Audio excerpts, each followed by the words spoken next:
Have your sports curiosity cured. 1-2 pitch. Jeff Hoffman strikes out Cody Bellinger, and the Blue Jays have done it. They have knocked off the New York Yankees. They have won their first playoff series since 2016, and they are going to the American League Championship Series. A veteran of the sports reporting game for over 25 years. The 5 spot real quick, and now 2 more. First playoff home run in 8 years has put Detroit on top by 4. Breaking down Edmonton's favorite teams. Slid ahead. Nugent Hopkins looked to feather. What a play. Keeping alive by Mangiapane, the former Flame, and now McDavid dangling his way in. Fires a pass across. Here's a shot.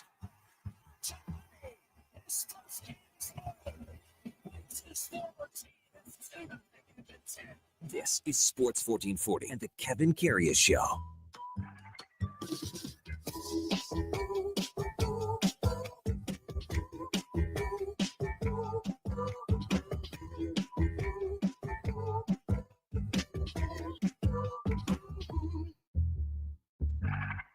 All right, here we go for Saul 517 Thursday, October the 9th. So much for a quick start for the Edmonton Oilers, and the Toronto Blue Jays are off to the American League Championship Series. Hey, good morning. Welcome to the Kevin Karius Show on Sports 1440, presented by Sports Select on your AM radio dial and your morning drive or wherever you're heading out today on a Thursday. Really appreciate you checking in with us here on Sports 1440. You can also watch us on YouTube at Sports 1440 AM. You can drop us a like and a subscription. We would love that. We're also on X, Facebook, even Instagram. And as always, we're streaming on iHeartRadio, the TuneIn app, Radio Player app, and sports1440.ca. If you miss any part of any show, you can catch up by searching it where all the podcasts hang out at Apple, Spotify, Google, even Amazon. Subscribe, select the auto download. You'll never miss a second of the show. And of course, our text line, you can reach us at 833-401-1440. I would imagine it's going to be fairly busy this morning after we saw the proceedings go down at Rogers Place last night, where the Calgary Flames come back to beat the Edmonton Oilers 4-3 in a shootout. Just the second time in the Battle of Alberta, in the history of the Battle of Alberta, did the Calgary Flames rally from a 3-goal deficit and win. And last time it happened was 2011. Well, what do you say about this game? This was supposed to be the icing on the cake when it comes to the Oilers this week. The cherry on top. The captain signs a contract that is unprecedented. No one in the world thought this contract was coming down the pipe on Monday. It's the feel-good story of the year, maybe in the for years in the franchise. For years. Also signed Jake Wallman. Then signed Matthias Ekholm. Halfway through the game, they signed Jack Roslovic. And at that point, it's 3-0 when it's announced. And you'd think, okay, everything's just fine. And then all hell breaks loose, and the team goes in a downward spiral and coughs up a 3-0 lead, which is just unbelievably unacceptable. At the halfway point, this game was so lopsided, it wasn't even funny. But dumb, stupid mistakes, lack of awareness. And if you want to start when it's 3-0, let's start there. After a long shift, Matthias Ekholm, Evan Bouchard are out. They're out for about a minute. They can clear the zone. Bouchard with just a terrible pass. Terrible. Flames were changing. So now they're back in their zone for another minute. Somehow they escape that. But then Darnell Nurse, so you've got your most experienced defenseman, decides to rush the puck up, and instead of being aware and just dumping the puck behind the net, he makes a bad play and a bad read and is checked off the puck just inside the blue line. Play reverses, and it's a 3-1 goal that goes off the skate of Philp past Stuart Skinner. And from there, Calgary took over the game. The 3-2 goal, some people think it was a high stick.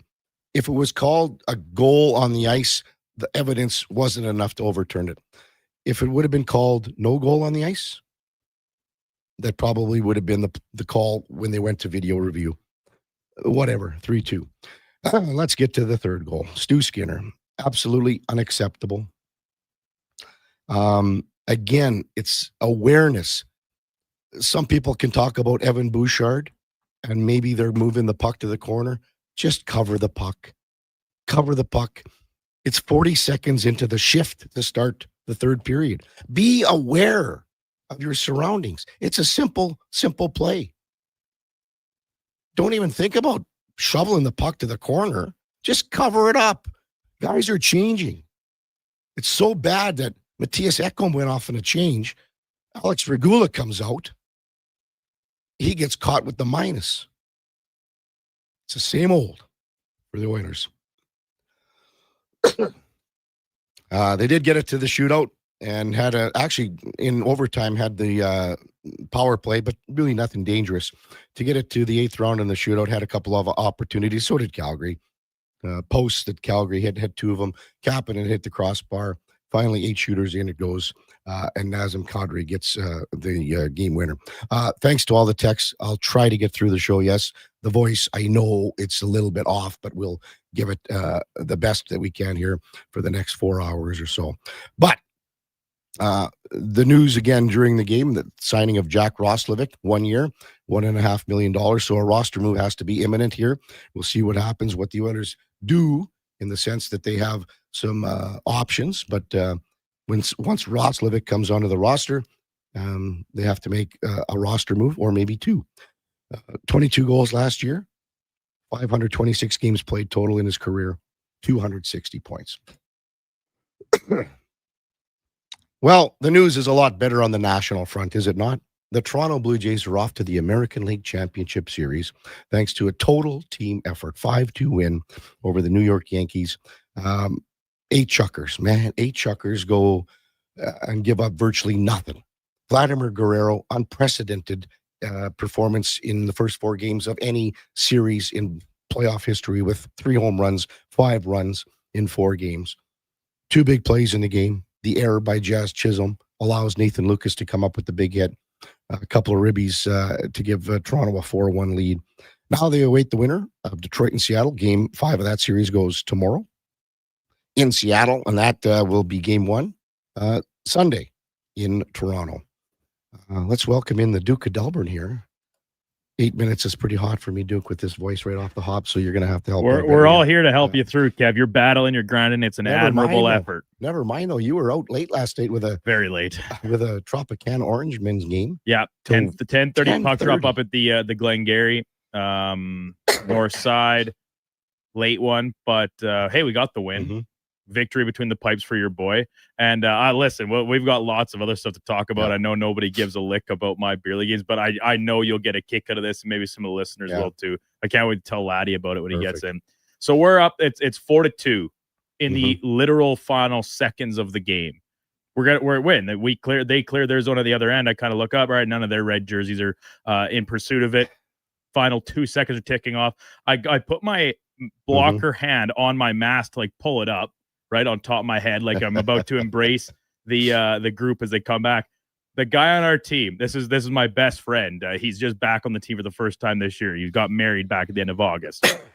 He shot the puck at me and just drilled it right. I'm not looking. My hands over my face into the net. Scored on me with like 1 second left. I'm not sure. I'll have to check the actual box score on the website this morning if the refs counted or not. It definitely should have counted. It was in before the buzzer, but just a wild move in beer league hockey. That's great. Here I thought you were going to say someone dumped the puck in and you weren't sure what to do with it, and a player came and poked it between your legs and it went in. I did have a Mike Smith moment in the game as I came out to play a puck up and kind of double clutched it right to their guy. They drilled it past me into the largely yawning cage. But hey, we got the win. It was a fun night. Oilers game was entertaining. If nothing else, I caught the first half live in real time. And then, late night, made even later by getting home and kind of playing catch up on the remainder, which when I was watching the game, it was all pretty rosy and sunshine for Edmonton, right? And that was essentially right on the heels, a little bit of crossover if you stayed to watch some of the post-game shenanigans of the Blue Jays contest, including And you love that, eh? an all-time speech by John Schneider in the locker room. Start spreading the news of B words, right? Yeah. We're going to the championship series. So awesome. Can't say enough about that Blue Jays game. I had been very critical this week, obviously going back to some of the pitching decisions, but I just really thought that game encapsulated this Jays season, right? Because it wasn't flashy. They didn't hit any home runs. They manufactured runs, took advantage of mistakes by their opponent. The bullpen, right? Wow. I thought the bullpen was so well managed in terms of when guys were pulled out of game and taking advantage of Aaron Judge coming up at some pretty opportune times in the lineup, right, to get fresh guys in on him. I thought it was a masterclass by John Schneider, by Pete Walker, and then more importantly by the guys actually executing on the field. Such a feel-good moment. I was giddy in my living room. Awesome way to roll into the rest of the evening hockey slate. Well, it's funny. It reminded me of 92 and 93 when they went all the way. And obviously it's way different because they have two more series to go. But there hasn't been that kind of emotion that we've seen for a long, long time. You mentioned the bullpen there, Duke. I mean, and Louis Varland, the way he started the game, and because of what happened the game prior, the 2 home runs to Judge and Chisholm. And I also go, I think, karma, it comes and gets you, doesn't it? You look at Jazz Chisholm, game 1 of the Boston Red Sox series when he's a total dick and turns his back to the media because he didn't start. And then what happens? His play or lack thereof turns into be maybe one of the biggest of the game. That was the difference in the game last night, that error. Without a doubt, innings over. Yeah. Innings over. And it comes back to bite him in the ass. But again, your point to the bullpen is just phenomenal. Yesterday, we were talking about Eric Lauer. That's the only thing I thought he would be coming in maybe sooner. I thought he was going to be the second guy out. And maybe longer. Yeah. But it's tough to argue with the results, right? I mean, Fluharty did his job, gave up the home run. I mean, that was a pretty good pitch, and McMahon went down and got it and was able to pull it. But it was a decent pitch for what McMahon did with it. But with Dominguez coming in and everyone handled Judge, and then, the intentional walk to Judge too. That was big. Yep. And they didn't let him beat him. Rodriguez came in and had a big out. Little, that was the concern for me. I thought, okay, out of all the guys coming in, just because we've seen him bounce balls in front, we've seen him, but he sort of maybe settled in a little bit more than what we've seen. So I think that was the biggest pitching performance when you're looking at the back end of the bullpen. And you got to give Hoffman some credit too. He came in and it was more than a 1-out save, so I had to come in the 8th. So I mean, just fabulous. You mentioned the celebrations. You must have just been like. I couldn't turn because I had the Jays game obviously on the big screen, and then I was watching a couple different hockey games, cycling through the other baseball games and stuff on my monitor on my laptop, and the hockey game had started, like Oilers Flames game, but I couldn't turn off the post game stuff. It was so cool, I thought, to obviously hear Hazel in the room, and the guys are celebrating, but some good conversations with the players across the lineup and bullpen about what it means to them and their individual careers, and then the collective of the group. And you talk about Louis Varland, like I thought you could really tell how much it meant to him in his conversation with Hazel that John Schneider trusted him to put him back out there to start this game. And he went an inning plus. And it was an excellent performance. So he kind of bounced back in a big way. Guys like Davis Schneider and Addison Barger, who spent a long time together in the minors, and now getting this moment on the big league level. And listen, I was kind of would ideally have this as an in or out type topic today, but we got Laddie coming in, and he's not the biggest baseball guy. There are so many great stories around this Blue Jays team this year. I think you'd be pretty hard pressed to find a better story than what Nathan Lucas has accomplished as a guy who is, a 10-year minor league pro player riding the buses. And now here he is delivering in the biggest moments. Like I remember at the end of last Blue Jays season, right? It's kind of petering down, disappointing year. And Lucas was playing pretty well every day, but that was largely due to the number of guys that were sold off, shuffled elsewhere. And you could hear it on broadcast saying this guy, it's really impressive. Glad he's here in the NHL, but hopefully the Jays don't have him in their lineup next year. well, man, I don't know where they'd be without him at this stage. So it's such a feel good, makes your heart swell up a little bit when a guy's dedicated his life to the game, to the sport, and getting some credibility and some recognition for it now. What you just said there, Duke, is the battling. Yeah. Okay. Now you think about battling for a roster spot, and then you hear last night they had it on the broadcast, and I think some people have seen the stat. So with 2 strikes, he creates the most contact, third most in the majors, behind Jacob Wilson out of the Athletics. And I think it's Arise, but I'm not sure who the other guy is. It could be Luis Arise. But anyway, to be the 3rd highest contact hitter with 2 strikes, that just shows you right there, battle, never give up, try to stay in, which is a microcosm of his career that you just alluded to. You know, that's what it's all about. Rusty texted in and says, I love that Big Mouth Jazz came out and said the Yankees would win it all with about 2 weeks left in the season, couldn't back it up. Puts an internal pressure on himself and folds. Yeah, karma, Rusty. And again, I look at that and you just see how his attitude is. He's just, I mean, it just drives the guy nuts. And then when you see him make an error like that, you go, it's going to come back and get you, isn't it? There were so many good things in the hockey game last night. Feel good stuff. I mean, you got Leon Draisaitl scoring his 400th career goal. Great moment. And that was a beautiful pass from David Tomaszek, who gets his first NHL point. There were a lot of firsts last night when you think about it, especially even on the Calgary end. Matt V. Gridden was, he looked pretty damn good for a 19-year-old. He gets credit for that first goal, scores his first goal. So we're going to bust down the Oilers a lot more as the morning progresses. We'll also have some Oilers post from last night.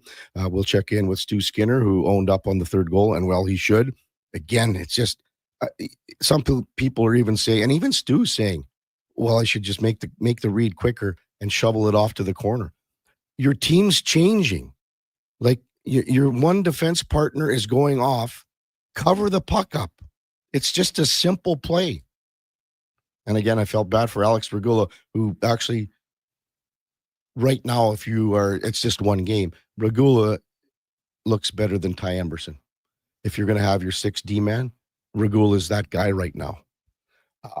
He comes out on the ice for, 1 second and gets the minus. He gets the minus when Darnell Nurse takes the puck up the ice and tries to beat a D-man instead of just throwing it behind the net and getting a change going off. It's just unreal. The mistakes, the awareness, those are simple things. Simple. We'll hear from Stu Skinner, Ryan Nugent-Hopkins, and Coach Chris Knobloch when we come back. The Kevin Karius Show with the Duke of Delburne, presented by Sports Select, and we're streaming on YouTube and X. You've probably heard the term supply and demand. Something is needed and someone supplies it. We're GS Construction, and we're in the supply and demand business with you. Edmonton and the surrounding area continue to grow. Infrastructure has to be continually replaced and upgraded to keep up with demand. You see it with new buildings and new roads, but what about below ground, where all sorts of pipes bring you water and take wastewater away? That's where we come in. For more on what we do, go to gsconstruction.ca. Weekly NFL giveaways, drink specials, huge screen TVs. The hits keep coming at First Round, Edmonton's NFL headquarters. Watch NFL football at First Round, and you could win a trip to your favorite NFL city for a regular season game next season. Catch NFL action Thursday nights, all day Sunday, starting with the Pro Bowl brunch from 10:30 to 2. Then Monday night, with half-price boneless wings after 6 p.m. First Round, burgers, beer, sports. Downtown and Bourbon Street, West Edmonton Mall. Hi, Mike here from Northgate Chevrolet Buick GMC. I'm super excited to tell you today that we have fed over 250 families so far with our Feed 500 Families event. With that said, we are still short of our goal. We have decided to continue this on through to the end of October. With your help and your support, we can get this done. Please stop in and see us today. 13215 97th Street, or visit us online at northgategm.com. Sleep is for the off-season. What off-season? Sports 1440 is live, loud, and locked 24/7. Oilers, Elks, Riverhawks, Stingers, Oil Kings. We've got your picks. Edmonton's home for sports is Sports 1440. October 24th and 25th, hit the courts for Feisty Pickles, the first ever 24 hours of continuous pickleball action. Starts Friday night at Brace Athletics in St. Albert. It puts the fun in fundraising for Breathing Space, a groundbreaking lung transplant house. Recruit your team of 4 to 20 players and get your paddles ready to play. Feisty Pickles, Alberta Lung's 24-hour pickleball challenge. Register by October 15th at ablung.ca. Heard of Uline? You know, the have-it-all in-stock, ready-to-deliver shipping and industrial supply specialists. The company that does things for you that are unheard of, like keeping 41,000 items in stock in our own warehouses. With customer service reps on the line to get you what you need when you need it 24/7, 365 every time. Maybe you heard it here first. Want to hear more? Visit uline.ca. ULINE, your shipping and industrial supply specialists.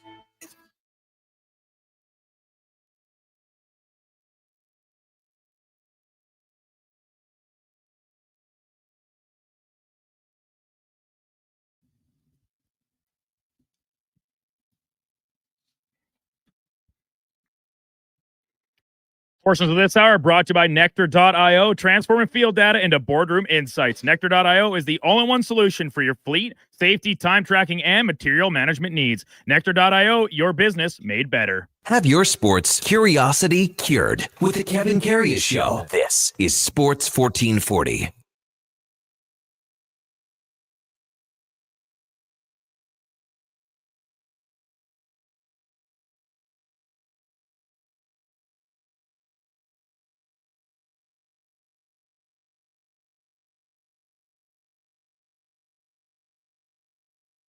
All right, welcome back to the big program. Kevin Karius Show is presented by Sports Select. Get in on the action with hockey. We've got NFL football tonight, the Thursday nighter, and we'll probably do a $50 gift certificate from first round tonight too. Might as well do that. $50 to first round. We'll be giving that away as the show progresses. But get in the action. Thursday night football on Sports Select. Bet on the original. It's 100% legal. You got to be 18 plus. Please play responsibly. Before we get to some Oilers post, a couple of baseball notes. I got a text from a guy that works for Baseball Canada. And he talks about, it's a chart. It's called the Yankees flow chart. And it says, did you win? Then it goes, if he says yes, then it goes down and it says gloat. Okay. It says, did you win? Then it says no. Then it goes down and it says, talk about your history. But after, if you win, yes, gloat, and then talk about your history. So it just all goes back to the history of the Yankees. So thanks to Bronzy for that one. Also from the text line, Pillman sends it a good one. And maybe our listeners would like to chime in on this one. 833-401-1440. So out of the teams that are left in Major League Baseball playoffs, which team has the most Canadian players on it? And he says, have a fantastic morning. Thanks, Bill. So which team has the most Canadian players on it? I mean, you got obviously Vladdy, born in Canada, Freddie Freeman in the Dodgers, but there's some other guys that are maybe a little lesser known with some other teams. So send us in your thoughts on that. Last night, Oilers cough up a 3-0 lead. Calgary comes back to win 4-3 in a shootout. Just the second time that the Flames have rallied from a 3-goal deficit to win in the Battle of Alberta history. 2011 was the last time. Third goal was massive, 40 seconds into the third period. Just a simple dump in. Stu Skinner had two options: play it quickly to the corner, really quickly, or cover the puck up as his team was changing as well. He elected neither. Blake Coleman poked the puck in, 3-3, and from there it ends up to be a 4-3 Calgary final. After the game, Stu Skinner met the media. Just gotta take us through that third goal and whatnot. Yeah, let's get it over with. I think I just had to make a quicker decision. The game happens fast down there, and it was just kind of a miscommunication, and I was slow to react to. I think it was Coleman behind Bush, and then it's a goal. obviously in the midst of it, if that doesn't go in, we win the game, 2 points.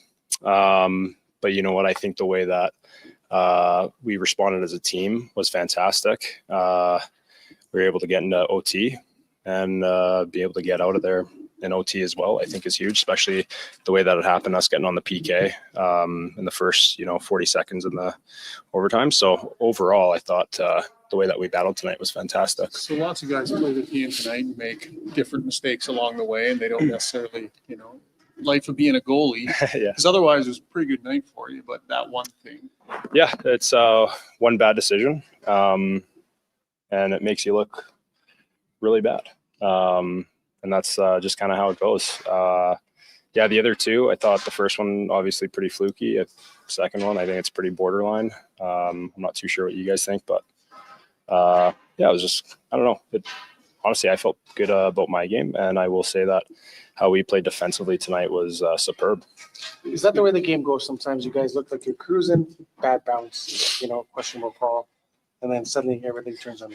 Well, and then it's a game, right? You're up 3-0. Things are going really well, and then they get a bounce, and then you get on your heels. They get a little momentum.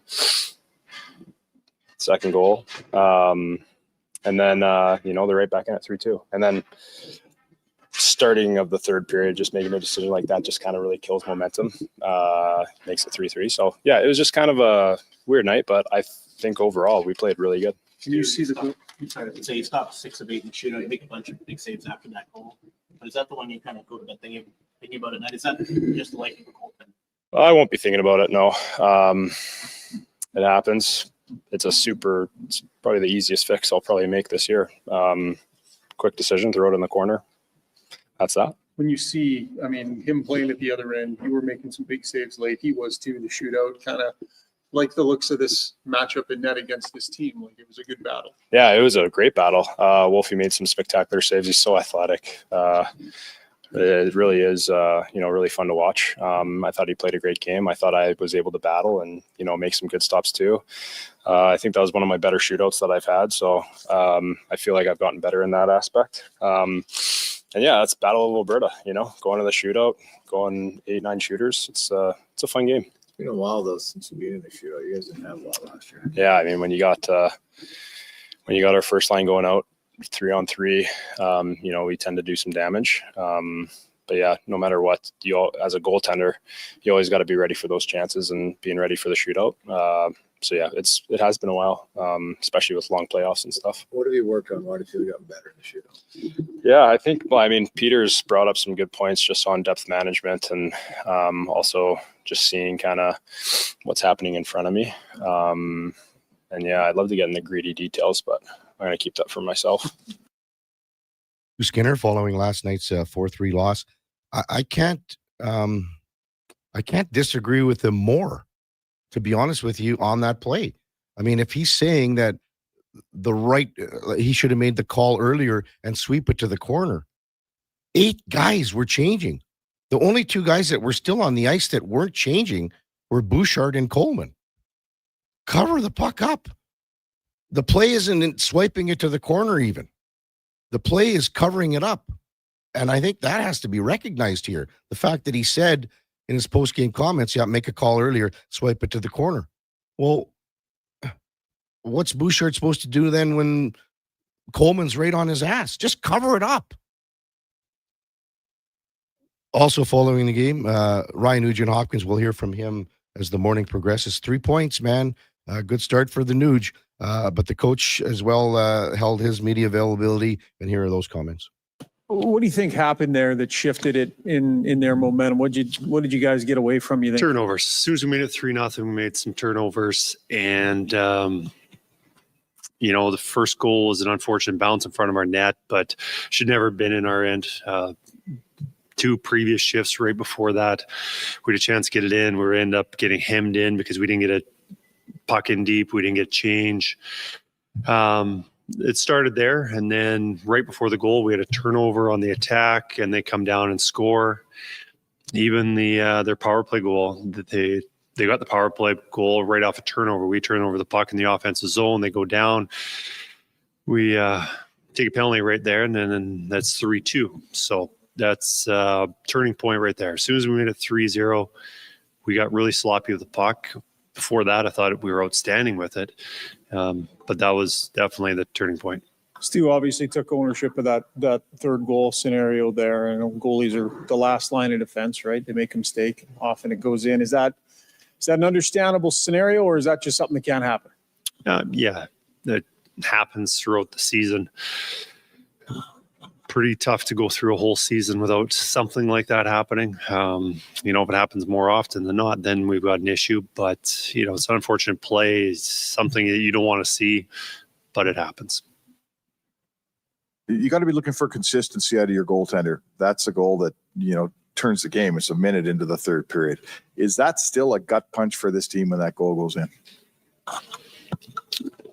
Anytime you get scored against, it's a gut punch, whether it's, us playing almost a perfect first half of the game, and then we get sloppy and they score on that goal. That was a gut punch.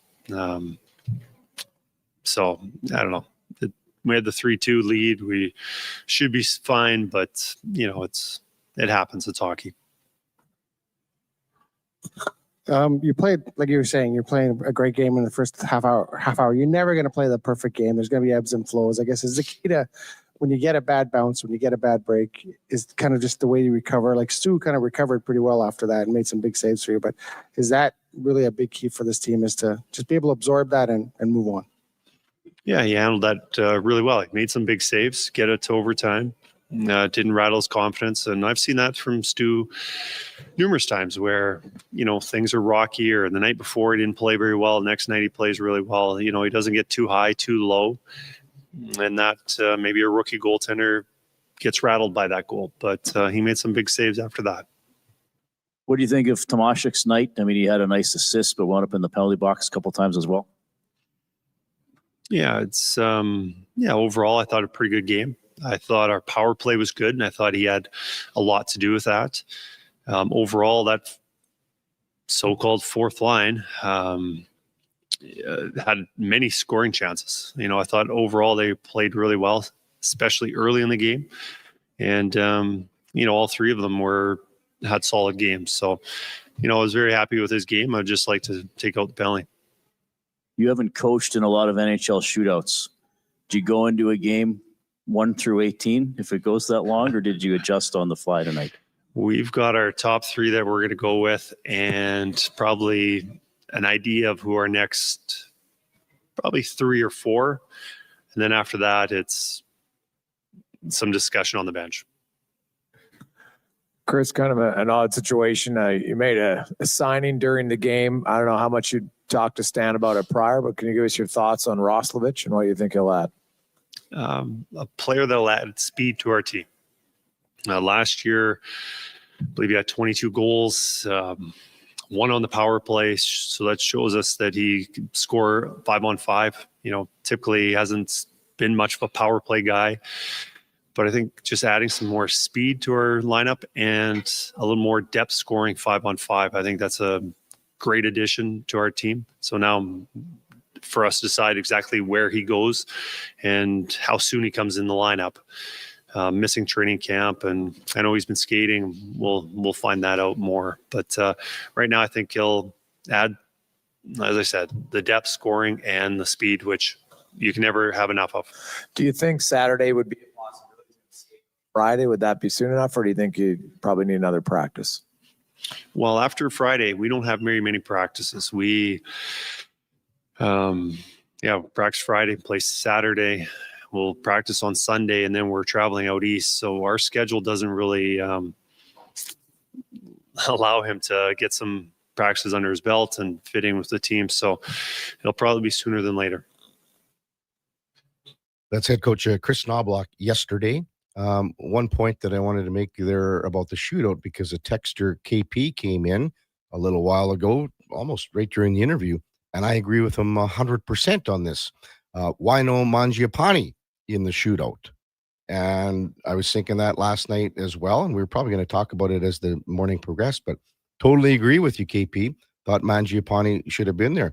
I mean, they threw the 2 kids in there. They threw Savoy. They threw Howard.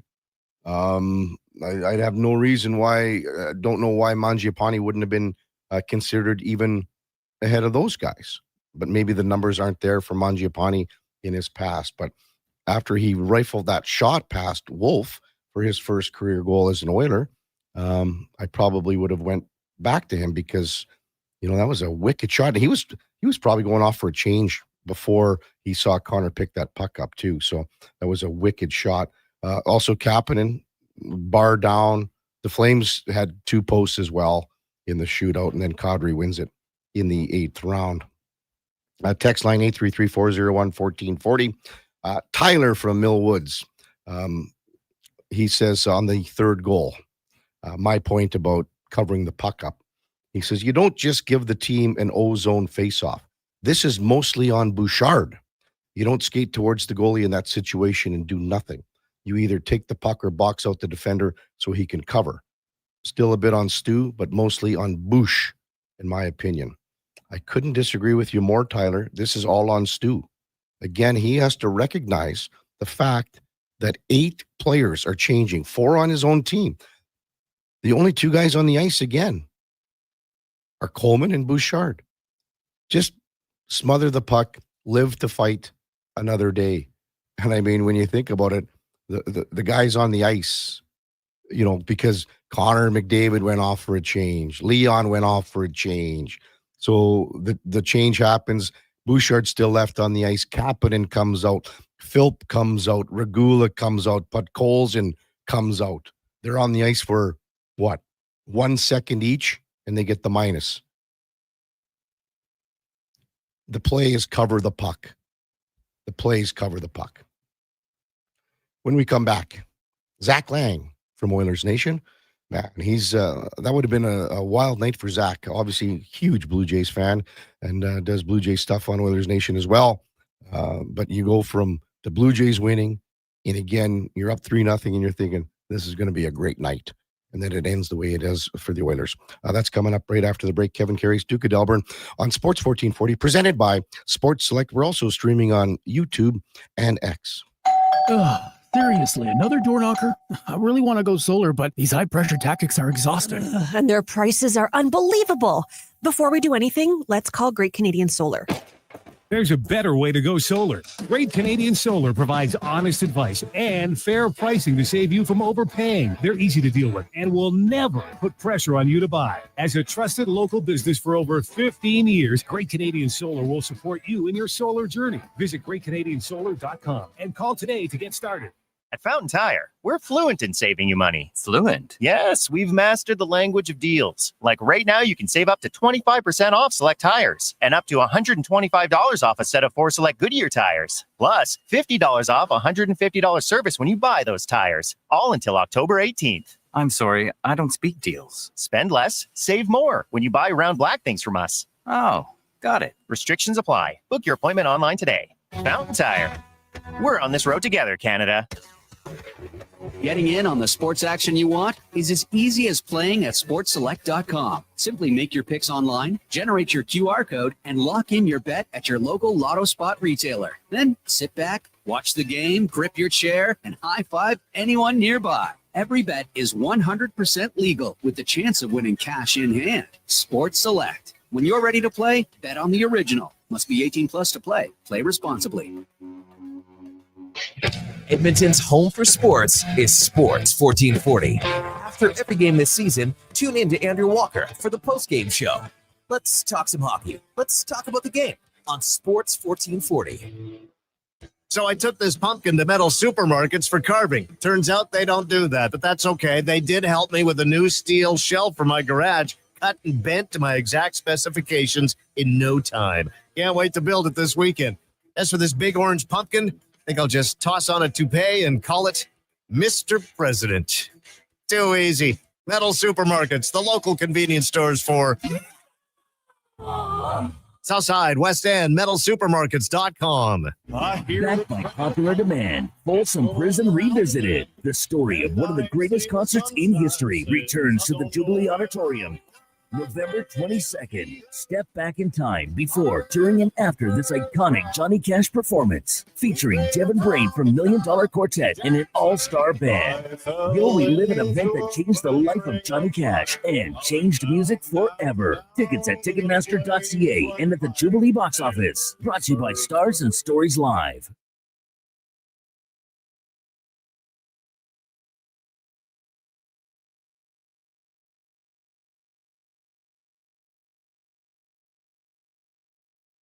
With over 30 years of sports experience, this is the Kevin Karius Show, brought to you by Sports Select. Bet on the original at sportselect.com. Please play responsibly.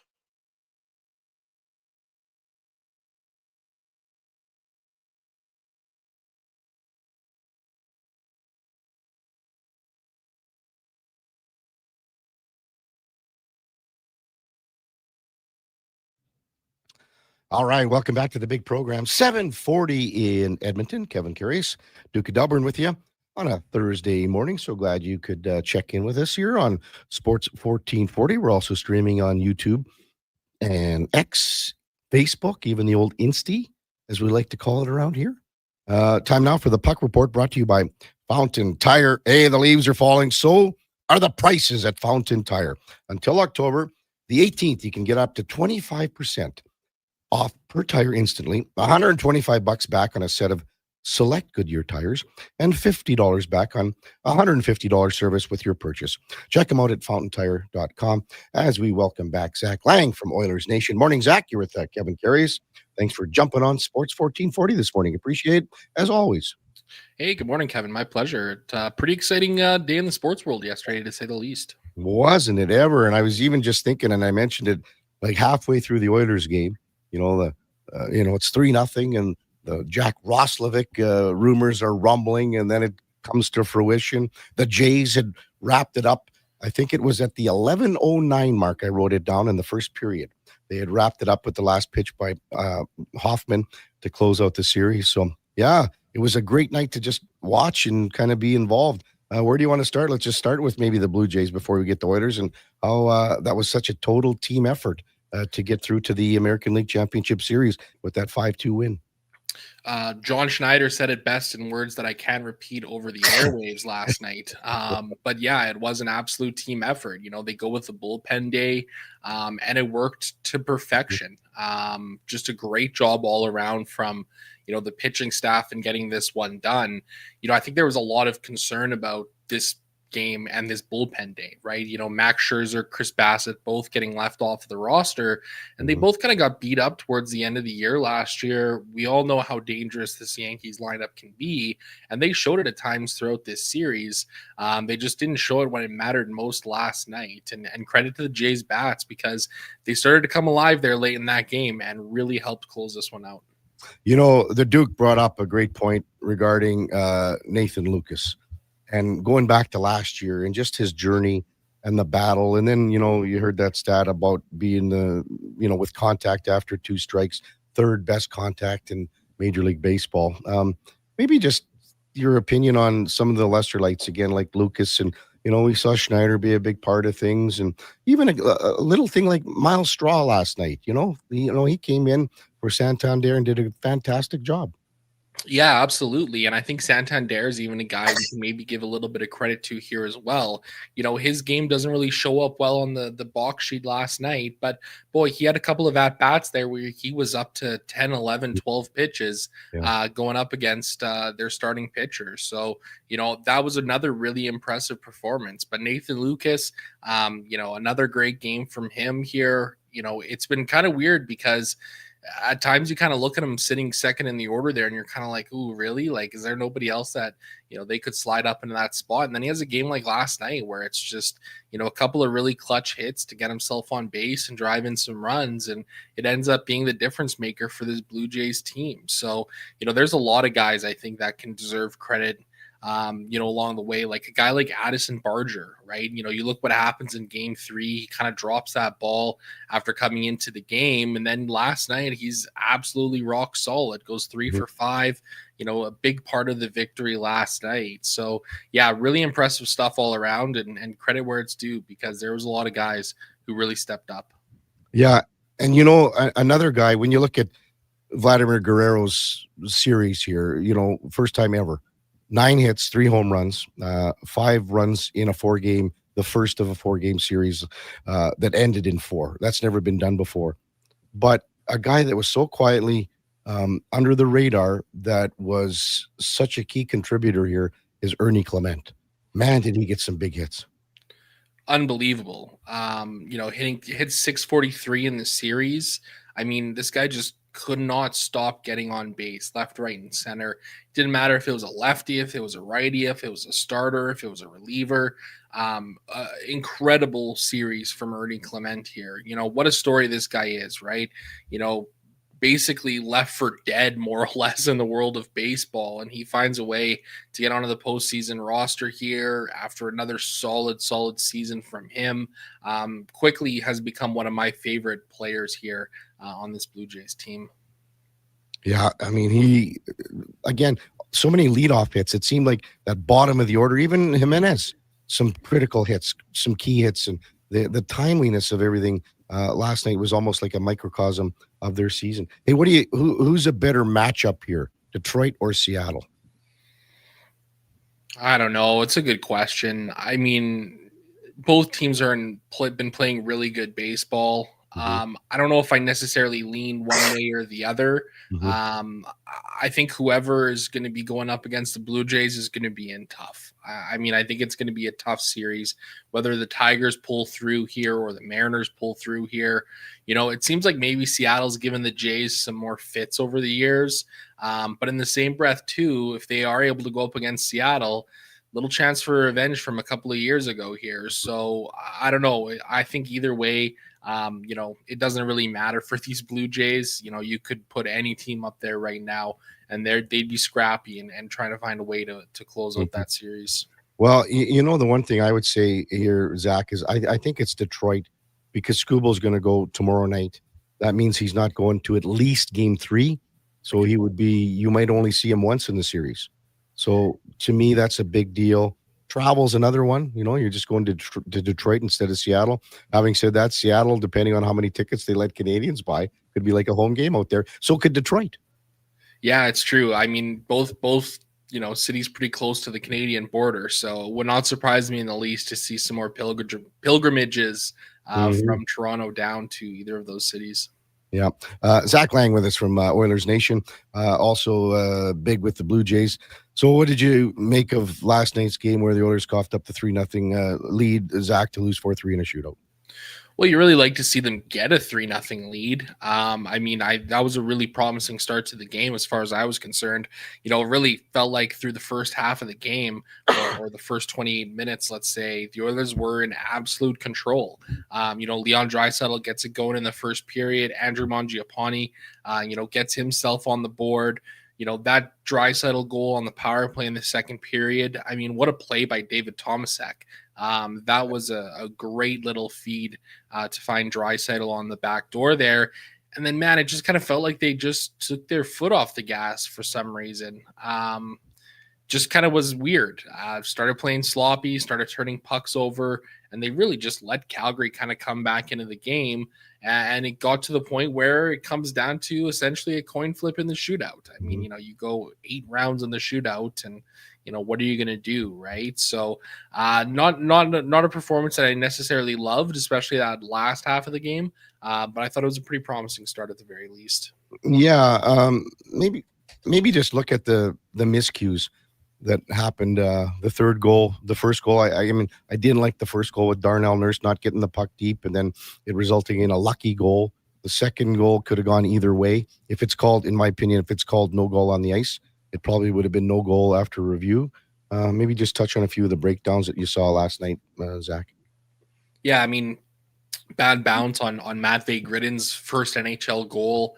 The second one, it's tough. I'm surprised we still don't have better technology to really detect where, these sticks are hitting pucks in the high sticks, because we can look at it, as many camera angles as we want. But, at the end of the day, like, there's a technology out there that exists that can get this call right in 5 seconds. And then, boy, the Blake Coleman goal, I mean, Stuart Skinner just dumped the puck into the corner. That's all you got to do. It's the simplest play. And he just looked like a deer in headlights there, which you don't necessarily love to see. But as Stuart Skinner does, he was very positive after the game last night, said that he was happy with his performance and thought that they battled and yada, yada, yada. But boy, that one was solely on Stuart Skinner's stick. So I'm the other way here, Zach. I think because he sees 4 guys changing, he's got to just cover it up. You got to do something with the puck, whether you're covering it up or dumping it into the corner. Anything beyond what he did would be totally perfect. Skinner last night after the game said that, his move would be to dump it into the corner in the future. Whatever you do something with the puck.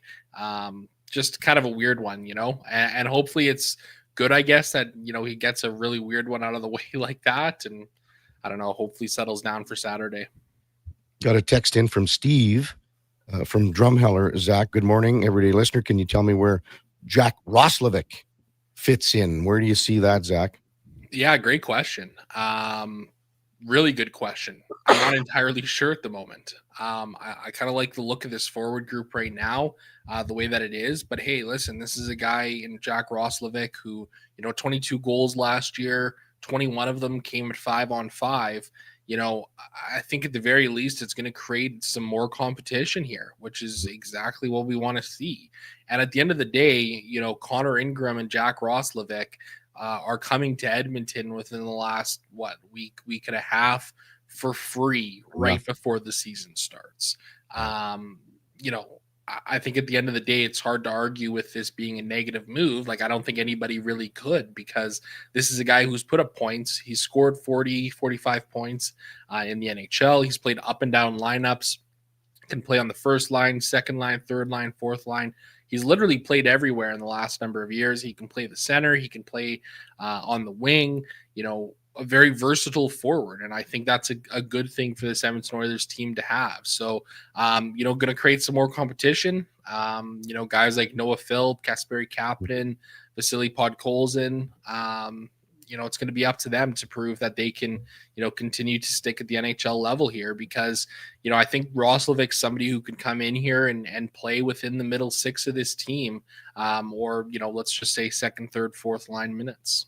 Mm-hmm. Hey, would you be surprised if he would get a spin with Connor and Leon?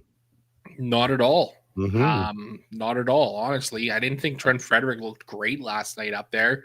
I'm willing to give him some more chances here and, let him get his feet underneath him a little bit more. But I could absolutely see Roslovic getting some time up there on the top line. Again, a skilled forward, not necessarily the biggest guy or anything like that, but, he's impacted the game in positive ways for a couple of years now. And, quite frankly, I was surprised to see him still sitting in free agency for the Oilers to pick him up. But, it was kind of funny because I tweeted last night, I said, something to the tune of like, oh boy, Jack Roslovic just watched, one period of the Oilers beating up on the Calgary Flames and said, okay, that's it. Get me to Edmonton. Yeah.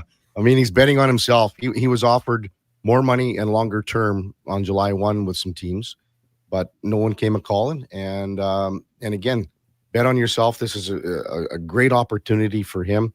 And again, you hit the nail on the head. So you got Ingram for nothing. You're paying his salary. So the owner's paying that in the minors. And you basically get Roslovic for nothing as well. And they're going to have to make some moves here. So what do you think? Like Howard's a guy that doesn't have to clear waivers. A defenseman's going to, be looked at here too when Wallman comes back. So, and as I said earlier, I thought Alex Regula, if you're just going by one game and you really can't, Regula was better than Emberson last night. Yeah, I also think that they like Ty Emberson more in the big picture here. Wouldn't surprise me if, Wallman was ready to go on Saturday and the move was to send Alec Regula down. Don't you think they'd lose him though? Pardon me? Don't you think they'd lose him? I don't think so. I think, you're going to run a risk for sure there, but listen, I didn't think he had a great game or anything like that last night. Wallman is the guy that they like in that spot there. I don't know. It's going to be really interesting to see what happens here. Do they just put Wallman on the IR for the time being here and give him a little bit more time to rest and recover? It's going to be really tough because, again, if you look at the forward group, beyond Howard, all of these guys are going to require waivers, especially a guy like Noah Philp, who I'm really not a fan of the idea of losing him on waivers. So yeah, maybe the move is to send Ike Howard down to the AHL. But even in the same breath, I thought he had a good game last night. He was kind of around the action, and I think it was in the first period there, took a little whack at Dustin Wolf covering up a puck and got a face full of Mackenzie Weegar's gloves. So I don't know. It's going to be interesting to see what happens because I really have no idea, and I don't think the team quite knows yet either. Yeah, and I mean, again, right shot, so there's the availability to play some center, but as winger as well. So it's funny, they just said a forward, and they never said right wing, center, or whatever. They said right shot forward. What's coming up on the Nation here, Zach? Yeah, going to be another busy day here. Huge slate of NHL action. I'm back doing the DFO DFS report with Daily Faceoff. So taking a look at the fantasy hockey slate. So we go live Monday to Friday. Whenever there's hockey games, won't be live tomorrow because for some reason there's no games tomorrow, which is kind of strange. But nonetheless, we'll be live at 12:30. Got my first day after article of the year up at OilersNation.com right now. Bagged Milk coming up with 3 key thoughts at 9 o'clock, and surely going to be a lot more content coming this way. Good stuff, Zach. As always, thanks a lot. Enjoy the ALCS because that's going to be a wild one, depending on whoever it is, they're the Mariners or the Tigers. It's going to be a great series. Yeah, no doubt. Thanks again for having me on. All right, that's Zach Lang from Oilers Nation, and our puck report brought to you by Fountain Tire. Once again, leaves are falling, so are the prices. You can get $50 off. $150 service with your purchase of tires. Check them out at fountaintire.com.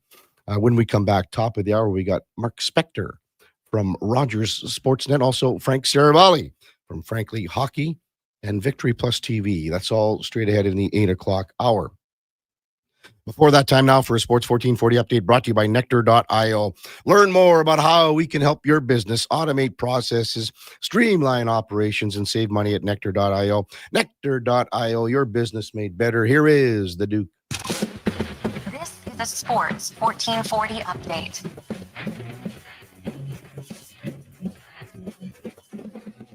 Leon Draisaitl scoring his 400th career goal. Ryan Nugent-Hopkins with 3 points, but not enough as the Oilers dropped their season opener 4-3 at the hands of the Calgary Flames in a shootout.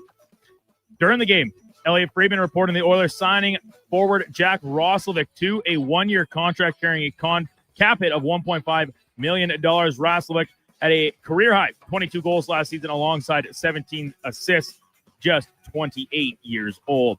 Elsewhere around the NHL last night, the Leafs beat the Habs 5-2. Bruins surprised Capitals 3-1. And in the nightcap, the Kings, they get by the Golden Knights 6-5 in a shootout.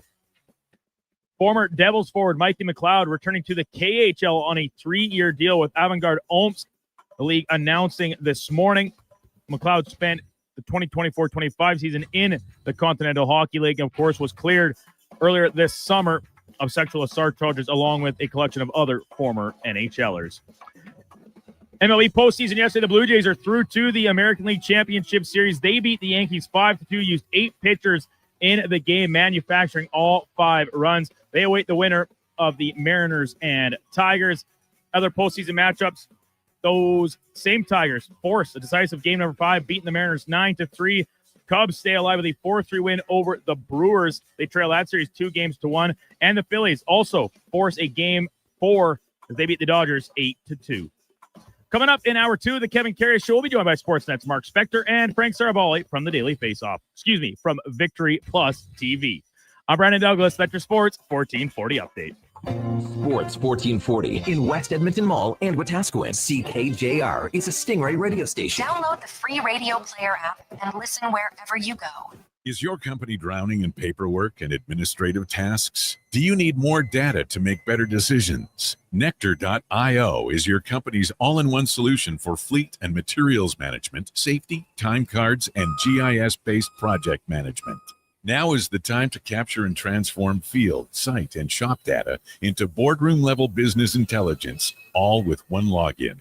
Visit nectar.io to book a demo today. Nectar.io, your business made better. Is your company drowning in paperwork and administrative tasks? Do you need more data to make better decisions? Nectar.io is your company's all-in-one solution for fleet and materials management, safety, time cards, and GIS-based project management. Now is the time to capture and transform field, site, and shop data into boardroom-level business intelligence, all with one login. Visit nectar.io to book a demo today. Nectar.io, your business made better. Farm, ranch, acreage, or lake lot. They're here to help at Batshaw Concrete Products. Family owned and operated for 60 years. They continue to provide the best products and service, period. Call now for your free quote on the highest quality ready mix and gravel, a new septic tank, or an outhouse pad and tank, plus precast cattle water pads, garage sumps, and more. Call 780-372-3854 for prompt delivery. Batshaw Concrete Products, 780-372-3854. BashawConcrete.com. At jackpotcity.net, you can do amazing things with just one casino chip. Discover a world of incredible casino games with over 500 high-quality online slot games, including the world-renowned progressive jackpot slot Mega Moolah. Play for free at jackpotcity.net and get treated as a VIP 24/7. So visit jackpotcity.net today on your tablet, laptop, or mobile. Jackpot City, a whole world of casino games. 18 plus. Please play responsibly. This is not a gambling website.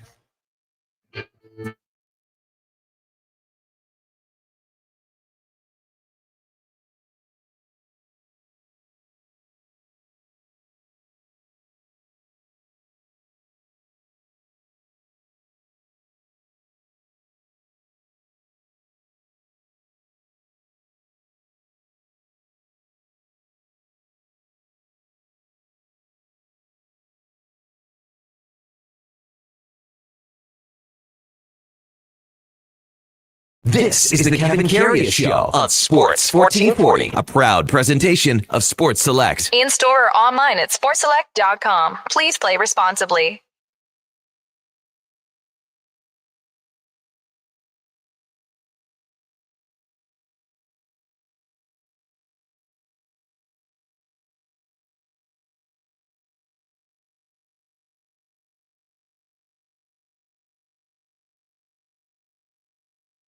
Come back to the big program. 8:02 in Edmonton. Still awaiting the arrival of Mark Spector. Usually right on time, Spec is. But, man, oh, man. Probably took the dog for a walk. Up pretty late last night filing that column for Sportsnet. Heard him in the scrums asking some questions. Text line 833-401-1440. Marty chimes in. Looks like it'll be harder than we think for the Oilers to make the playoffs. Calgary, without their best players, managed to get 2 points. LA looks like a Stanley Cup contender last night. They were so good. Well, they won in a shootout, and yeah, you got to give them credit after losing the night before to Colorado 4-1. But they come back and go on the road to Vegas and back-to-back right off the hop for the Kings, and they get, I guess, they get a split, which is probably what you want in the back-to-back. Time now for On the Mark, brought to you by Northgate Chevrolet Buick GMC. Northgate has extended the goal to feed 500 families into October. They're so close. Might as well get there. Let's do it this week. For every truck sold, they'll feed a family of 4. They're close to reaching that goal of 500. Northgate, this truck's for you. Check them out at northgate.gmc. northgategmc.com. Sorry. As we welcome in Mark Spector from Rogers Sportsnet. Good morning, Spec. Sorry, I'm late. I was listening to you on my Twitter feed and listening to the ads, and then I realized, wait a second, I think the Twitter feed's like 90 seconds behind the actual feed. You're checking out the Northgate Chevrolet Buick GMC ad. I was listening to the ad thinking, man, that's a good deal. And then I thought, wait a second, maybe I better check in here. You're probably thinking, oh, my nice brand new vehicle that Mike got me at Northgate. Yeah. Man, it's running well. Oh, just a second here. Whoa, hang on. Exactly. That's exactly what I was thinking, man. That's what happens. How you doing, Kev? Good, Spec. That's what happens. You got to be focused at all times. Like a split second on a third goal like last night. If you're not focused at all times. That's it. You know what? I mean, I've been framing this season as a season I expect Skinner to have a better year. And I also frame it as a season that he had better have a better year, because I think this organization is well aware that it's it's gone to 2 Stanley Cup finals, and the goaltending's been good enough to get them there. But once they get there, the other team's got a better goalie. And they will not go back with status quo. Either Stu Skinner's going to be a guy this year that they say he will be the better goalie, or they're going to go out and find a better goalie. They're not going back with a guy that's second best. And that was no way to start the season for Stu Skinner to gain this organization or the dressing room's trust, Kevin.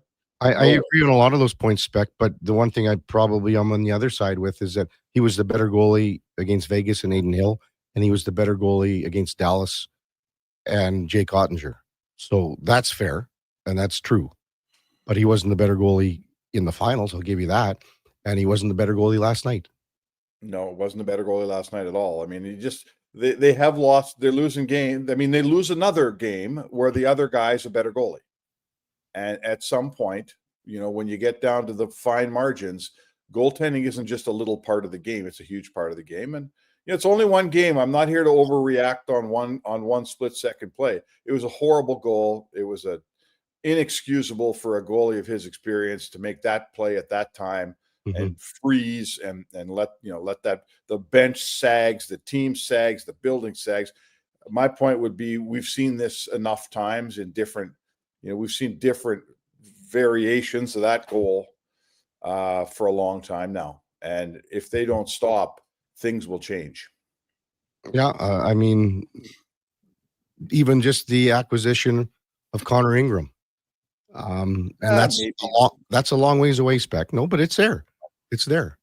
Yeah, for sure. I think Stan Bowman's shown that he can wheel and deal. I've really loved. This was a city where people complained every time guys moved around the league. The Jack Roslovics signed elsewhere. People said, why can't RGM do that? Right? In Edmonton. Kenny Holland, for instance, was a more traditional guy. Like he built a Stanley Cup team as well. And he did a lot of good things, made the playoffs every year in this town, which was unheard of when he arrived. But this Stan Bowman, he's a level up. Like I think when he needs a player, he goes out and finds it. When there's someone he fancies, that guy ends up on an Oilers contract, and he's working his cap. He's grabbing players here. I love the work he's doing. Right, love the work he's doing. I see a GM who if he says to himself, I got to find a better goalie than Stuart Skinner, he'll make that move. He'll make that deal. He's not sitting around waiting for Connor Ingram to be his guy, Kev. Sorry. No. I'm not saying that. I'm just saying that he's there. He's there. Sure. Yeah. He's there. Well, how about this then? Are you going back to Stu on Saturday night? Oh, I think I am. Yeah, I am, because Stu Skinner gave you outside, 54 minutes and 58 seconds of goaltending that could win you the game. Right? Like the first goal off Philip's skate. That's just a lucky goal, man. That goes in on Hall of Famers. It's just a bad goal. You're coming across your crease. It redirects off your own guy. The second goal is a power play goal. There's a big mess in your crease. A guy puts one in out of the air. Might have been a high stick, might not. Goalies let goals in. The other team's trying too. Yeah. It's the free goal. It's the goal the other team didn't have to work for. Think of this, Kev. This dressing room, Connor McDavid is almost maniacal about having a good start this year. Like if he mentions it to us 5 or 6 times, which he has, that means it's dominating his thought process. He is absolutely guaranteeing a good start. They come out after the second intermission, and in that intermission, they're saying, hey, we're up 3-2. This is our period. This is where our good start begins. This is where all the plans, all the putting Leon and Connor together, all the devotion to having a good start by my captain here, this is where we make it happen, boys. Third period is going to be ours. And the first shift, your goalie gives them that goal. What do you think the dressing room thinks about that? What do you think the team thinks about that? Not happy. Right? Unhappy. Unbelieving, right? Here we go again. That's what they're thinking. Oh, my God. Are we in for another year of this? That's what they're thinking. So Stu Skinner can change it. But I'm here to tell you he has to change it and better change it or be wearing a different uniform by, whatever the trade deadline is. Mark Spector with us on Sports 1440. I look at the other things, Spec. There's so many, like on the first goal, it's a Darnell Nurse. They're under siege for 2 minutes before that. Evan Bouchard makes a bad pass halfway through that shift, trying to clear the zone to Matthias Ekholm. They're bottled up for another minute. Luckily, they don't get scored on. But Calgary was coming. And then Darnell Nurse carries the puck up and gets checked inside the blue line. Play reverses. And yes, it's a lucky goal off Phil. But Darnell has to know just to get the puck behind the net, live to fight another day, go bank some bodies in their end. Don't turn the puck over just inside the blue line. He has to know that. Yeah, it was an incredibly immature game by the Oilers in that respect. They got a 3-0 lead, and then they just sat back and said, this is going to be easy from here on in. And Nugent Hopkins said, and Chris Knobloch, right? We got up to 3-0. We're playing pretty good. And then we just started giving pucks away. We played loose, and we didn't take care of business. This was a team this team's better than this. Yes. Right? They didn't play 60 minutes. Don't tell me there's a lesson to be learned here. This team's been to 2 Stanley Cups. They came out, they got a 3-0 lead. They thought it was going to be easy, and that's what they played like anyway. I don't know what they thought. I'm not between their ears. They looked like a team that thought, this one's in the bag. Let's take our foot off the gas. I'm not telling you they need to make it 6-0. 3 is enough. That Calgary team's got no pop, right? I mean, they got nothing. And you sat around and you let them hang around and you let a couple of bad goals happen coming off of turnovers. And there you go. They're going to score. I get it. But they were handed far too many pucks by the Oilers team that's better than that. So, no, it's a lousy start to the season. I don't care about the point. And I don't think I'm overreacting on one loss. They had a game in their pocket and they let it get away. It's a poor start to the season. As I said at the top, this was supposed to be the icing on the cake for this week's spec. The captain does what he did on Monday with a contract no one's even heard of in NHL history. You sign Wallman, you sign Ekholm. Halfway through the game, you sign Roslovic. And then from there, you just let it piss away. It's just immature. It looked like a team that didn't know how to win. And if this team doesn't know how to win yet, then they got an issue. So Roslovic, where does he fit in here? How does he fit in? And again, you get him for nothing and a great contract. You can't find 22-goal guys for $1.5 million anywhere. But who's on the outside looking in here as far as when Roslovic gets inserted into the lineup? Well, there's a few things I'm thinking. I mean, I don't like Curtis Lazar's lot here. Noah Philp, who I liked last night, I thought Noah Philp may have taken Curtis Lazar's job by now. There was a time like last week when you said they can both play on the team. I think that time's gone, right? I don't think both Philp and Lazar are going to play on this team. So that probably is going to hurt Lazar. You got to Janmark's going to come back here, and obviously Hyman's going to come back here. So, yeah, there's some, Ike Howard. You think Ike Howard will be going down? I don't know. There's going to be a tough decision. There's going to be a guy they planned on being here that isn't as good a player as Roslovic. Roslovic's going to take a job. Yeah. I mean, that's really where I think it's Ike Howard spec. Yeah, and maybe it's Ike Howard. And Ike Howard goes down and plays because, I just want to see what he played last night. 53, played 10:43. Yeah, let Ike Howard be Matt Savoy last year. Let him be that. I totally think that I'll tell you what. You won't hurt Ike Howard by letting him go to Bakersfield for however long you let him go. It won't hurt him. There's a reason that Savoy's better right now than Howard. It's a year in the AHL. No one on the face of the earth would tell you different. So if Ike Howard goes down for a year, that's whatever. That's good for him.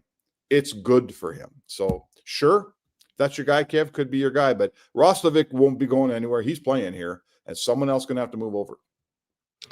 What do you think of Connor McDavid and Leon Draisaitl killing quite a few penalties last night? Not a lot, but a fair bit of minutes. And how it started, they would go with Savoy and Henrique, then Leon and Connor, and then RNH and Mangiapane. Yeah, it's interesting. You always run the risk. Like, to me, penalty killers have to block shots. And I don't want Connor and Leon blocking a bunch of shots if I'm the Oilers.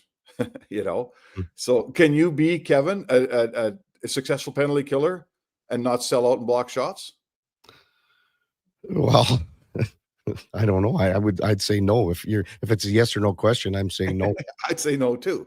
And I'm not telling you that Connor Leon can't block a shot or won't block a shot. I'm telling you, if I'm the Oilers, I don't want him blocking shots. So that's the risk you run. The other risk is you could see, like, they don't just get it and ice it. When they get it, they're looking around and thinking, where's Connor? Let's see if we can going on the attack. Yeah. Yeah, let's see if we can attack. And you can see the Calgary defense on their heels, like, that's not like, Matthias Janmark grabbing that puck. It's Connor McDavid. So that part's good. Like, I understand that there's a give and take on this thing for sure. I was surprised to see him be the second pair come over the boards. Yeah. And I don't know. I think it's frankly, how about this, Kev? Yep. Maybe Knobloch saying, let's get these guys out, get them killing some penalties early in the season. And then we're going to say, we're going to use them when we're tied or behind, or when we need a goal, when we're losing a game. When we're up 3-0, 3-1, I'm not using them to kill penalties. What about that? Well, and again, Leon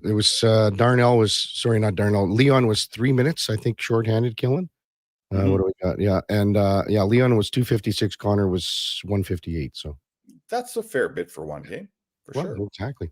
Hey, looking forward to tonight's spec. Maybe just quickly touch on that. We're going to head down to Ruth's Chris. Yeah, we're going to head down to Ruth's Chris. Some good people bought a little package at the Mark Spector Golf Classic.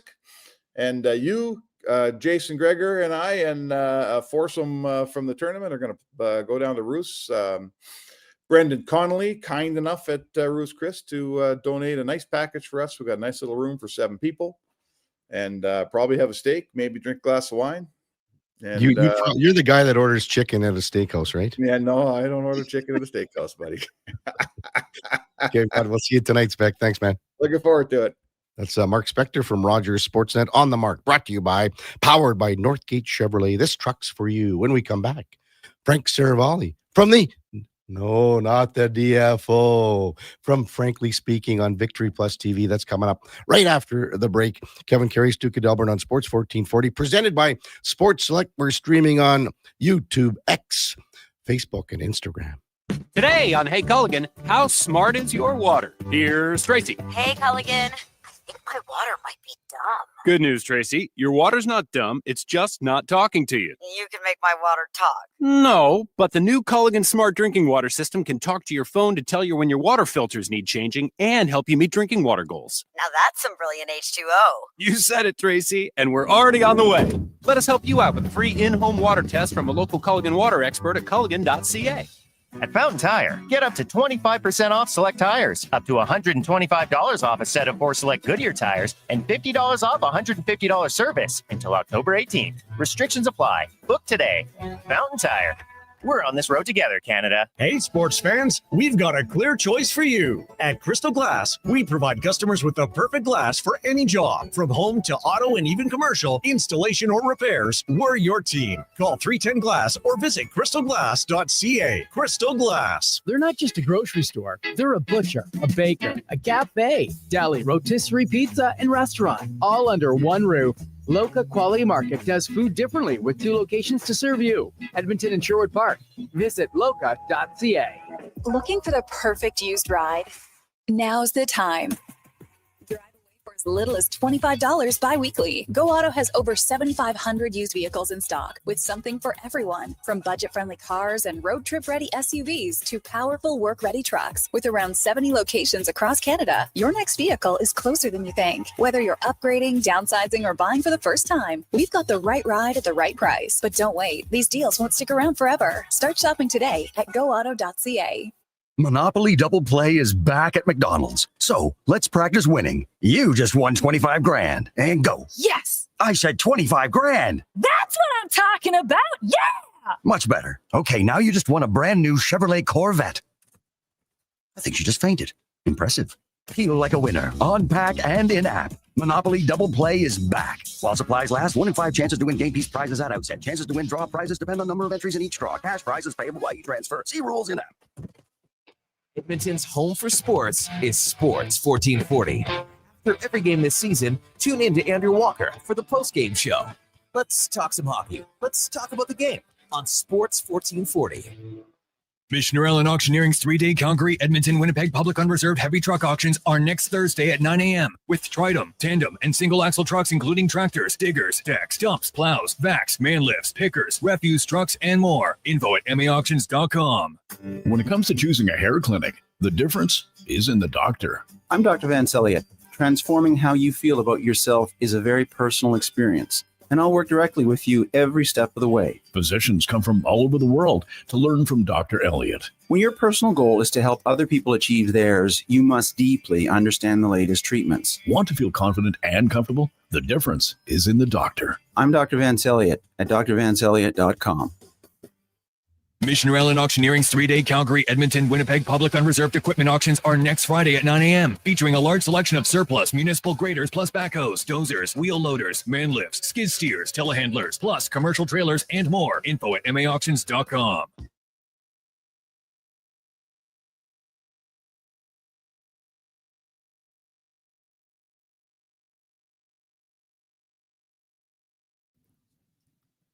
Portions of this hour brought to you by Sports Select. Get in on the action with hockey. Bet on the original at sportselect.com. 100% legal, must be 18 or older. Please play responsibly. This is the Kevin Karius Show on Sports 1440, a proud presentation of Sports Select. In store or online at sportselect.com. Please play responsibly.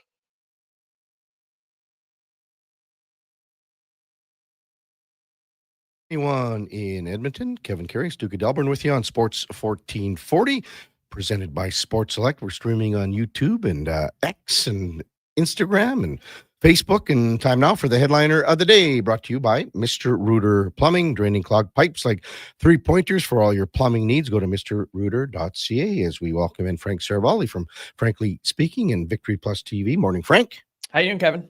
Good here. I'm going to start with Jack Roslovic, Frank, and maybe just touch on the opportunities that Roslovic may or may not have had July 1 compared to where he ended up last night signing with the Oilers. Yeah, probably a bit of a disappointing process. I'm sure coming off of a 22-goal season, he's thinking cap's going up.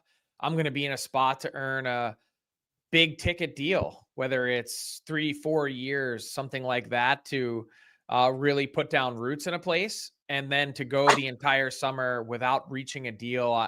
Sources indicated that the Oilers were one of the teams that had offered Roslovic a multi-year deal early in the free agent process that he had turned down, thinking that something better might materialize. And lo and behold, he ends up in Edmonton on a 1-year deal at $1.5 million, basically another prove it type contract. Yeah. Again, 22 goals last season. I think what a lot of teams around the league saw, Kevin, is a talented player who started red hot, 13 goals in his first 26 games last year, and then really limped in to finish. Where do you think he fits in here? How does he fit in here? I think he just adds more skill to the middle six. I think he's a player that, if you really needed to, has a high skill quotient that you could throw on a top line in a pinch. But I think he's someone that needs to add different layers and elements to his game in order to really be an impactful player. Is he better center, wing? What are your thoughts there? I see him as a winger. Yeah. Do you think he'd, and I mentioned this earlier, do you think he could see some time maybe with Connor McDavid, Leon Draisaitl? Is that a fit there? Yeah, I wouldn't rule it out. Like I said, he is a very, very skilled player. It's been the other parts of his game and consistency that have held him back. Mm-hmm. Frank Saravalli with us on Sports 1440. So 2 nights in here, Frank, what's caught your eye so far in the early going of the NHL schedule? Stuart Skinner. Mm-hmm. You want to go there? Sure. Well, I think you have to, because there was so much talk about early, this summer and trying to figure out what do the Oilers do. And I don't think there were a ton of really exciting options on the table to really improve the Oilers' goaltending.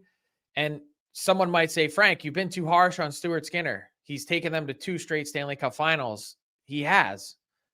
But it's the inconsistency, the apparent, it feels to me like lack of focus. He has all the physical tools and gifts in the world to do it. And it's not a compete thing. There's never any question as to what he wants to do or how much he wants to succeed.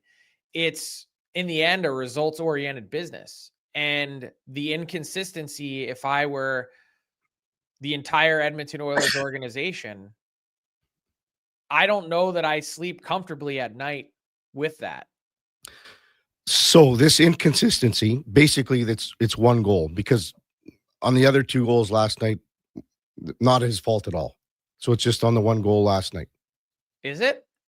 Well, It's just on one? Like I'm not saying the other 2. I'm just saying that's hard work, and I'm not pinning that all on Skinner. I'm saying that's attention to detail as a team too. The other 2 goals are they weren't pretty. They're just work. Yeah, let's see. The first goal is on Darnell Nurse, in my opinion. Okay. He gets checked inside the blue line after they've been under duress for a couple of shifts. He's got to just get the puck deep. Instead, he's checked off inside the blue line. Play reverses, a fluky goal off the skate of Philp. The second goal, if it's called no goal on the ice, would you agree that it's reviewed and called no goal? Up for debate? And there's no way they overturn that. Right. They generally stick with what the call is on the ice. Right. It's like 96%. There you go. If that goal is called no goal on the ice high stick, they don't turn that over. Right. Okay. Look, I think the point to make is, for weeks at a time in any given season, Stuart Skinner looks like the best goalie in the league. And for weeks at a time in any given season, he looks like one of the worst. And that is something that has really sent, I believe, Oilers seasons on the last couple of years on a roller coaster. It's hard to feel the consistency as a team when you're not getting solid goaltending for stretches of time. I'm not disagreeing you, Frank, on the third goal. That is 100% him. Some people have texted in and said they blame Bouchard. I'm saying no way. This is 100%. What? That's all focus. Yeah. I don't know. I'm just saying, I'm not here after one game to say, again, Stuart Skinner can't do it or can't compete. I'm just saying what it does is, if you had any feelings heading into this season that is a question mark for the Oilers, which I did, that one game doesn't make you feel good. You have a 3-0 lead. You've got to find a way to salt it away. Sorry. I can't agree with you more. It's 3-0. They have the game is in hand. The game is they have total control of the game. So anything else you wanted to mention from the Oilers game last night, Frank? Maybe Leon's 400th or something? I don't know. Yeah, I mean, look, as good of a start as you could imagine, right? In that sense. I think just the excitement around Connor McDavid after the extension, it was just such a special welcome. Like, you can tell how much everyone appreciates what he has done for the team and for the city. And, I think to have it spoiled after having a 3-0 lead it's just a really disappointing way to stumble out of the gate. Yeah. I mean, the standing ovation last night in the building, it could have gone on longer, if you ask me. I thought it was nice, but it could have gone on a little bit longer when McDavid was introduced as the last player out there. So not that he would have liked that. Well, probably not, but I think he deserved it. I think he deserved it. Agree. Are you staying up late and watching all the games? Like I did, and I was late watching the Phillies take down the Dodgers. So you're fired I up. had one eye on that. Yeah. Can they come back, Frank, or what? I think you win today, you win the series. That's the way I look at it. Oh, that's fair. They've got their ace on the hill, so maybe the Dodgers a bit on their heels. The Phillies bats woke up. I thought there was one interesting quote. They said after the game, after that Kyle Schwarber deep home run, 455 feet, they said, we're back. Well, if he hits the ball like that, I think they have a very good chance to win this series. I know you had Rod Brindamore on Frankly Speaking on Victory Plus. Just maybe touch on those comments, Frank, about, Carolina, again, they're always knocking on the door, but they're another team that hasn't been able to get over that hump. Yeah.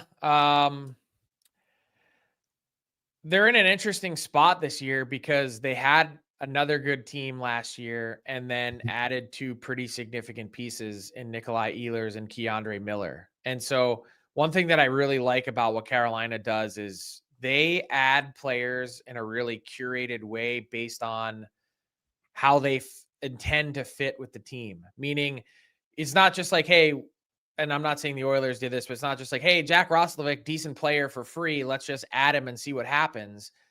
Their point with anyone that they add is what specific part of their skill set blends in well with the way Rod Brind'Amour wants to play. And I wasn't necessarily, and I'm maybe not still totally convinced about Ehlers and that fit, because I look at him as really a different type of player, a bit of an ISO player. He likes to create a lot on his own, and he's sometimes a tough guy to play on a line with because of that.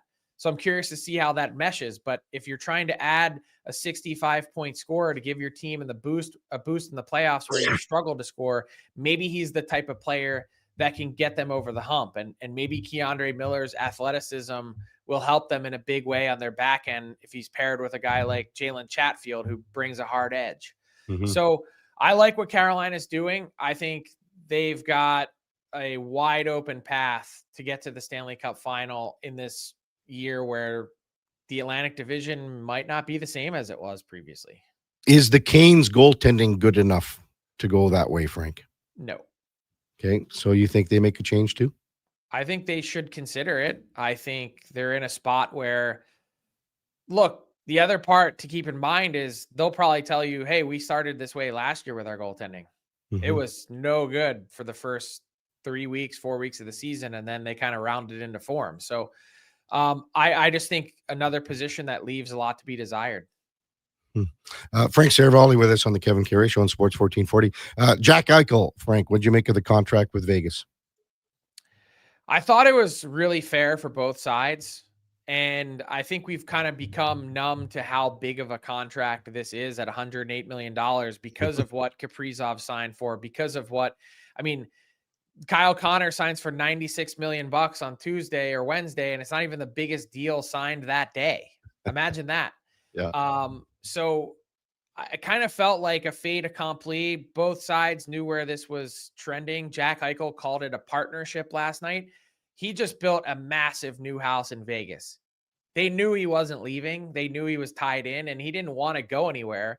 But how do you find a spot where you're really still well paid amongst your peers, but leaving some on the table for your team to do a little something with? I think he's probably found that sweet spot, particularly also in a no state income tax state where he can maybe even put a little bit more in his pocket than the $13.5 million would indicate somewhere else. Where do you got? I think you had Vegas pretty high on going to like the Cup final last year. I can't remember. It was at least the conference final, right? I had the Oilers winning the Cup last year. So, okay. Was it beating Vegas in the conference? I can't even remember what it was. Yeah, I don't know if I did my whole bracket, but I'll be real curious to see how Vegas manages without Alex Pietrangelo. I think watching Shea Theodore really struggle surprisingly last year in the playoffs, and watching Noah Hannafin, like the door's open, I think, if you want to kind of pin down Vegas here, because the Pietrangelo loss is a big one. But adding Marner, does that offset it up front with the amount that they're going to score? Maybe. On the back end, is there room? Do they have room to bring in anyone? I mean, they're not good enough on the back end right now. Cap wise, they don't. I mean, they're still spending 7+ on Hannafin and Theodore. So that's a lot. Yeah, it is. But you like what they have up front? I do. I mean, I just think Jack Eichel's goal total should go way up. Oddly enough, for as complete a player as he's become in the NHL, he's never really been an elite goal scorer that we thought he might be. I thought he'd, coming into the league, he'd shoot better than he has, to have a better goal total, better shooting percentage, all those things. But he's turned into a heck of a complete player, one of the best in the league. So, Frank, Thursday night football, what's going to happen tonight, big guy? Well, I don't think the Giants are very good, but I have definite question marks about the Eagles and a short week. I think the Eagles win by a couple touchdowns, but we'll see. Really? Think what's cooking with AJ Brown? It's quieted down a bit. He's a very emotional player, and I also think he should just put his phone away. if you stop tweeting, like maybe just keep it in house. Any of the frustration that you have, he wants to win. He wants to get the ball. He wants to impact the team. And when, think about their first game of the season, AJ Brown doesn't get targeted until 2 minutes left in the fourth quarter. This is one of the best receivers in the league, not even targeted. That seems to be a routine occurrence where it's like they don't go to him until they need him. And he doesn't get the ball in zone a lot, but when he's in man, he gets the ball a ton. A lot of teams play the Eagles in zone. It's a weird spot to be in. What would it be like to see a Phillies Toronto Blue Jays World Series, Frank? It would give me some PTSD. I think 1993 still is one of the scars of my childhood. So yeah, I can remember, like, it's one of the first sports memories I have as a human being, is like crying my eyes out because Wild Thing, Mitch Williams, and that super weird delivery couldn't get the job done. Man, you think he was going to fall off the mound on every pitch, right? That's what it looked like. Yeah. And just that, by the way, he did have a fantastic mullet. Oh, yeah. Yeah. And you know what? There's some legendary stories apparently about Toronto sports writers and Philly sports writers just having an absolute time during that World Series. Like, there was one guy who missed his flights like 3 days in a row to get back to Philly after it was over. Let's hear some names, Frank. Yeah, can't. We haven't. We're not past the statute of limitations. It's 30 years. Well, Frank, good stuff. We'll talk to you on Tuesday. See you, Kevin. Have a good weekend. Yeah, you too. That's Frank Saravalli from Frankly Speaking Victory Plus TV. It's at noon Eastern, 10 our time, Monday to Friday. Check it out if you would like to see a little more Frank. Who doesn't want more Frank? That's the headliner of the day, brought to you by Mr. Rooter, the true goat of local plumbing. That's mrrooter.ca. When we come back, we will check in with, I think, Oilers General Manager Stan Bowman to talk about the Jack Roslovic signing yesterday. 1 year, $1.5 million. Obviously, some roster moves to come here in the next few days to get Roslovic into the lineup. And that's coming up after the break. Kevin Karius, Duke of Delburne on Sports 1440, presented by Sports Select. We're streaming on YouTube and X. Fall into savings at Wolf GMC Buick. For a very limited time, get 0% on every 2025 Buick and GMC, including the all-new Buick Envista, the Encore, Envision, and Enclave. For the GMCs, 0% on 2025s like the Sierra Half-Ton, Sierra HD, even the Yukons. Get 0% on all 2025s. Plus, get up to 84 months on the GMC Sierra Half-Ton Crew Cab. But like the leaves, these deals won't last long. Get into Wolf GMC Buick now. Wolf GMC Buick. We're making it easy.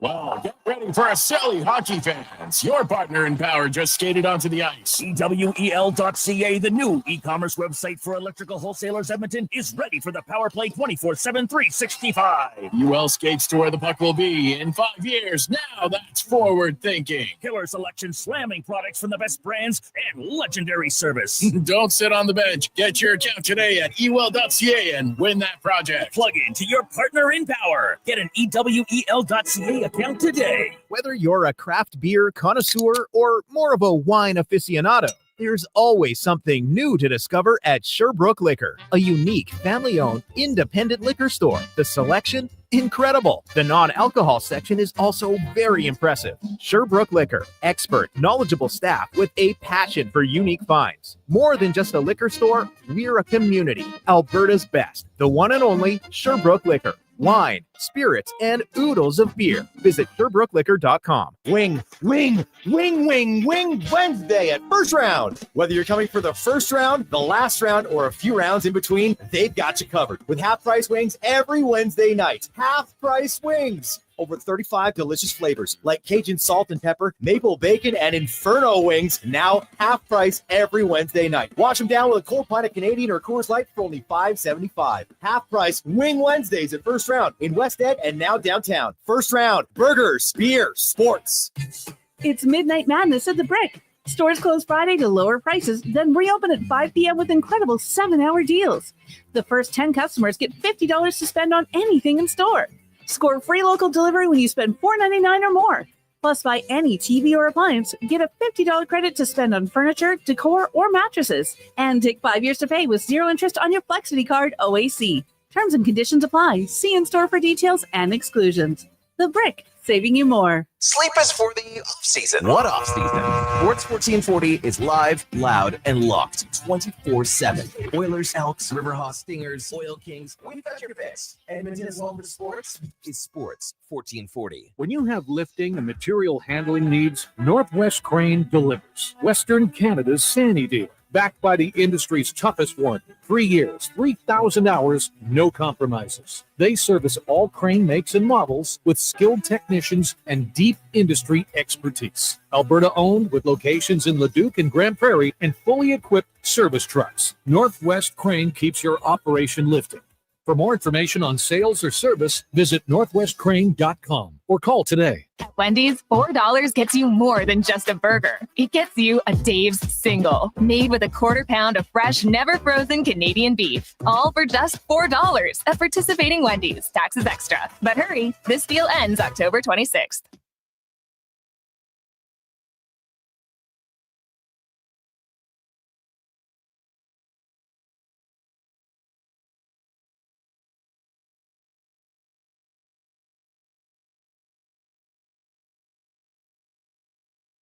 With over 30 years of sports experience, this is the Kevin Karius Show, brought to you by Sports Select. Bet on the original at sportselect.com. Please play responsibly.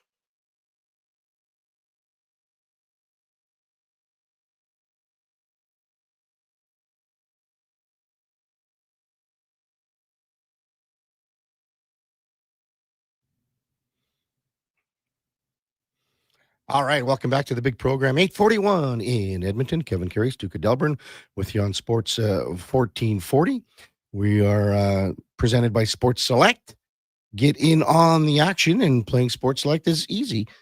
Just visit sportselect.com, generate a QR code, check the how to play videos. It's step by step, and select your QR code and how you assemble your ticket. And it's that simple. Sportselect.com. 100% legal. You must be 18 years plus. Please play responsibly. We're also streaming on YouTube and X. We got Sam the Record Man running the board. Probably going to be doing the next Sports 1440 update. Josh Fenwick running the show video wise. Good morning, Josh. You went to the game last night too, eh? You went to the game. And you come in here and you know, my throat's sore. You had I'm bleeding out of the opposite nostril than I was yesterday. Your nose is bleeding. And then what's funny is Duke and I said, well, where were your tickets last night? And he said, well, they were fairly up high. Well, up in the nosebleeds. Up in the nosebleeds, yeah. It's ironic. You guys made a comment about that. So you had a good time though? Yeah, it was a great time. It was my first hockey game that I went to in 5 years. Really? Yeah. So I made a little tweet. I thought it was pretty funny. I've leveled up from root beer to real beer. Because you weren't of age last time then. No, I wasn't. I was 16. Wow. Or turning 16. I wasn't even. You were telling me at that point you wouldn't have got someone to grab you a beer. My dad was not buying me a beer. Really? He was pretty on edge because the last game I went to was Battle of Alberta in Rogers Center. And so, you know, he was like, that's pretty good. But yeah, so well, and you, unfortunately, you're the Flames guy. I am the Flames guy, and so I didn't get spit on yesterday or anything. So did you have a Flames jersey on? I did. Wow, Jerome McGinley. Oh, guess who I said hello and shook hands with in the elevator yesterday going up? Jerome McGinley. Jerome McGinley, yeah. Wow, shout out to that guy. Yeah. Peter Hanlon was in the elevator. I've known Peter for 30 years almost. He's now assistant GM. Peter was longtime communications guy. Mm-hmm. Now, like a advisor, assistant GM to Craig Conroy, who's also in the elevator too. So yeah, you would rather been in the elevator probably. I would have rather been in the elevator. I mean, I would have big dogged everyone and just been like Jerome McGinley. Yeah. I was going to ask. It's a quick write up. You know, it's like 20 seconds. But I wanted to ask Iggy about his son Joe. Mm-hmm. Being with the Oil Kings. So. But I never really said, hey, so kind of felt a little like it wasn't the right place to talk about it. So that's fair. Yeah. Anyway, I'm glad you enjoyed the game. Jack Roslovic acquired via a free agent signing by Stan Bowman during the game. I mean, he's a first round draft pick back in 2015. He's been around already. So he's 28 years old. He was part of one of the bigger trades in Jets history, if you want to call it that, because he was playing with Winnipeg, and he went with Patrick Laine to Columbus for Pierre-Luc Dubois and a third rounder in 2022. So from there, he was traded from Columbus to the Rangers, signed by Carolina, and now the Oilers. He's had 2 22-goal seasons, one with Columbus, one last year with Carolina. He had a playoff run with the Rangers 2 years ago where he played 16 games. It's a 1 year, $1.5 million contract. How he fits in, we'll figure that out in the next few days. General Manager Stan Bowman addressed the media in the second period intermission. Here are those comments. Well, we've been talking to Jack going back to the summer. And, I know he changed agents, and I talked to his new agent about a month ago, maybe 5 weeks ago. We've been in touch the whole time, and I said the same thing to him then that I did, the other day when this picked back up, which was, we love the player. We don't have a lot of money to spend right now. So if he wants to come here and, kind of bet on himself and get a chance to play, we'd love to have him. And, I think he was obviously weighing his options and came to the decision that this was the place he wanted to be. Where do you see him more, as a winger or center? He played probably more wing last year. I think he's played center in the past. I think kind of in general, we like guys that have that flexibility. So he's a right-handed center as well, like if we choose to use him there. So it's flexible. I mean, that'll be up to the coaches, but we think he did a little bit of both last year, probably more wing. So what kind of like picking up a Kapanen last year? Yeah, I think, we talked about it actually a couple weeks ago, the type of player looking at our team that we would be wanting to look for around the trade deadline would be this type of a player exactly. And, he's available now and he's a free agent and you can get him signed, at a low amount. There's a lot of things that really worked in our favor. So, instead of waiting to see what was available, we think he could be a really nice piece to our group right now. And he's had a good experience as far as even strength scoring last year. I think he might have led their team in even strength points last year. Yeah, 5-on-5. So, that's really an important thing. That's the one thing we're trying to add to our group is, even strength scoring. Obviously, our power play has been pretty strong the last few years. We haven't had as much success scoring when we weren't on the power play. So I think that's something that Jack does really well. So that was a big thing that we think he's going to bring. We also like his speed. He brings a lot of quickness to his game. He can make plays, play with good players. Like, he's been an offensive player and he plays at a high pace. So I think those qualities fit perfectly with our group here. Yeah, is he eligible for a conditioning stint, or would you try to do that given the needs of the spell camp? We haven't talked about that. We'll get him in here. We'll get him, see how he looks. I mean, he's been skating, obviously not with an NHL team. So, he's played 500 games in the league. I think he's in good shape. I don't know how long it would take him to get going. What kind of role do you envision him playing on this team? A top 6 forward, a bottom 6 forward? What's your initial reaction to that? It's up to the coaches to figure out. We got a really talented, versatile offensive player, so we can use him a lot of different ways depending if he's playing wing or center. It's just looking at options, and I think we're a much better team when we add someone like that to the mix. So, Stan, did he come back to you guys and say, okay, are you guys still interested? I've been in touch with his agent going back. Like I said, he switched agents at the end of the summer. Justin Duberman's his new agent. I've been talking to Justin regularly. And like I said, from my when he called me to find out, kind of where things were, since he knew we were interested in the summer, ever since that conversation, I said, we'd love him, but we just don't have a lot of money to spend. So, he said, yeah, I kind of figured that, but I wanted to make sure you're still interested, and that hasn't changed. And then I guess, maybe with the season starting, they were probably looking at their options and they felt this was best. Has there been any shift in Zach Hyman's timeline at all? No. Still tracking to that November, early November. Mm-hmm. Is there a roster move going to be required here in order for this to be executed officially? Yeah, well, we're going to have to figure that out. We have a few ideas in mind, but we haven't totally figured that out. The biggest thing was this is a really unique opportunity to get a player of his caliber without giving up any assets, to have him come right into our team. It fits in salary cap wise. So it really thought about it like this. We would be kicking ourselves if we looked back and he went somewhere else. Like, why didn't we get him? It's we have a lot of good players now, but you're always looking for players that are established, and we think he's going to be a nice fit. There's some guys that fall through the cracks in free agency. It happens kind of year to year, but a 22-goal guy, like it. What's kind of your sense of how this happened and why he was still there? Yeah, I don't know. I mean, like I said, we had talked to him, and for where it just wasn't a fit at those conversations back then, it wasn't going to work. The math wasn't going to work, but we like the player. Like, the player hasn't changed. And now obviously it's a little bit of a different situation with where they are. So it was a pretty easy decision for us. Was there any one thing that pushed this over the hump to get the contract signed? As far as, what do you mean? Just getting the contract signed and officially. You've been in contact with him for a while. What was the thing that kind of? I think he just needed to make his mind up. I mean, he could probably answer that better than me. I mean, nothing's changed on our end. We've liked the player. We've liked him for a while. And then eventually, I guess he decided that this was the best place for him. Was there any talk of a 1-year deal being anything more than 1 year? No, 1-year deal.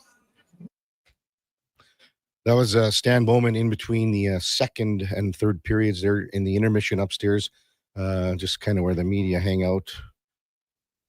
After the first period where you get pizza, and second period there was none left. So that's how it works. But that's most of the guys just gobble it up in the first. There's nothing left after the first intermission anyways. Just talking about Jack Roslovic, again, drafted by the Winnipeg Jets, 25th overall in the 2015 draft. He's a national under 17, a U.S. development player guy, but drafted by Winnipeg. Never found his footing there. When he got to Columbus, he sort of started to kind of gain a little bit of traction, but then off to the Rangers. And then, well, he had 2 good seasons in Columbus and a decent season last year. A lot of people have texted in talking about his plus minus on the text line, but Terry says 21 even strength goals and was minus 10. There you go. I think that's what he's talking about, but I'm not 100% sure on Terry's comment there. But again, it's a right-handed shot. He can play some center, he can play wing, and he can move up and down. So there will be some adjustments when it comes to how the Oilers their lineup moving forward here. I had to get to a text on this one. I'll get the Duke's input on this one too, from Haley Salvian from The Athletic. Like a writer, she covered a lot of she covers tougher stuff, like she covered the court cases and things like that. But she's trying to go to the Toronto Blue Jays ALCS home game number 2. So that would be Monday, because the series starts Sunday. So she's taking a screenshot of her phone from Ticketmaster trying to get tickets. And so it says she's looking for, so Monday, October 13th, ALCS home game 2. It says you are now in the queue, 90,235 people ahead of you. Not bad. So I don't think there's an opportunity there to get a ticket. Well, maybe it depends on how efficient that queue is. I mean, if we're talking like this is a Chick-fil-A efficiency, she'll be through in no time at all. I don't know if you heard, Kevin, there was free sandwiches here in the mall yesterday. Really? And Marty, Mel, both from the sales team here at Stingray, Connor and myself went down there. Really? And the lineup was huge, as expected. But and to the point where Connor and I were like, yeah, listen, it's a free chicken sandwich, solid. We're not waiting in line for this. We carried on, went down and got Connor's coffee from McDonald's and stuff. But Mel and Marty stayed in line, and they, as expected, hey, give that place credit. They know how to work people through in very short order. And when I thought it was such a great line from Mel. She said to Marty when they were deciding on whether they're going to wait in line, she said, well, are you more patient or are you more cheap? And Marty said, I'm more cheap. And they got in line for the free chicken sandwich. It's funny. Myself and Big Baldy, Grant Jongajan, my buddy, we were driving by way in the West End, and they have the double drive-through for Chick-fil-A. Up on Stony Plain Road. Yeah. And I said something to him to the effect of, a double drive-through and, it's packed. And then everyone says, I said, well, I get, apparently it's a pretty good chicken sandwich. And he goes, well, everyone's going to say that, he said. And I go, well, what do you mean? He goes, well, you've been standing in line for a half an hour. You're famished. You're hungry. You're going to say it's the best sandwich you've had because you're basically circumstantial. You're basically your stomach is empty because you've been waiting and your mouth's watering for half an hour. So just to that and that location up there, I heard, I don't know who told me this yesterday. I don't know if it was Josh or Declan or something, but they like have people out in the drive-through. Yes, I saw that. And apparently that's because since the drive-through faces out to Stony Plain Road, when people take off from that light, they can't hear anything over the intercoms.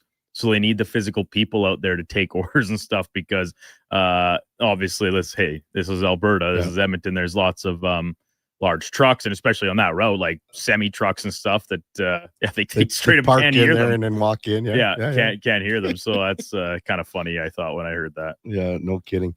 Top of the hour, we're going to talk a little NFL with Jarrett Bell from the USA Today. Tonight's Thursday night football game has the New York Giants and the Philadelphia Eagles. Everyone thought that the Giants were going to win last week in New Orleans instead of the week prior, but here they are, and we'll see where their quarterback situation is. Well, both quarterbacks are sort of making a lot of news for different reasons for these two teams. Ladislav Schmid will be with us around 9:30. Before all that, time now for a Sports 1440 update, brought to you by First Round. And you know what? Tonight is the night. You could win an NFL jersey tonight at both locations. Plus, you get 50% off boneless wings.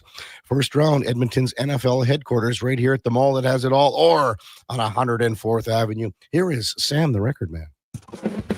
This is a Sports 1440 update. Oilers fall to the Flames in last night's season opener with a 4-3 shootout loss, with Leon Draisaitl scoring his 400th goal. During the game, the Oilers agreed to terms with forward Jack Roslovic, signing a one-year, $1.5 million contract. A few other games around the NHL saw the Kings win in a 6-5 in a shootout. The Maple Leafs take the win at home 5-2 against the Canadiens. And the Bruins beat the Capitals 3-1. The Blue Jays have advanced to the ALCS as they take down the Yankees 5-2. They will take on the winner of the Mariners-Tigers series as Detroit ties that series with a 9-3 win in last night's ball game. And in the National League Divisional Series, Philadelphia stays alive with an 8-2 win over the Dodgers, and Chicago forces a Game 4 as they take a 4-3 win over the Brewers.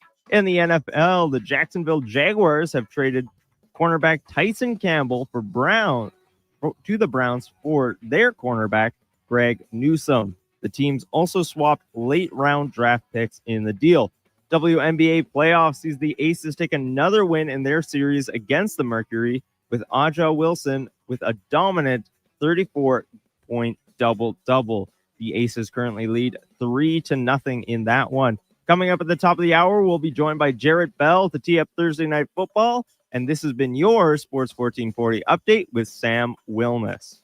This is Sports 1440, a Stingray radio station broadcasting on Treaty 6 territory. Download the free iHeartRadio app and listen to CKJR wherever you go.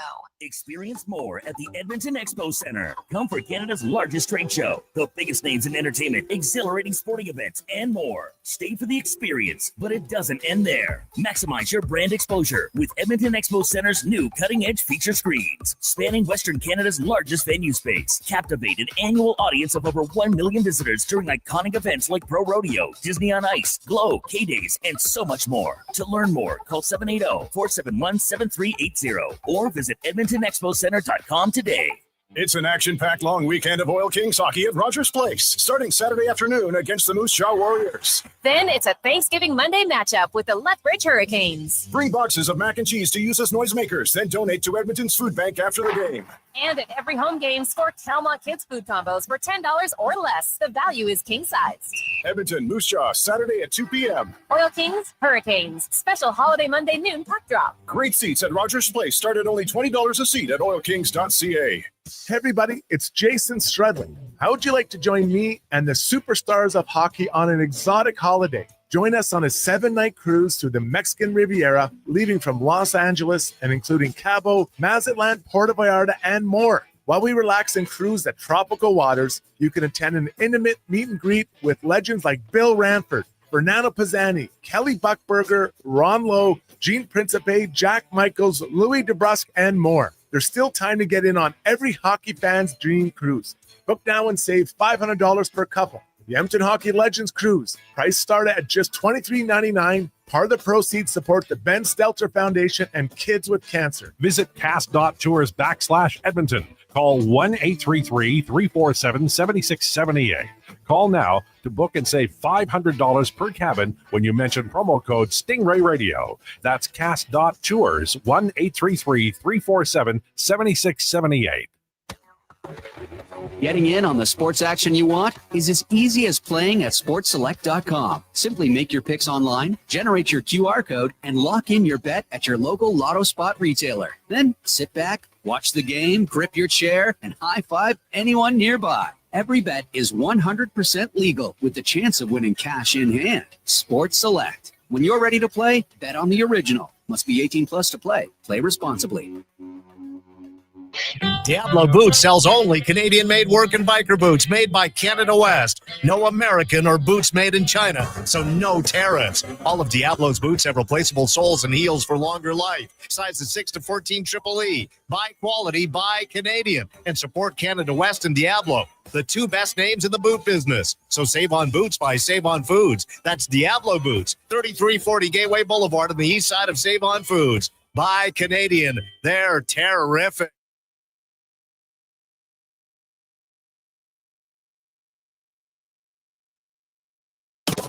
The Kevin Karius Show, breaking down Edmonton's favorite teams, even though his favorite Junior A hockey team is the Yorkton Terriers. Thanks for checking in with Sports 1440.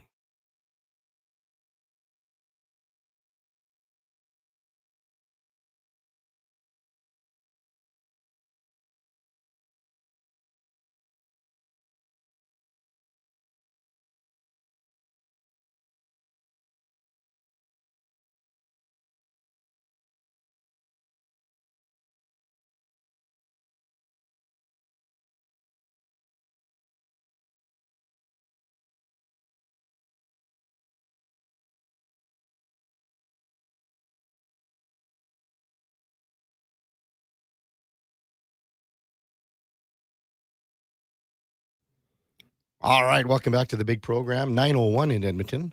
Just awaiting the arrival of Jared Bell from USA Today. It's the Kevin Karius Show with the Duke of Delburne. The Kevin Karius Show is presented by our title sponsor, Sports Select. And if you don't like that QR code, the way about it to get your tickets, you can also do the paper selection slips. They're available at every local Lotto Spot retailer. Just fill them out and they'll put them in, they'll spit them out, and there's your ticket. It's 100% legal. You got to be 18 years plus. Please play responsibly. Yeah, just trying to hook up with Jared Bell from USA Today. We'll discuss the Eagles and Giants game. Of course, Giants fan, number one fan, Jason Strudwick. He just texted me because he heard himself voicing that cruise commercial. And I don't know if our listeners remember or know this story. Struds and I were fishing up at Winifred Lake years ago. And he decided that he was, going to relieve himself at the top of the boat there, the bow of the boat. And he fell into the lake. And I was very concerned about him. But, he got up and he realized he was in like 3 feet of water. And he stood up and the water was up to his hips. That's what happened, Josh. What do you think of that? Poor Struds, man. Poor Struds. But at least it was up to his hips, I cannot tell a lie. It was the opposite way around. I started driving the boat and I'd had too many whiskeys. Oh. And I said, Struds, I can't drive the boat anymore. Can you drive? And he said, yeah.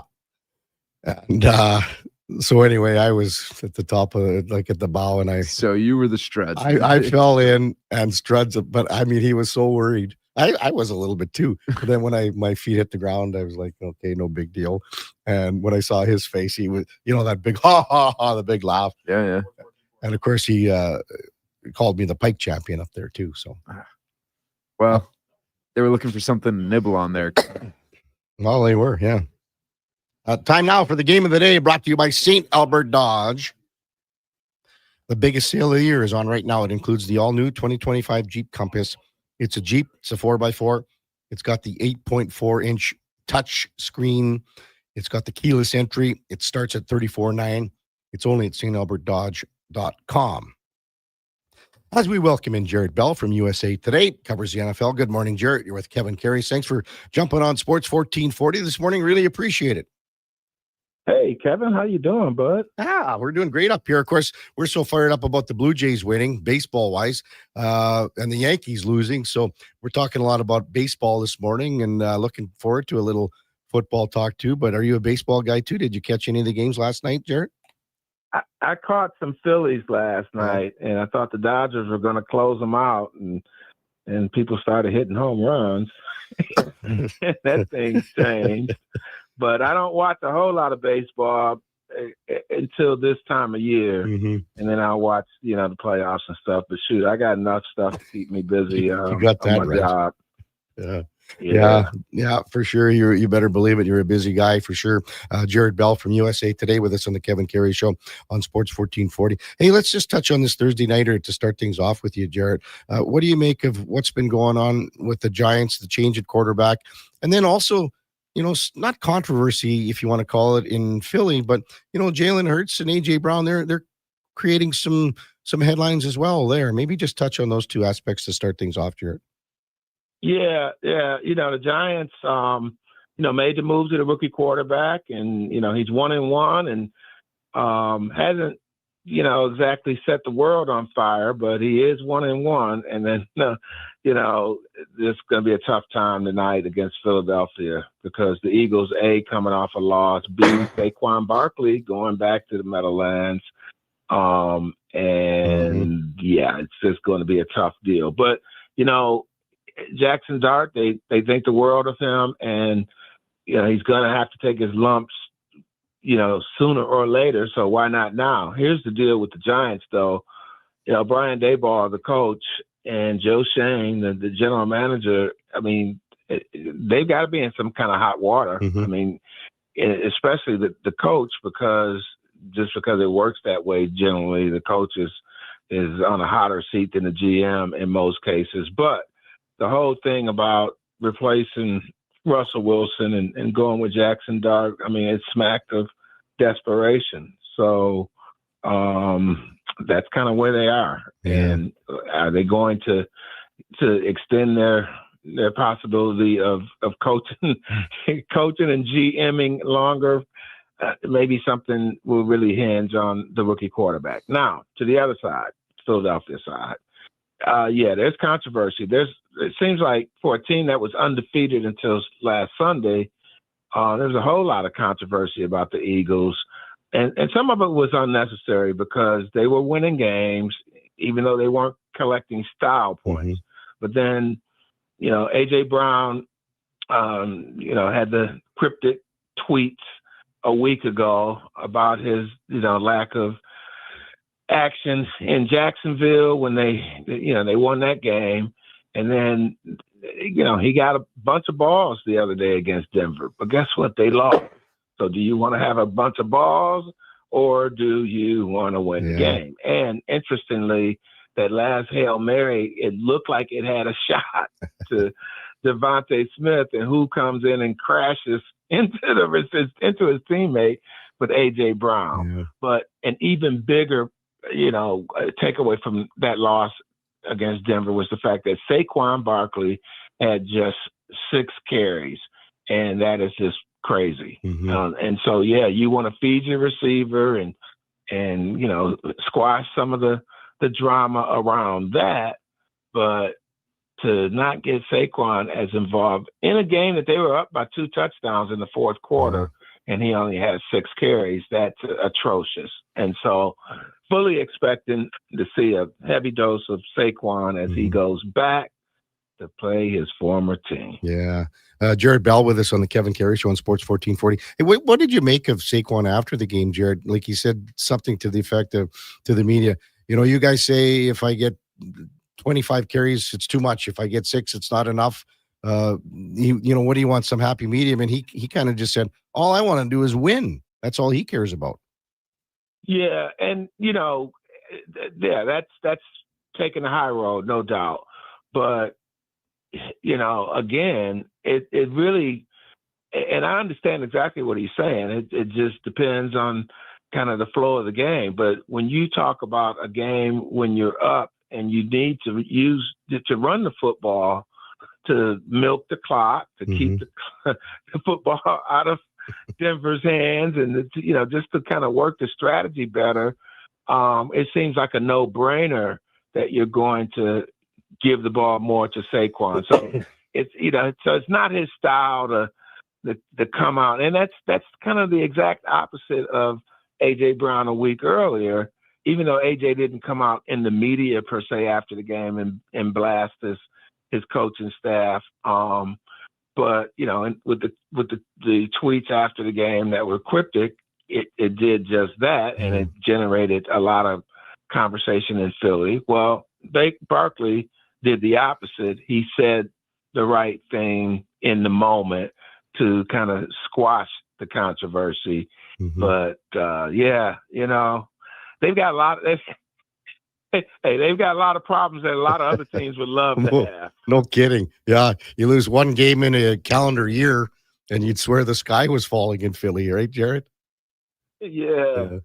So they'll win a bunch more games, and the thing is, we're in October now, and as is the case with all of these teams, sure, you need to win games and you want to position yourself and all of that, but the real answers will come a little bit later, and how for any of these teams. Yeah. I think the Giants are number one when it comes to playing man defense this year. Eagles, their receivers thrive against that. What do you think of that matchup tonight? Yeah. That's a Philly advantage. I mean, you tell me what element of the game will the Giants have any advantage in tonight? I don't. Maybe pass rush. You think about that, but then Philadelphia's offensive line is one of the best in football. So yeah, I hear you. That's a smart answer. Yeah. So well, I don't know. I'm trying to think of one. Debatable. I'm just trying to think of one for the Giants for you, Jared. I know, and it's still debatable. Yeah. But that would be V1 if it was. But to your point, A.J. Brown, Devontae Smith. What's exciting too, and I watched the game the other day on TV against Denver, and they missed the shot down the field to A.J. just by inches or whatever, or a foot or so. And I was at their game in Kansas City in week 2, and I watched them in week 3 against somebody. And so these deep shots that Jalen Hurts will take, it's kind of like 50-50. If they hit them, they look like geniuses, right? But the bottom line, and it links right back to your point, is that those receivers, Devontae Smith and A.J. Brown, in a one-on-one situation, they're usually going to win, and you like your chances with them winning the ball. And even like Devontae's a smaller guy, but he has some hops, as they call it in basketball, right? He can go up and get that ball, and he's a lot tougher than you might think when you look at how slight his frame is. So he'll and by that I mean he'll go over the middle, he'll go in traffic or whatever. So I think that's a big advantage for the Eagles tonight.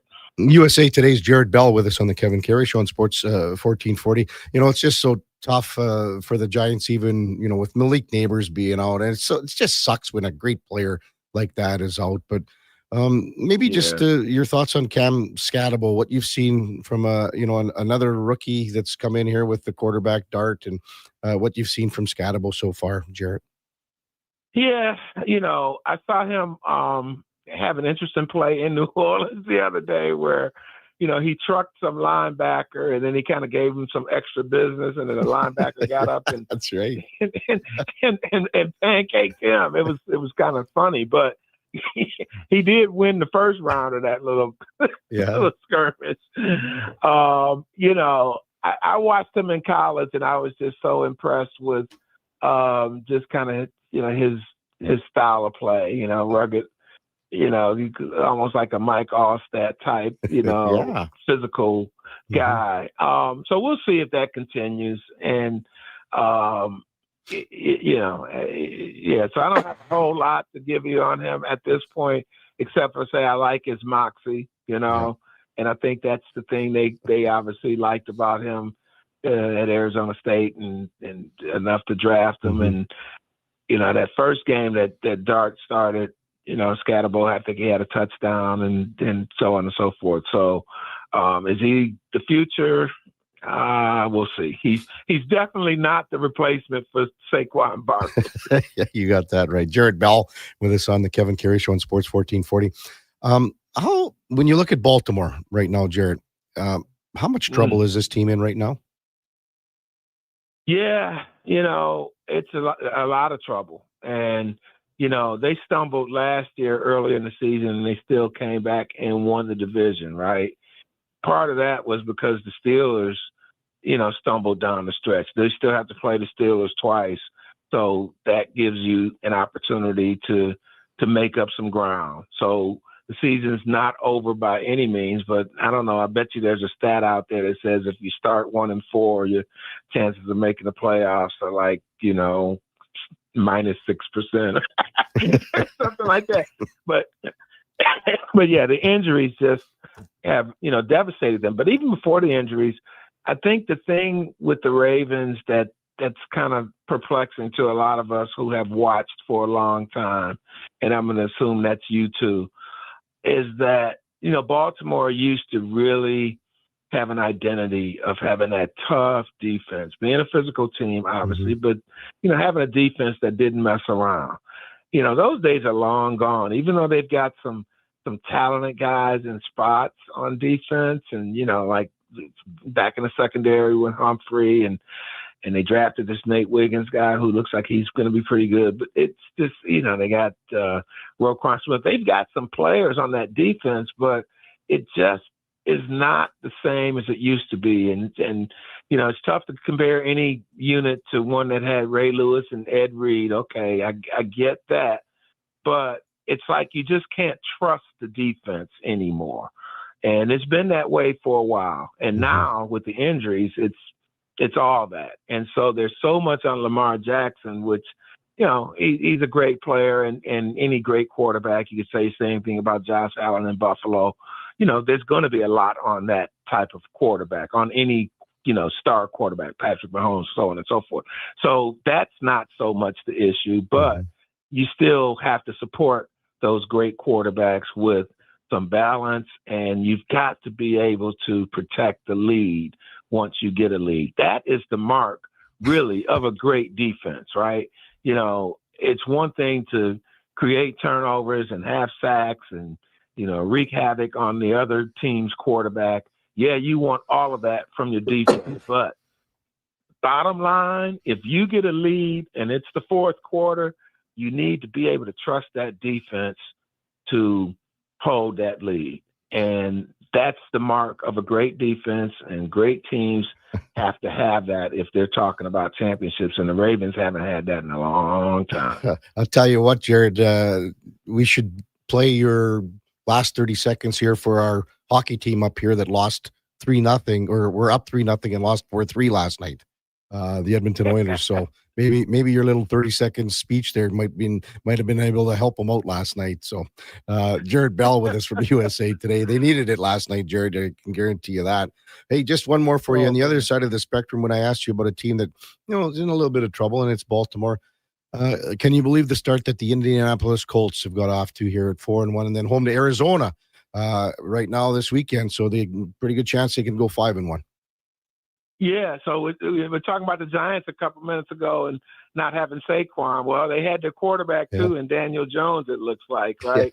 So, Danny Dimes, man, Indiana Jones, he's got a new nickname now because he's gone to the Colts and really kind of turned over a new leaf. So, yes, they are legit, and especially in that division. So they can win that division. They're leading it now, obviously.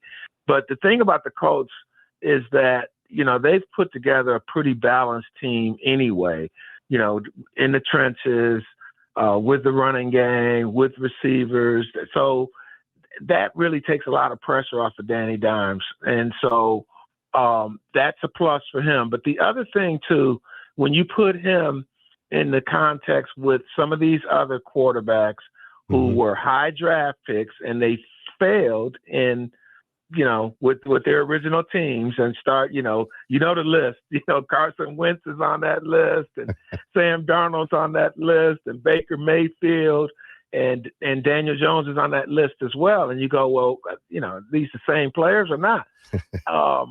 To some degree, they're different players because they don't have the same pressure that they had when they were supposed to be the franchise savior. And then they go to another team and for some of these guys, multiple teams, and then you find a spot where you've got a supporting cast. You've got a coach who knows what he's doing. Yeah. You've got less pressure. And so Daniel Jones has landed in this spot. And I don't think any of us thought that he was going to win that job going up against the guy that they had drafted so high, and Anthony Richardson a couple years ago, and Jones goes in there and beats him out. Maybe that'll be Richardson's story 5 years from now with some other team, you know, but as it stands right now, I think, Jones has shown that, he just needed to find a sweet spot, and boy, does he have it. Yeah, I lied. How about one more for you? Sorry, Jared. Just what game are you mostly looking forward to here in week number 6? I mean, 2 4-1 teams in San Fran, Tampa Bay. You got Detroit, KC. Anything top of mind that you're really saying, this is the one I want to watch? Yeah, I better think about Kansas City and Detroit since I'm going to be there. Okay. And I'm going to have to write about it. But I mean, we have to do our picks every week on our, staff panel and stuff. So I have to think about these things and try to predict them and stuff.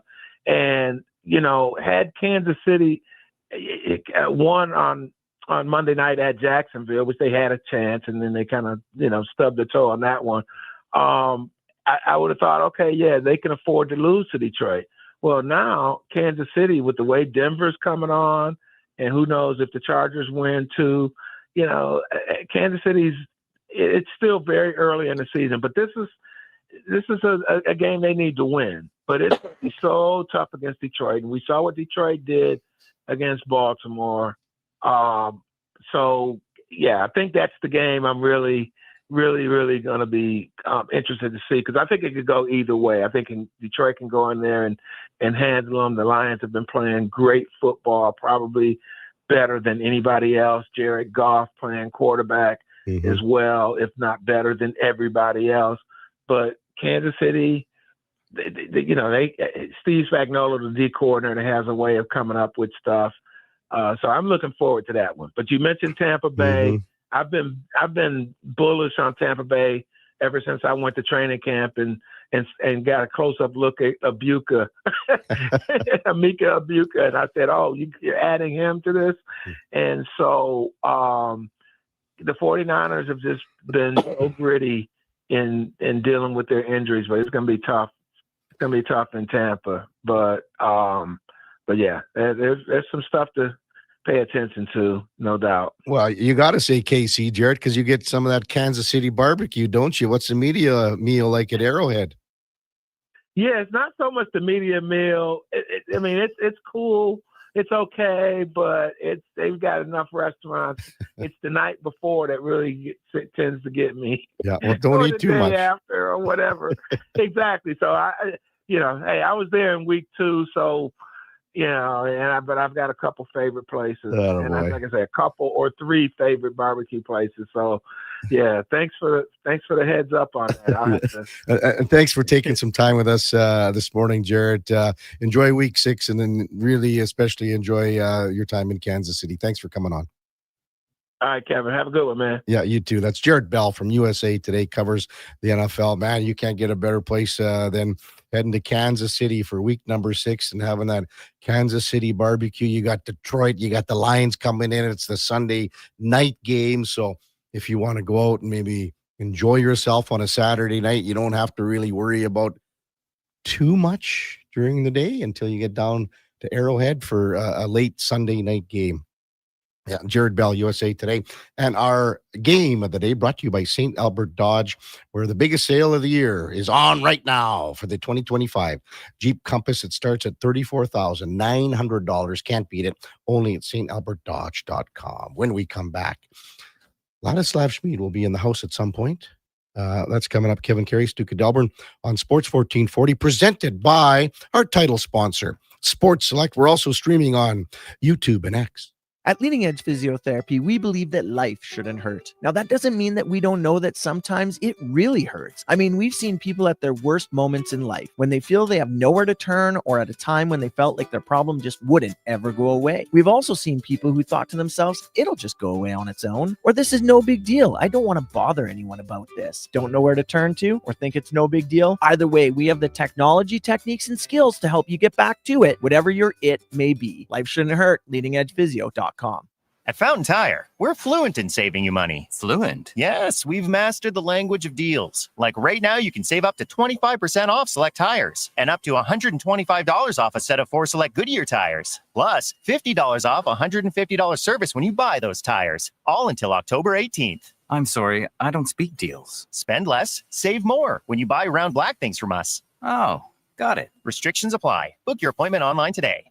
Fountain Tire. We're on this road together, Canada. Mr. Rooter meets a ghost. 1 plunge, 2, and 3. A toilet clogged with a ghost? Man, I love plumbing. You're free now. I will never find peace. The clog is fixed, yes, but I have never trusted the sump pump. No problemo. I can fix that. Now go to the light, you little scamp. Thank you, Mr. Rooter. To resolve your unfinished plumbing business, trust one plumber, Mr. Rooter. Want some good news? St. Albert Dodge is holding the biggest sale of the year on their in-stock Ram 1500 Sports. Every single one on the lot is discounted by a whopping $14,000. Yeah, 14 grand. And St. Albert Dodge has the best selection in Alberta. Over 90 Ram 1500 Sports to choose from, with great packages, including the Night Edition and GT models, all $14,000 off the ticket price. Get down there and see how easy it is to do business at St. Albert Dodge. Whoa, who turned off all the lights? Experience the new charcoal menu at Booster Juice. Charcoal menu? Introducing the Eclipse Smoothie, Blackout Booster Mixer, and Midnight Booster Ball. Where's that voice coming from? Dark and delicious, made with activated charcoal. Can we please turn the lights back on? Sorry, I'm just excited about the new charcoal menu. Wow, that is good. Right? Available now, only at Booster Juice. Edmonton's home for sports is Sports 1440. After every game this season, tune in to Andrew Walker for the post-game show. Let's talk some hockey. Let's talk about the game on Sports 1440. They sure saw you coming. You went in for about $200 in auto service, and by the time Johnny Slick out front was done telling you everything he thought you should have replaced, you got hosed for $3 grand. Big Toy Shop won't lie to you, inflate your bill, or waste your time. You'll know exactly what your service actually costs and when it's going to be done. Take your ride to Big Toy Shop, 8315 Argyle Road, 780-298-2797. Canada, Crave is now the exclusive streaming home of Jeopardy and Wheel of Fortune. Let me hear you if you want to win. 2 of the most iconic game shows in television history. You never know what's going to happen around here. Stream new seasons next day on Crave. I'm excited already. Plus, dive into a massive library of classic episodes, which include Canadian legend Alex Trebek. Answer. Daily Double. Jeopardy and Wheel of Fortune. Stream now, only on Crave. Subscribe at crave.ca.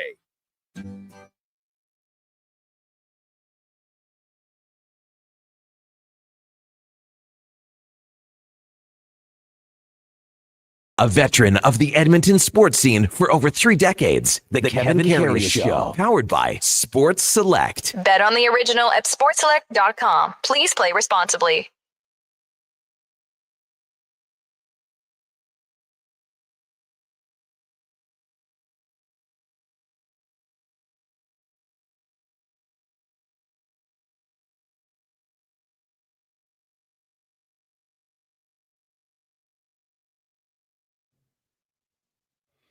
All right, welcome back to the big program. 9:29 in Edmonton. Kevin Karius, Duke of Delburne with you on Sports 1440. We got Josh Fenwick, Sam the Record Man, in the Stingray Studios here at West Edmonton Mall.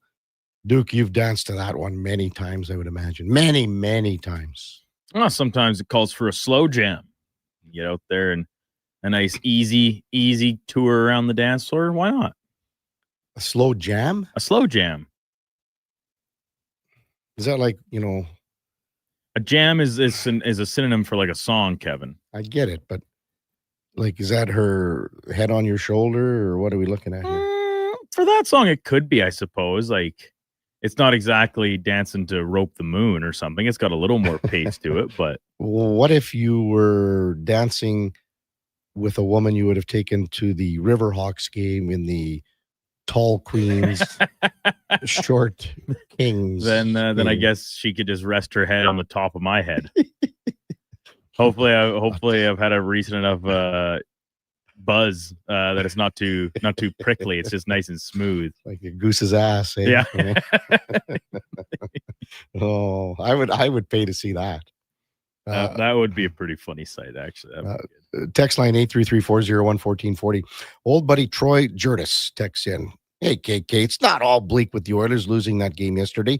Yes, there were some mistakes that they were very costly, need to be corrected, but they did get a point, which is way better than the last 2 years when they got shelled and they went to the Stanley Cup for both of them. What was it, 8-1 when we did our very first watch party? That was the Canucks game, their very first one? Yeah, it's been a slow progression of getting better in home openers or season openers. Yeah, it was 8-1, and then we did the next one. It wasn't the watch party, though. They just lost 6-0. So it was 6-1 last year. It might have been 6-0. I can't remember. But either I just know it was 8-1 to 6. Call it 6-1. Call it 6-0 either way. No, you lost in a shootout. That's tangible improvement. Like if they get a win on Saturday, they get 3 out of 4 points. But you got to win that game. You got to lock it down. What do you think of the text line so far, as expected? Yeah, very much so.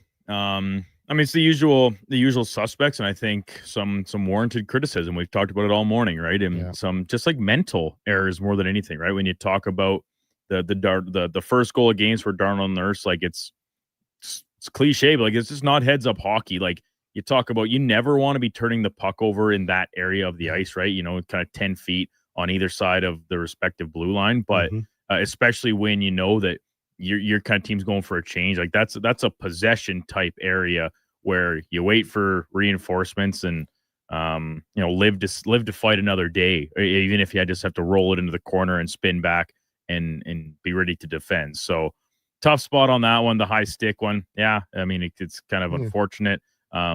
But then the last one, there was so much skepticism coming into the season around a guy like Stuart Skinner, that having that happen in game one to essentially cost you the hockey game, it's not ideal. Now, are we going to see that every night? Goodness, I hope not.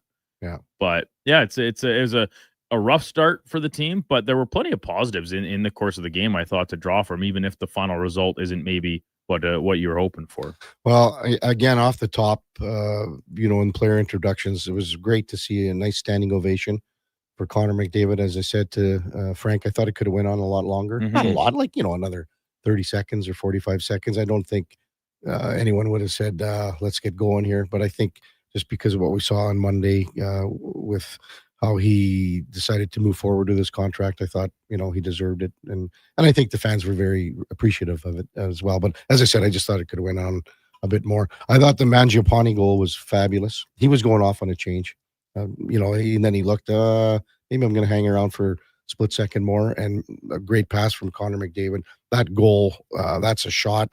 And I also agree that texter earlier, Mangiapane should have been in the shootout. He should have been one of the guys, even ahead of Howard, ahead of Savoy. He should have been in the shootout. And I don't know what Mangiapane's career, because he's got over the course of his career, he's got to have had 15, 20 shootout attempts, I would imagine.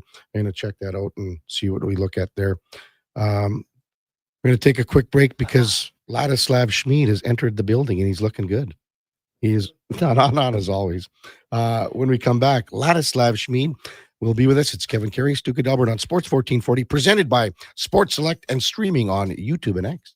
Experience more at the Edmonton Expo Center. Come for Canada's largest trade show, the biggest names in entertainment, exhilarating sporting events, and more. Stay for the experience, but it doesn't end there. Maximize your brand exposure with Edmonton Expo Center's new cutting-edge feature screens, spanning Western Canada's largest venue space. Captivate an annual audience of over 1 million visitors during iconic events like Pro Rodeo, Disney on Ice, Glow, K-Days, and so much more. To learn more, call 780-471-7380 or visit EdmontonExpoCenter.com today.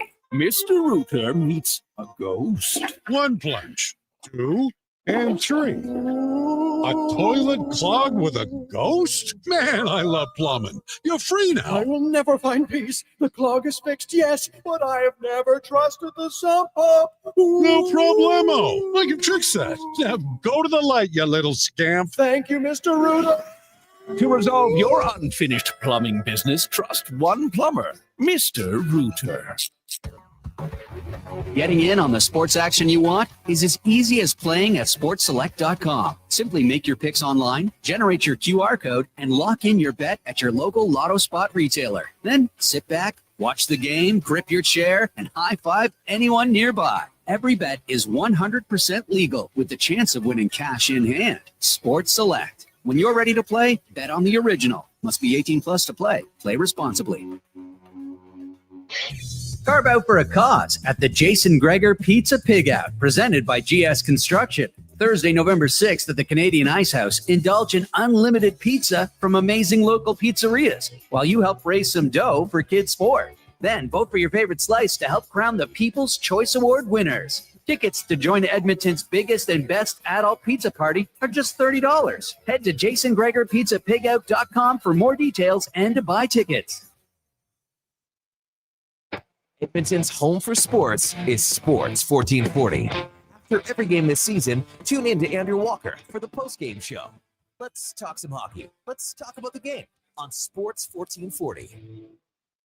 Farm, ranch, acreage, or lake lot. They're here to help at Bashaw Concrete Products. Family owned and operated for 60 years. They continue to provide the best products and service, period. Call now for your free quote on the highest quality ready mix and gravel, a new septic tank, or an outhouse pad and tank. Plus precast cattle water pads, garage sumps, and more. Call 780-372-3854 for prompt delivery. Bashaw Concrete Products. 780-372-3854. BashawConcrete.com.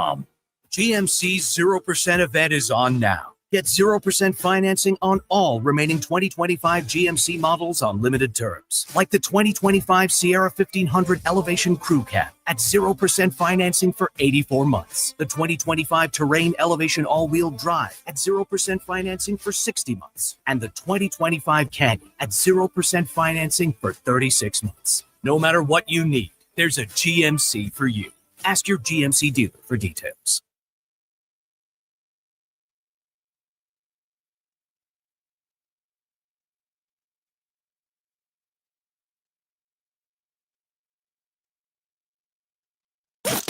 Stories, guests, and insights. This is Sports 1440 and the Kevin Karius Show.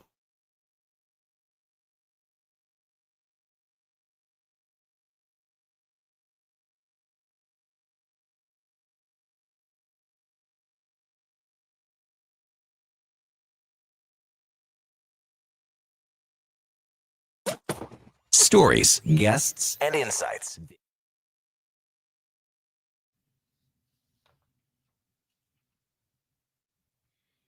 All right, welcome back to the big program. Kevin Karius, Duke of Delburne, with you on Sports 1440.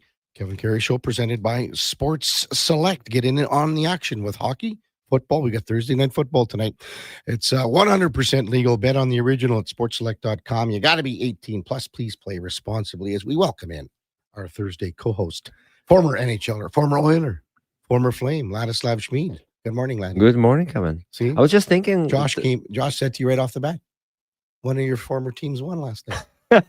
you were wrong one. You couldn't lose. Yeah. Before I yeah. With your voice, yeah, you can do some role playing tonight. Role playing.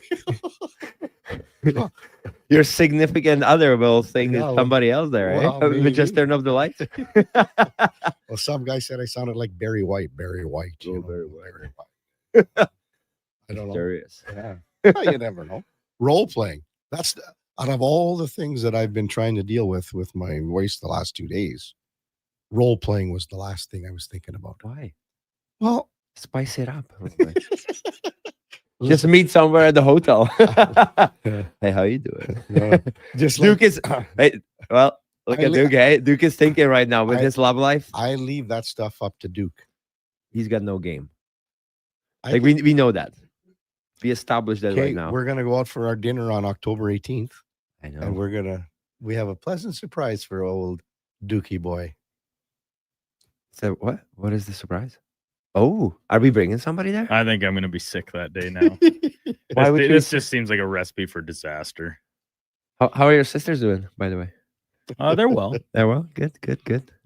So are you bringing one of his sisters or what? I would love it. No, we'll see how the night progresses. You know, Dookie Duke. Well, you can text me tonight. Well, I don't know. I mean, Oh, look how but- excited he looks, though, laddie. He looks Well, excited. he's excited because are you still up in the NFL? Oh, Yeah. big time. Oh, not big time. 3 games. 10-8, I thought. 11-8, Kevin. No, Oh, it's whoa. Duke, Have it's it. not- Somebody's lying. If you might recall, Kevin, you picked the Chiefs on Monday night. Okay, yeah, Monday night. So it's 11-8. That's why he's And it's flying high. Duke's pick tonight. Ooh. I didn't. Sorry, I was so busy the last couple of days. Who was playing tonight? Eagles, Giants, NFC Beast. In New York. Well, in East Rutherford. What New is that? Jersey. What is the spread? 7 points right now at Sports. 7.5. I'm sorry, Kevin. 7.5. I'm looking at Sports Select right now. Philly -7 on the point spread. And the bickering already started, guys. It's real. I'm not happy with that. You're not happy? Well, I wanted it to be 7.5 because now I know who he's going to take for sure. Are you picking New York? No, We'll he's see. He's going to take the Eagles. We'll see. He's gonna take the New York. He's going to take the Eagles. Eagles, really? Oh, yeah. We'll see. Stay tuned for In or Out. Oh, again, mysterious, eh? Mm-hmm.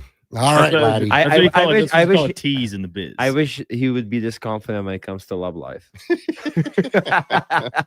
Well, maybe October 18th. We'll see.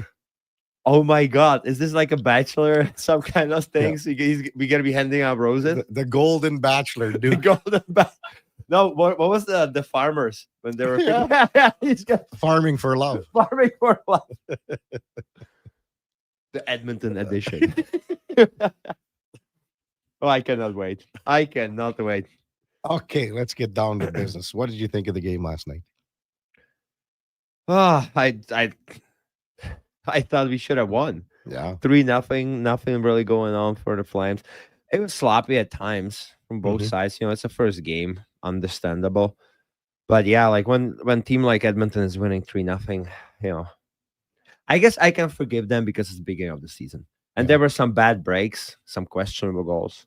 But it's part of the game. And you just have to manage the game a little bit better, manage the puck a little bit better. Yeah. So let's talk about the third goal. What do you think should have happened? I hate talking poorly about Stu, but yeah, that's 100%. I think on Stu. Mhm. In my opinion, it's either cover it. We talk about swiping into the corner, but Bouchard was going the opposite direction. Mhm. Stu would have to sweep it to the Yeah. from him to the left corner, and Right. Coleman would get there first Yeah. because Bouchard was in the motion to the other corner. Mhm. So for me, cover it.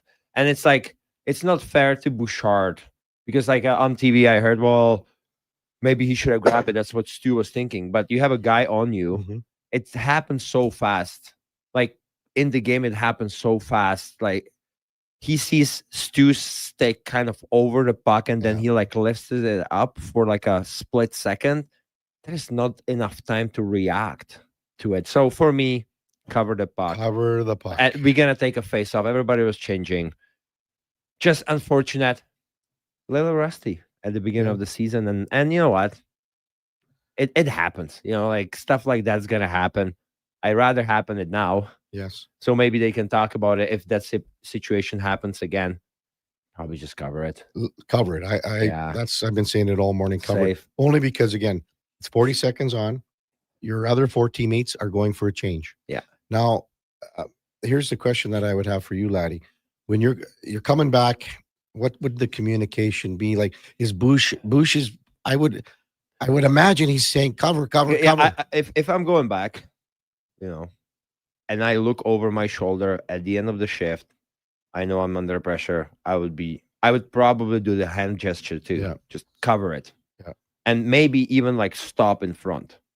So nobody gets to the goalie. That's not a thing. He was just kept going. Maybe that's why Stu thought he's gonna grab it. But like I said, it's just such a hard You've play. been out for 40 seconds already. Yeah, exactly. So but I don't know if Stu was thinking like that. I don't know if he's like, oh, this is like at the end of this shift. Like I don't know if he was thinking that. But Bouchard should probably just stop, just cover it, stop right there. If Coleman wants to get to the net, gives you a freebie cross check right on the wrist and go for a change. Yeah, there you go. Yeah. There you go. You can make something out of it. We had several discussions. I've had a couple with texters, and again, to me, it's the simple way. Simple, safe. You don't have to reinvent the wheel here. Like what? Even if he grabs the puck, everybody's changing. What are his options? He's again, and then Coleman's on his ass. Coleman is right on him, and Coleman is not the slowest guy. He's fast, and he's relentless on the forecheck too. Like he doesn't, give up on the play. So I think it would be just smart. Yeah. That's the third goal. Let's go to the first one. So how the first one I saw, before it was scored, the Oilers were under duress for about 2 minutes. Yeah. They were, and Bouchard and Ekholm were on the ice for that 2 minutes. They had a chance to clear the puck, and Bouchard made a bad pass to Ekholm. They got back in their own end, but they cleared. And everything's fine. But it's the next shift where Darnell Nurse carries the puck in. Gives him momentum, I'd say. It gives Calgary Flames the momentum. There was a little too much screwing around. So Darnell's just got to dump the puck into the corner behind the net. I guess. But again, like the puck comes back. It was everybody came back through the middle. But again, Laddie, 2-3 guys changing. I know, but yeah, I know. But like it was an odd man situation, really. Like it's just unfortunate. It's like an unlucky goal. It's off we're just watching it right now. Yeah, like for me, no brainer. But get it deep. But like it starts with that.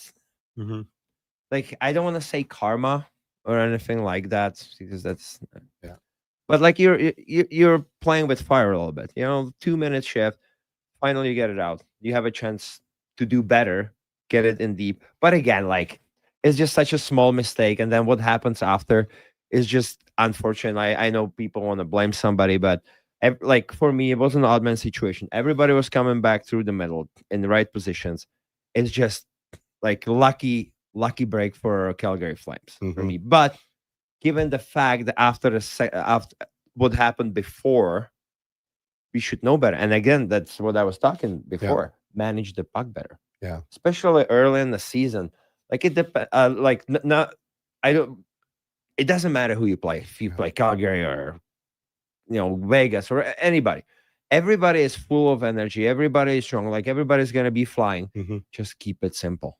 Just keep it simple. Move the puck out of your zone. Get it in deep. Get on the forecheck. Don't let the other team take advantage of it. And like there's gonna be stuff. Everybody's a little bit rusty.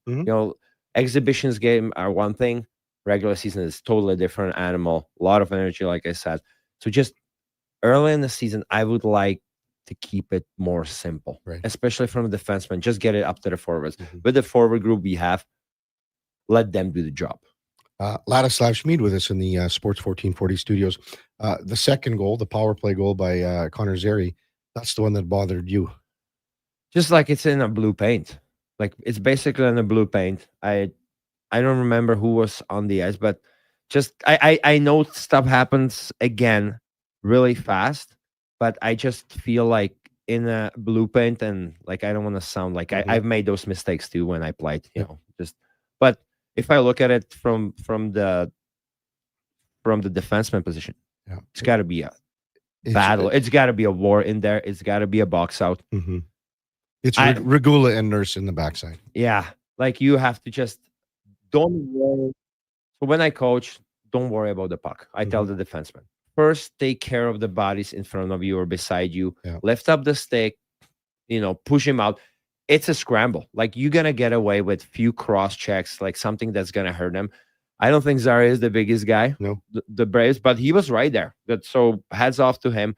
But we need to do a better job there, just controlling the stakes. And he had time. Like the puck was up in the air. He waited, and then he finally hit it.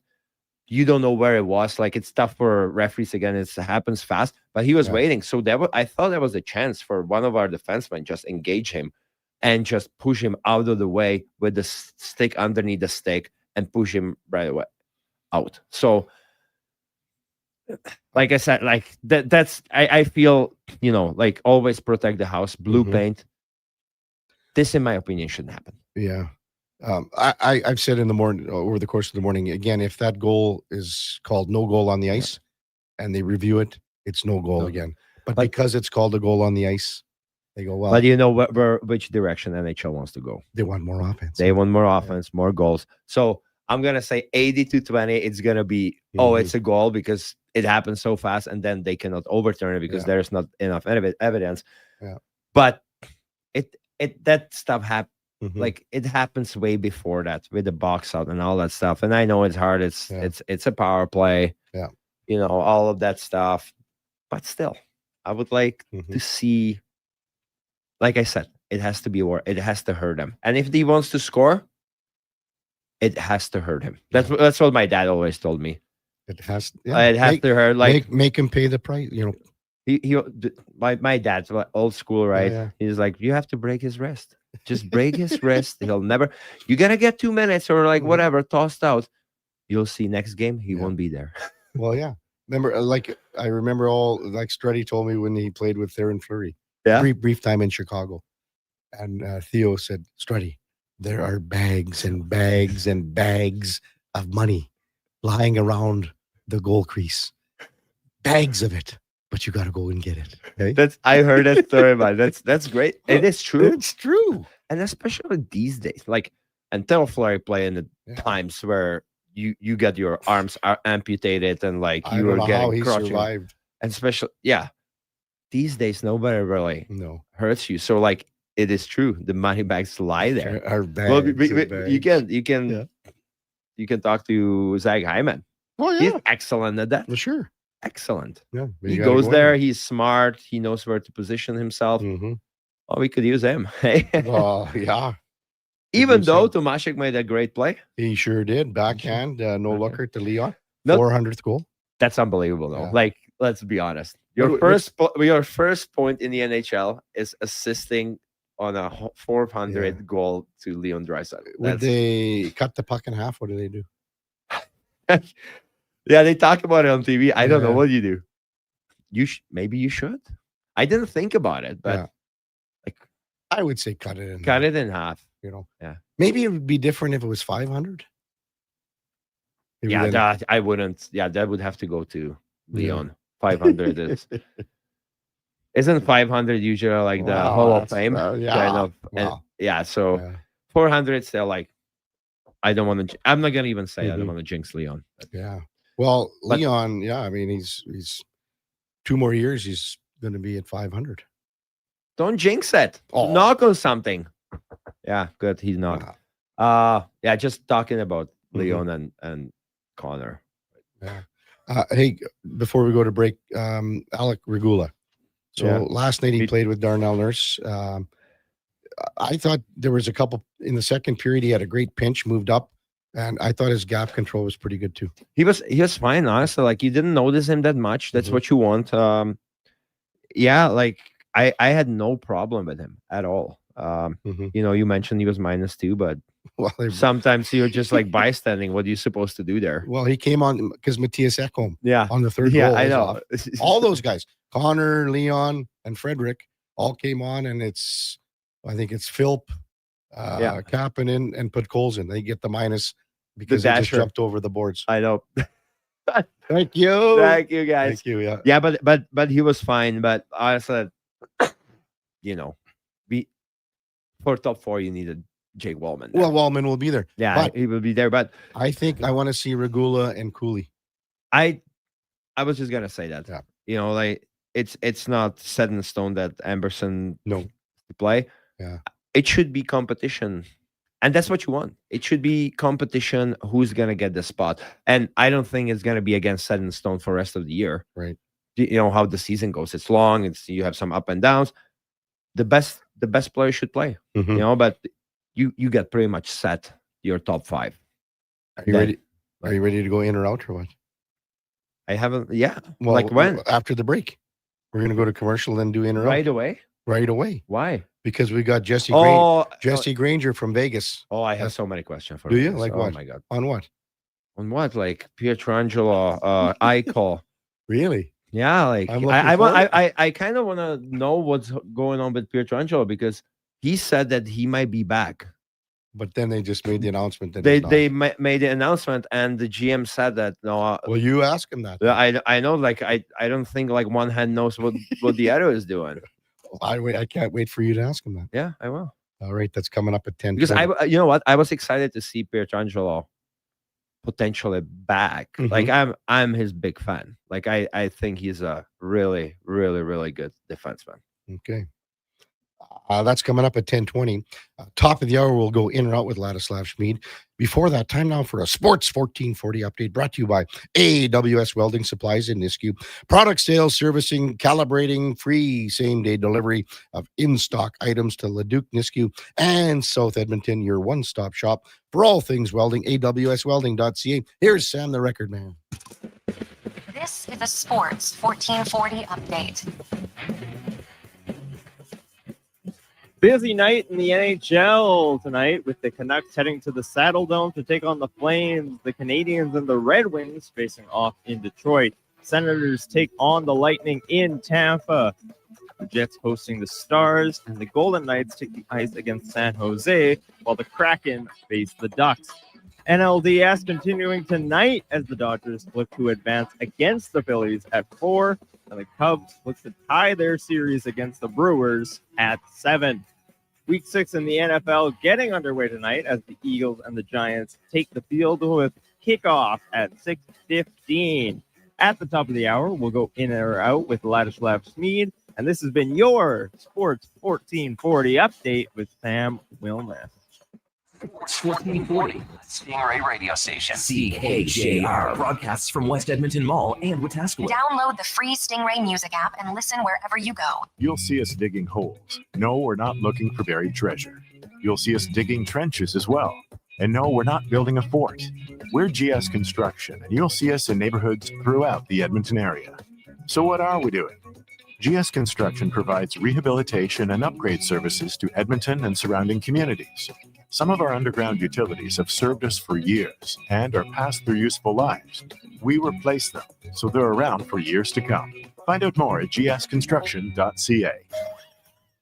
Listen up, because you're not going to want to miss this. Right now is your chance to get in on Play Alberta's biggest offer ever. For a limited time only, new players can get up to a $1,000 casino bonus when they sign up. There's never been a better time to join the fun. Visit playalberta.ca today to get started with casino, sports, and lottery all in one app. Must be 18 plus to play. Remember, if you gamble, use your game sense. Looking for an all-season vehicle with room for the hockey gear, comfort for the daily commute, and rugged capability for your weekend adventures? That's the all-new 2025 Jeep Compass, and you'll find it during the biggest sale of the year this month at St. Albert Dodge. Now, what can I say? It's a Jeep, it's a 4x4, and it's loaded with standard features like an 8.4-inch touch screen, keyless entry, and heated front seats, all starting from just $34,900. Head up the trail and see how easy it is to do business at St. Albert Dodge. Edmonton Elks Campus Clash is back, presented by Innova. October 11th versus the Winnipeg Blue Bombers, featuring $18 student tickets, food and drink specials, after party at O'Byrne's Ice District, and you could win a trip to Cancun. Tickets at goelks.com. Whoa, who turned off all the lights? Experience the new charcoal menu at Booster Juice. Charcoal menu? Introducing the Eclipse Smoothie, Blackout Booster Mixer, and Midnight Booster Ball. Where's that voice coming from? Dark and delicious, made with activated charcoal. Can we please turn the lights back on? Sorry, I'm just excited about the new charcoal menu. Wow, that is good. Right? Available now, only at Booster Juice. It's like a locker room, minus the smell. Ew. Kevin Karius brings the banter, the buzz, and the bold sports talk. Weekday mornings from 7 to 11 on Sports 1440, Edmonton's home for sports. Game day sauce. Buddy, quit rolling up to the bar and looking like it's grade 9 grad and you're wearing your dad's old work suit. Do yourself a favor and call Game Day Suits. Game Day Suits is Alberta-based and makes fully customizable, made-to-order suits. Perfect for hockey teams, wedding parties, or even the office crew. Book your free consultation at GameDaySuits.ca. I'm rocking one right now. I look deadly. You know they can't see you, right? Okay, Mr. Announcer, you want to go, tough guy? Game Day Suits! Hey everybody, it's Jason Strudling. How would you like to join me and the superstars of hockey on an exotic holiday? Join us on a 7-night cruise through the Mexican Riviera, leaving from Los Angeles and including Cabo, Mazatlan, Puerto Vallarta, and more. While we relax and cruise at tropical waters, you can attend an intimate meet and greet with legends like Bill Ranford, Fernando Pisani, Kelly Buckberger, Ron Lowe, Gene Principe, Jack Michaels, Louis DeBrusque, and more. There's still time to get in on every hockey fan's dream cruise. Book now and save $500 per couple. The Edmonton Hockey Legends Cruise. Price start at just $23.99. Part of the proceeds support the Ben Stelter Foundation and Kids with Cancer. Visit cast.tours/Edmonton. Call 1-833-347-7678. Call now to book and save $500 per cabin when you mention promo code Stingray Radio. That's cast.tours, 1-833-347-7678.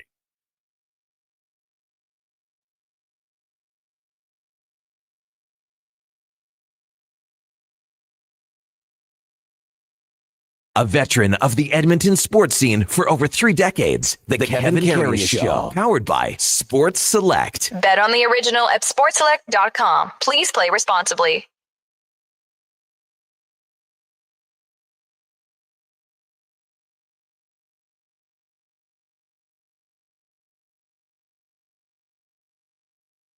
All right, welcome back to the big program. 10:01 in Edmonton. Let's get right to it. Time now for Are You In or Out?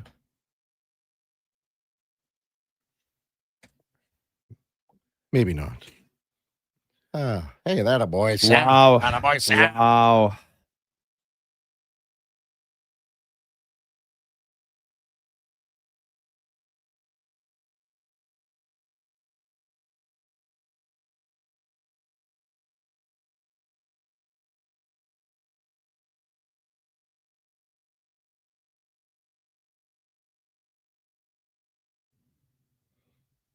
That's my fault, Sam. Not enough heads up for you, big fella. But Duke, let her rip, big fella. Oilers losing their season opener last night to the Calgary Flames. 4-3 the final score in a shootout. Connor McDavid, Leon Draisaitl, each a pair of points. Leon scoring his 400th career goal in the loss. Plenty of positives, including those aforementioned numbers to pull from the game despite the final result. I'm going to say the headliner positive to pull from it is the play of a guy we just talked about heading into the break. That was the defenseman, Alec Regula. I liked the way he played last night, but I'm going to be out. I just don't see enough there to make him in the headliner. I thought, 1 goal, 2 assists, 3 points for Nuge. Hell of a game. That's who I'm going with, I guess. I don't know. Yeah, Regula was fine for me, but I think the biggest positive for me from that is 2 goals on the power play. Okay. For me. Mm-hmm. Yeah. I want them to get it going, get it hot. It makes the Oilers really good. They get to feel good about themselves. Last year where they were 12th, it was still decent power play, but starting like this, 2 power play goals, really good. Yeah, Ryan Nugent-Hopkins was the other name I was kind of in consideration for. I thought he looked Just 3 points, so much more comfortable. And listen, it's the first game of the year. He can play across so many different spots and do many different things. That's his role in the team, is being a utility knife. But playing center with some skilled wingers alongside him, I thought he looked great. Andrew Mangiapane was noticeable as his winger as well. But for Regula, listen, I'm not saying he lit the world on fire and is all of a sudden throwing his name in Norris contention. But for a guy that hasn't played an NHL game in over a year at this stage, like you said, Laddie, largely unnoticeable. Which for a defenseman in his positioning is good, right? Especially when we're talking defensively. When I thought he was noticeable was when the puck was on his stick. And I thought he showed a lot of poise with it, whether it be breaking the puck out, holding the point at the offensive blue line a couple times. So that impressed me because I didn't know obviously a ton about this guy coming in, apart from some preseason action. And so that was something that really surprised me about maybe what he had in his bag, the confidence with the puck and poise and patience with it as well. One other thing I just noticed when I looked at the stat sheet, I wrote down after the first period, the Oilers were 81% on faceoffs. 81. Wow. The game finished with Calgary at 51-7. That's a big drop. Oh, it's kind of the story of the whole game, right? Because obviously as it progressed, the Oilers just got sloppier and it kind of seemed like they took their foot off the gas and gave Calgary a chance to get back into it. And credit to the Flames, they took full advantage. That the 19-year-old late first round pick from last year, Matt V. Gridden, I thought he was very noticeable all night. Obviously gets rewarded with the lucky bounce goal. I liked his game a lot. He was strong on the puck. Like you could notice him. He went around Bouchard in the first period. He skates well, hey? First, second shift of the game for Bouchard, and it got turned inside out a little bit. And it's kind of funny because as soon as that happens, and we were talking about it in the dressing room at Tropics last night, it just kind of seems like that's always something that ends up in the net, right? Like when something like that happens, and then everybody just rains it down on Bouchard, saying how terrible he is and on and on. Thankfully, the goal to Skinner bailed him out with a good early save there. But it just kind of seemed that way. But yeah, good game for a couple Flames as well. In the middle of the game, at the intermission, Elliot Friedman mentioning that some traction regaining and then actually confirming it was official. The Oilers signing Jack Roslovic, the U of A forward, scored 22 goals last season to a 1-year, $1.5 million contract. This move kind of confuses me at this point. I understand they kicked tires on him back in July, but the way the roster is kind of fleshed together here, they have extra forwards. They've got a bit of a glut at the forward position. Now, clearly, the Oilers look at and see he is an upgrade on at least someone they have currently in the lineup. And at least in the immediate right now, heading into the weekend, if he is in fact going to play in Vancouver and out on this road trip, I think the lineup casualty is going to be Noah Philp. I'm going to be out too. You're out? Yeah, go ahead if you want. I'll go first if you want. Well, first, Curtis Lazar's one guy that didn't even play last night, obviously, right? Yeah. But I think just the way the salary is working here, I think Ike Howard bonus structure comes into play here a little bit. But I think it's going to be Ike Howard, not Philp. Well, it doesn't really make sense to me that Howard is on the fourth line. It's like if I have that guy in the lineup, he needs to be higher, which there's no room, in my opinion, for him right now. Yeah, team low on ice time, 10:43 last. Yeah, so it makes no sense. So, but I still think Noah Philp might be. I'm in on this one because Jack Roslovic can slot in that third line. The other thing too is Philp, Ike Howard doesn't have to clear waivers. Oh, he has to. Okay. Oh, okay. So he can get sent down and not get picked up. Philp has to clear. Oh, so he has to. Okay, so I'm going to change my answer. So, I'm saying someone maybe might take the flyer on Philp if they so choose to. Well, they might. Yeah. But Ike Howard, they can't. Yeah. I'll be with you then. But be honest, Kevin. Yeah, I am. Do you think a team is going to claim Noah Philp going through waivers? I don't know. Never know. I don't know. But again, I'm for me, when I look at it at first, the most logical thing is Noah Philp out. See, I'm looking at Ike Howard being last year's Matthew Savoy. Go down, to Baco. Yeah, and play hard. He should. He will. I remain pretty confident in thinking that he is going to see time in Bakersfield. But like one game opening night roster, like is that enough? Was it get your feet wet? Congrats, NHL game. Now go start plying your trade and working on your craft in the American Hockey League. Mm-hmm. I would think they're going to try and get a few more looks at him here before. But they like, send him what down. looks are you getting? Based on last night, I guess nothing. Yeah, really, playing right? top 6 guy and a 4th line position. It's a fair point. If that's all they have for him, he is certainly better suited to play 18 minutes a night, top power play unit in Bakersfield. So sure. I definitely don't disagree there, but I'm sure we'll get some clarity on the roster situation in the coming hours, if not days, heading into this weekend's game against Vancouver. Sticking in division yesterday, Jack Eichel, latest to sign a lucrative contract extension with the Vegas Golden Knights. 8 years, $13.5 million AAV. It's kind of funny how it comes right after McDavid's deal that was being obviously incorrectly lauded as being so team friendly and such a great get for the Oilers and win-win for both sides. I think this falls into the exact same category. It's clearly long-term. Jack Eichel already has a Stanley Cup to his resume. One of the best two-way centers in the league, has a ton of offensive upside as well. I just think this makes the Kaprizov deal look so bad. You're paying $17 million a year. You want to go first, Laddie? Right? Yeah, I gotta be in on this one, man. It does look bad. It's just. Let's just pretend Connor signs and then Jack signs first and second. What does Kaprizov sign for?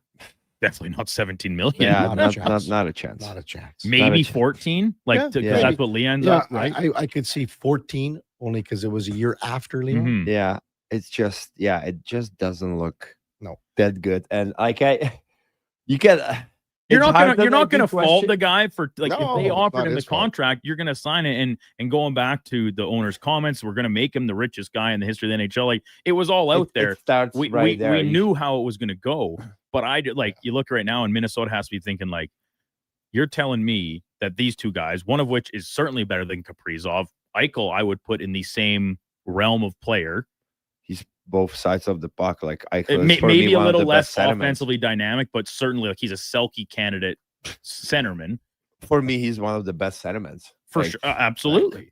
He's really, really good. $3.5 million less per year, and they're both max term contracts. But like, you're thinking right now, the cap is gonna go up and up, but so are the salaries. Yeah. So you might be in a crunch again in like 2 or 3 years because all the salaries are going up, and now you're thinking, wow.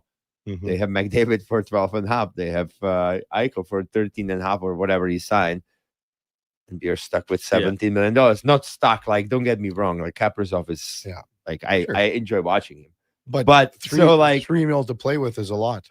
It is. And like, so what does it say about Kaprizov? Yeah. Like, how badly you want to win there? And the thing you mentioned there, Laddie, is so appropriate because, like, if we recall back to the half season lockout in what was that 13-14, the teams got those amnesty buyouts, right, where you could buy out a player with no cap penalty moving forward, and it was to give teams relief, right?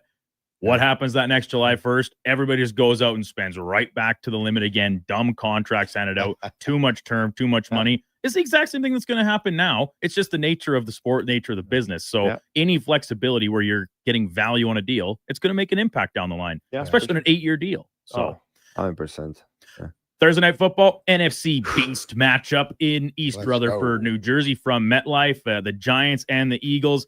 We rewind. I said the fact it was a divisional matchup was too many points when we were talking Rams and Niners previously. This time around, however, after seeing the Giants on Sunday and the way the Eagles have played this year, I think 7 points is the current spread. I think that's a freebie. Give me the Eagles -7. Well, I have no choice.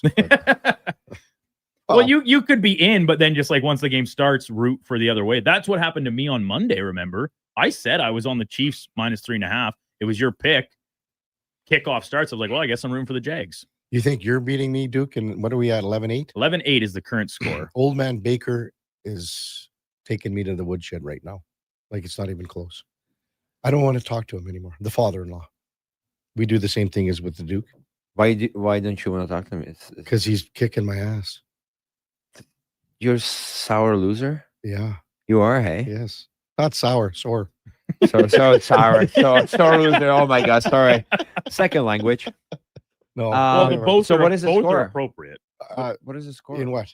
Well, with your father. Oh, I don't even know. He's up. I think he's plus 8 or 9. Wow. Yeah. So each week, different person gets to pick? We nominate differently, but we had played more games too. Okay. Yeah, because like Kevin and I only pick these primetime games.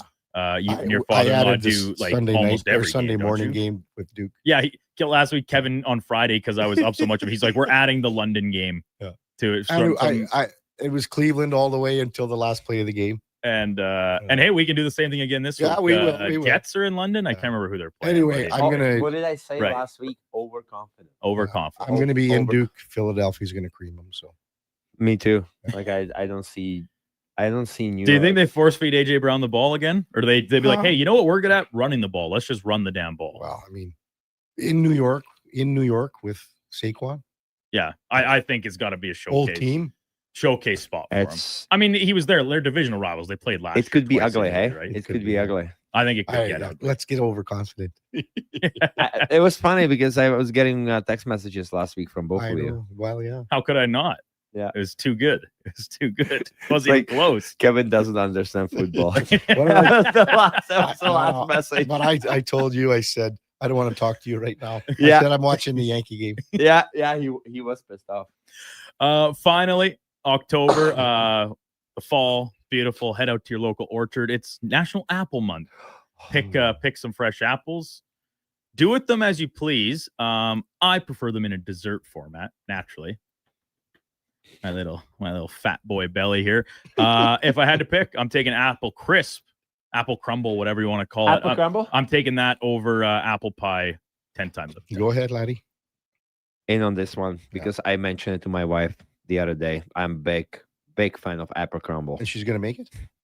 She was thinking about it. She hasn't yet. Does she have the Tell apples? you what, laddie. Well, I don't know if she's got an apple. It's not very hard to go to the grocery store and pick up apples and make it. Because the apple trees, everyone's got. Some, And because like the apple trees, like if there's some that are a little over ripened, right? They've maybe already fallen or whatever. Then you can. Those are really easy to use for making something like that. I So doubt keep the she's good gonna ones for apples to eat. Yeah, I doubt she's gonna go to the apple orchard and she's I gonna mean, pick them up herself. apple pie is great too, but I'm going with apple crumble. Or I like apple strudel. Do you know strudel? Yeah. I'm a big fan. But apple It's just crumble, the top part. apple crumble warm with vanilla ice cream on top of it. My Yeah. God, I used to crush it in every restaurant. Now, like I don't go to restaurants and nobody makes it for me these Laddie, days. next Thursday, I'm bringing some in.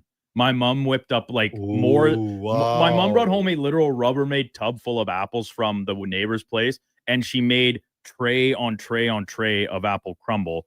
We froze it. Yeah. So I've got one in my fridge right now that I'm working. Like I have a piece for dessert each night, but Oh. I've got another one in the freezer. I'll bring Please. that one in next week. Please. We can dip in. Thank you. Is it gonna? And be thank you like- to your mom. Are you Yes. gonna heat it up in the little toaster oven here? or I what? think we can just use the microwave for that. Oh wow, no toaster oven. But the crumble, you get the brown sugar. Yeah. Maybe, Those are maybe, like and maybe kinda- even I don't know what time stores open here in the mall. We might send Sam down Vanilla ice down cream. to go get some ice cream for us too. or Vanilla ice something. cream. Yeah, sounds perfect. Oh, what do you mean stores here? Let's just send him in a car. Let's do the groceries, sir. Sam, head out on your bicycle and bring back Or a a bicycle. tub of ice cream. What is the local what is the ice cream? No not Piccolino. That was the restaurant. What is the restaurant? They make a Madagascar vanilla ice cream. Oh no. It's the big tubs. They sell it in the Italian markets here. I'll think of it. It's a really good ice cream. But no pressure, Sam. But you better get it. Good stuff. We'll go to break here. We got Jesse Granger, Vegas Golden Knights, covers the Knights from the Athletic. I thought you hated what Las Vegas. It's your least favorite team. We talk about it. well, We talked about it last week. no, it was the biggest rival. I said. biggest rival, yeah. Yeah. And you say you don't like them. They're Stu- arrogant. Yes. Oh, and now I remember. Yeah, probably. I'm fine with it. Should This be is a mentioned. reporter, though. I know. You know. So you hate him too? No, Jesse's a good guy. Is he a good guy? He's a good writer. He's a good reporter. Yeah. Covers the bases quite well. Well, let me judge you. Well, you ask him about Petrangelo, right? I'm gonna throw it right to you, and I'm gonna say, Jesse, Laddie wants to get things going with Alex. Yeah, Petrangelo. it's one of my favorite defensemen to watch. So. That's coming up right when we return. Kevin Karius, Duke of Delburne, Ladislav Schmid on Sports 1440, presented by Sports Select. We're also streaming on YouTube and X. At Fountain Tire, get up to 25% off select tires, up to $125 off a set of 4 select Goodyear tires, and $50 off $150 service until October 18th. Restrictions apply. Book today. Fountain Tire. We're on this road together, Canada. Michelle and Colette are sisters. Sisters who don't agree on much, especially when it comes to which hockey team is the best. Edmonton is the best, baby. Vancouver's #1. Even when it comes to meat snacks from Wilhawks. I love the Harris Schweiner. The ham sausage rules. But they will agree Wilhawk beef jerky is the best. it might just be the only thing Alberta hockey fans can agree on. Others can try to imitate, but no one can duplicate Wilhawk beef jerky. Only available in Leduc. Get yours today, because you don't win friends with salad. This hockey season, before every game, check out the pregame show with Andrew Walker on Sports 1440. It's brought to you by Titan Supply, your only source for rigging, lifting, and hauling products. Visit titansupply.ca. Missioner Allen Auctioneering's 3-day Calgary, Edmonton, Winnipeg public unreserved heavy truck auctions are next Thursday at 9 a.m. with Tridom, tandem, and single axle trucks, including tractors, diggers, decks, dumps, plows, vacs, man lifts, pickers, refuse trucks, and more. Info at maauctions.com. I've been job hunting for months, but I don't have the skills for the jobs I want. I've been job hunting for months, and with the help of Work First Alberta, I got hired. Work First Alberta can help you change your story. It connects job seekers with training and resources to find meaningful employment. And it can help employers find qualified candidates. Learn how you can change your story at workfirstalberta.ca. A message from the Government of Alberta. Missioner Allen Auctioneering's next 3-day Calgary, Edmonton, Winnipeg public unreserved industrial auctions are next Thursday and Friday at 9 a.m. These major events include multiple lanes selling a large selection of multi-purpose trucks, equipment, and commercial trailers. Info at maauctions.com.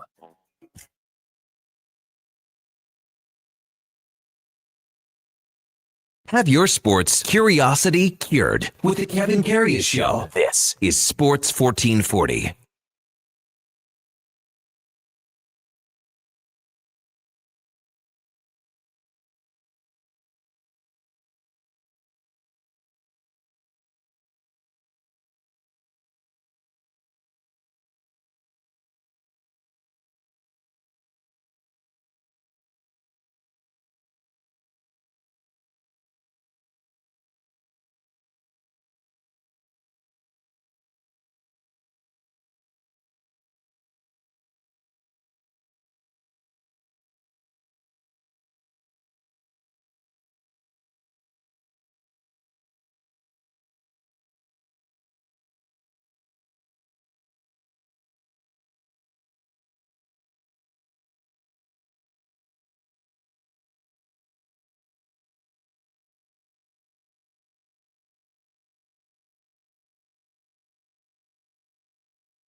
All right, welcome back to the big program. 10:22 in Edmonton, just awaiting the arrival of Jesse Granger from The Athletic. Covers the Vegas Golden Knights. I didn't know Petrangelo was your favorite defenseman. Not favorite, one of them. One of them. Even when he played for St. Louis, I always thought he was pretty underrated, in my opinion. Not by players, but nobody really talked about him. But in the last 10 years, when you talk about all-around defenseman, he's got to be up there. Stulo, Northside Adam, Real Duke, Marius DeBoer, love that name. Pinocchio ice cream. Pinocchio ice cream. Yes, love it. That's the one you're talking about. Well, Sam, and Italian center is right across the street. So you can just bike there, pick up the tub from there. Pinocchio. How about this Apple one? crumble. I don't know who he's talking about here. Danny YYC says, KK, in my humble opinion, Vlad is a national treasure. He could be talking about Vladimir Guerrero, but maybe he's talking about you. Yeah, well, a lot of people make that mistake. I don't have V under. I got it, but it's okay. But maybe he's talking about Guerrero.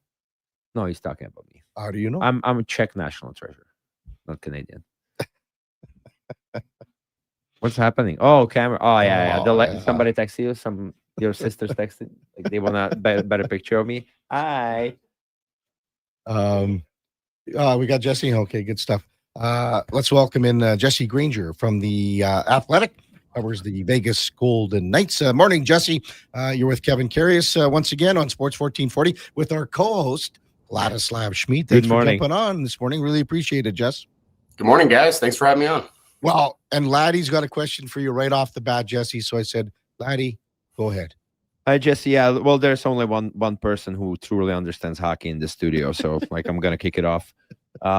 Yeah, I just wanted joking, not really. I want to ask about Pietrangelo. Like I'm a big fan of his. I was excited when I heard when he released that he might be back this year earlier, and now it's shifted to that he's on the LTIR. There's no chance he's gonna play this year, maybe ever. So what changed between his statement and now, and kind of like what the question kind of be is, are Golden Knights working on some replacement? Because I heard some rumors around Rasmus Anderson earlier in the offseason and stuff like that. So just, what happened between his statement and now, and if there is another replacement for him? Yeah, I mean, the thing, it's a pretty complicated situation. The answer is nothing happened. Nothing really changed between the statement and them putting him on season-ending LTIR. He was never going to play this year. He said all the right things in his press conference that he's going to try to come back and see, and they haven't put a concrete date on anything. But the fact that he's choosing not to get the surgery, this is a really long process to get back. I think at this point, he hasn't officially retired, and I think that might just be some contractual stuff. Like if you retire, the money gets paid out by different people than if you're injured and you're on LTIR. So I think this is just an easy way for him to collect the rest of his contract. I don't expect Alex Pietrangelo to play hockey again.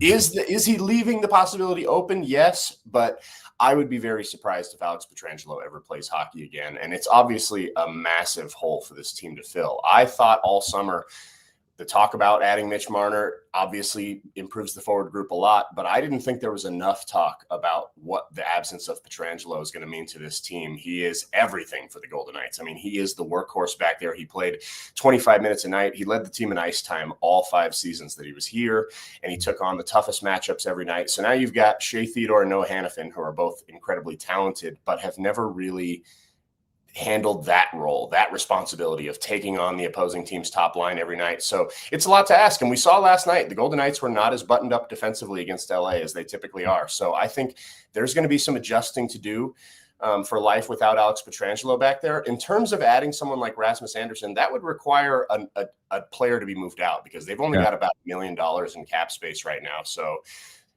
they do have a really deep forward group. Do they want to send one of those guys out? Maybe an Ivan Barbashev, someone who makes $5 million. Barbashev was fantastic last night, so it's not like he's a throwaway player. So you will have to give something up if they're going to add something on defense, or you're going to have to ask more from the defensemen that they have in the room right now, which is what they're currently doing. Jesse Granger with us from The Athletic. Touch on the Jack Eichel contract, Jesse, and did Connor McDavid's deal that was signed earlier this week have anything to do with maybe what the number ended up to be? I don't think so. I think Eichel's contract was probably a lot more comparable to the one signed by Kirill Kaprizov, just because they're both 8-year deals. The McDavid being a 2-year deal, it's easier for him to take less and try to get that team to win and give them another chance before testing free agency. With Eichel taking the 8 years, I don't think he really used that much as a comparable. He obviously took less than Kirill Kaprizov. I think that Nevada's no state tax, which is obviously a huge talking point, I do think that played a factor in it, because when you look at Jack Eichel and Kirill Kaprizov, to me, they're 2 elite players. I think they're basically worth the same amount of money. Kaprizov may score more goals, but he's a winger. He's not as good defensively. He doesn't kill penalties the way Jack Eichel does. So to me, those 2 players are roughly same value. And I think you could argue that maybe with a cup and the fact that he's a center, Jack Eichel could command even more than Kaprizov on the open market. So I will say that getting him for $13.5 million seems like an incredible value for the Golden Knights. He's going to be, when you look at where the salary cap projects to go the next couple seasons, he's going to be right around 12% of the cap, which is what he's been basically for the last 5 years, like his 10 million contract. So yes, he's getting a raise, but so is the salary cap. So this is really just kind of staying in line with what he's been getting paid, which to me is a huge win for the Golden Knights. Mm-hmm. Oh, I absolutely agree. Like I don't want to say like I'm the biggest Eichel fan, but I thought he's one of the best centermen from both sides of the puck. He's got that top-notch offensive ability, but in my opinion, he doesn't really cheat the game the other way. So great signing, just shows that he wants to win again with Vegas. So good for Vegas, good for him. What about the goalie situation? Is Golden Knights happy with the goaltending they have? Do you think that can take them all the way? Because given the fact, like for me, they're one of the cup contenders as well. Yeah, for sure. I mean, Adin Hill, they obviously believe in him. They just gave him a 6-year contract, $6 million a year. They pretty much committed to him as their starter for the foreseeable future. He didn't have the best night last night. Gave up 5 goals. I will say, most of those goals, if you go through them individually, it's hard to blame him individually for them. It was 2 breakaways. It was a screen shot. It was a deflection, a shot that was going wide that deflected off a guy. There was a backdoor tap in that tied the game late. Not much he could do there. Having said that, when you're in the NHL and you're a top-notch goalie like Adin Hill, you need to make some saves that you're not expected to make. So he does need to stop a couple of those. It wasn't his best night. It looked to me like his puck tracking was a little off. Looked like he was just a little bit slow to react to some shots. It's early in the year. It's one game. I'm not going to overreact and say Adin Hill is a problem for this team. He's been very good. He's been very good for them in the playoffs in all 3 seasons that he's played. So I don't think the Golden Knights have the strongest goaltending in the NHL, but I think that if they can get back to playing good defense, I think Adin Hill has proven that he's good enough to win with.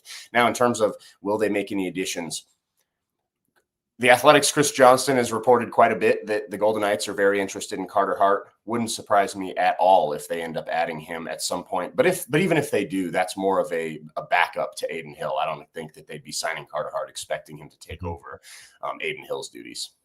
How do you think that will be received in Vegas if they do sign Carter Hart? That's a great question. I think that there will certainly be some pushback. I've already seen, just in the reporting that I've done up to this point, I've already seen quite a bit of pushback on Twitter and in replies to stories. So there will be fans that aren't happy with it. I think that there will be some fans that look at the hockey side of it and say he's a talented goalie who has upside, so they want to add him. It's going to be interesting. We saw Carolina look like they were very close to signing McLeod, and they ended up going the other way. And it looks, at least from the outside, it looks like the pressure from the fans had a lot to do with that. It doesn't seem like it's been as strong of a pushback from the fans in Vegas, but maybe it is. I'm not the team. I don't know how many emails they're getting every day. So it's something that's going to be interesting to see how it all plays out. How did Mitch Marner look last night, Jesse? He looked great. I mean, he's so creative with the puck. He does some things, like he tries some things with the puck that no one else tries. The way he dances he's in open ice, in like straight line speed, he's not overly impressive the way he skates, but in small areas, the way he uses his edges and dances around guys, it's really fun to watch. He and Eichel it took them some time to get going. The first period, they didn't have the puck a ton, but as the game went on, he and Eichel really started getting going. They scored 2 gorgeous goals in the third period. One was a pass from Marner to Eichel that he one-timered in, and then the other one was Ivan Barbashev ended up scoring the goal, but it was a beautiful passing play between Eichel and Marner. I mean, those two are so fast, and Barbashev is the perfect line mate. He's the forechecker. He digs the pucks out of the corners. He goes to the front of the net and fights for position, and then you've got 2 of the best playmakers in hockey on the other sides. That's going to be a fun line to watch. I don't know how long they'll stay together. The way they played last night looks like it's going to be hard for Bruce Cassidy to separate them, but yeah, Marner looked great, and he and Eichel look like the perfect fit, and I expect it to only get better from here. Laddie? Yeah, I think a great pickup by Golden Knights when it comes to Marner. For him, I was so happy that he goes to the market. It's not going to be as crazy as Toronto, because I never got why he was the main person to blame for everything, but for him, good for him that he got a team that's going to appreciate him more. And like he said, he brings so many different things to the table. Like, he's smart, he's skilled, he can set people up, he can score goals. I wanted to ask about the other guy, Dorofeev. 3 goals yesterday. He had a great season last year. Can he top it off? Can he have even better season than he had last year? Yeah, I mean, he's on pace for 300 goals at this point. Yeah, no, it was a fantastic start for him. I mean, the kid has such a nasty release on his wrist shot. He's not the best skater. He doesn't really drive offense, especially at 5-on-5. But man, if you get him the puck in dangerous areas, he has a phenomenal release. I think it's tricky for goalies to read, and a lot of the time, the net's wide open when he's on that backside of the power play. I mean, the way the Golden Knights load up their power play with basically 4 players on one side of the ice, and those 4 players are Jack Eichel, Mitch Marner, Mark Stone, and Tomas Hertl. The team's got to focus. The penalty kill has to focus on that side, and then you just have Pavel Dorofeev kind of just lurking on the backside, waiting for a puck to come over, and when it does, he buries it almost every time. So it's going to be interesting. That 5-forward power play looked great. That was the first time we had seen it here in Vegas. It looked great last night. If that power play continues clicking, I think Pavel will probably hit that. I think he scored 35 last year. He'll for sure hit the 30-goal mark, and he might be able to top it. It's mostly going to be on the power play. Like I said, at 5-on-5, he's a solid player. He's certainly not a bad player, but he isn't driving offense at even strength yet. But on the power play, he's just such a sniper over there. Well, I mean, that's as value contract as you're going to get, right? Is Jesse, and what's he at, 1.8? Yeah, still on that deal. I mean, for one more year, he's certainly due for a raise at the end of the season, and he's already working on that. But yeah, for now, he is quite the value. Can they afford him, Jesse, next year? It's going to be. I mean, they've got about $16 million in space next year. They obviously have quite a few guys to sign, so it's going to. I do think that they have space to fit him. It wouldn't surprise me if they end up having to make some moves, but that's what this team does, right? They sign deals for the now, and then if they need to change it later, they'll just end up trading those deals away. I do expect them to get him done at some point, but yeah, it'll be interesting. How high can he get that number? It's a great start. Yeah. Well, it's just like you mentioned it, right? Like in my opinion, they should start attacking the bigger problem, and that's the defense. Like you said it, the Pietrangelo is a huge hole. It would be a huge hole in any team. So maybe first things first. Are they high on a guy like Caden Korsak, Jesse, in the sense that they gave him the 4-year deal? They are, but I think they see him as a bottom 4 defenseman for sure. Maybe even like a bottom 2 defenseman. He's very calm with the puck. He doesn't have any like elite skills. He doesn't jump off the page with the puck on his stick. He's not a big bruiser in front of the net, but he's just really solid at everything. He's calm with the puck. He's hard to forecheck. He moves it up quick. He's a super reliable guy who you can have on your bottom pair, and you can trust him going out there against most people every night. But I don't see him. I don't see his ceiling as all that high. I think he's pretty much what he is, which is going to be someone you can count on in the bottom 4.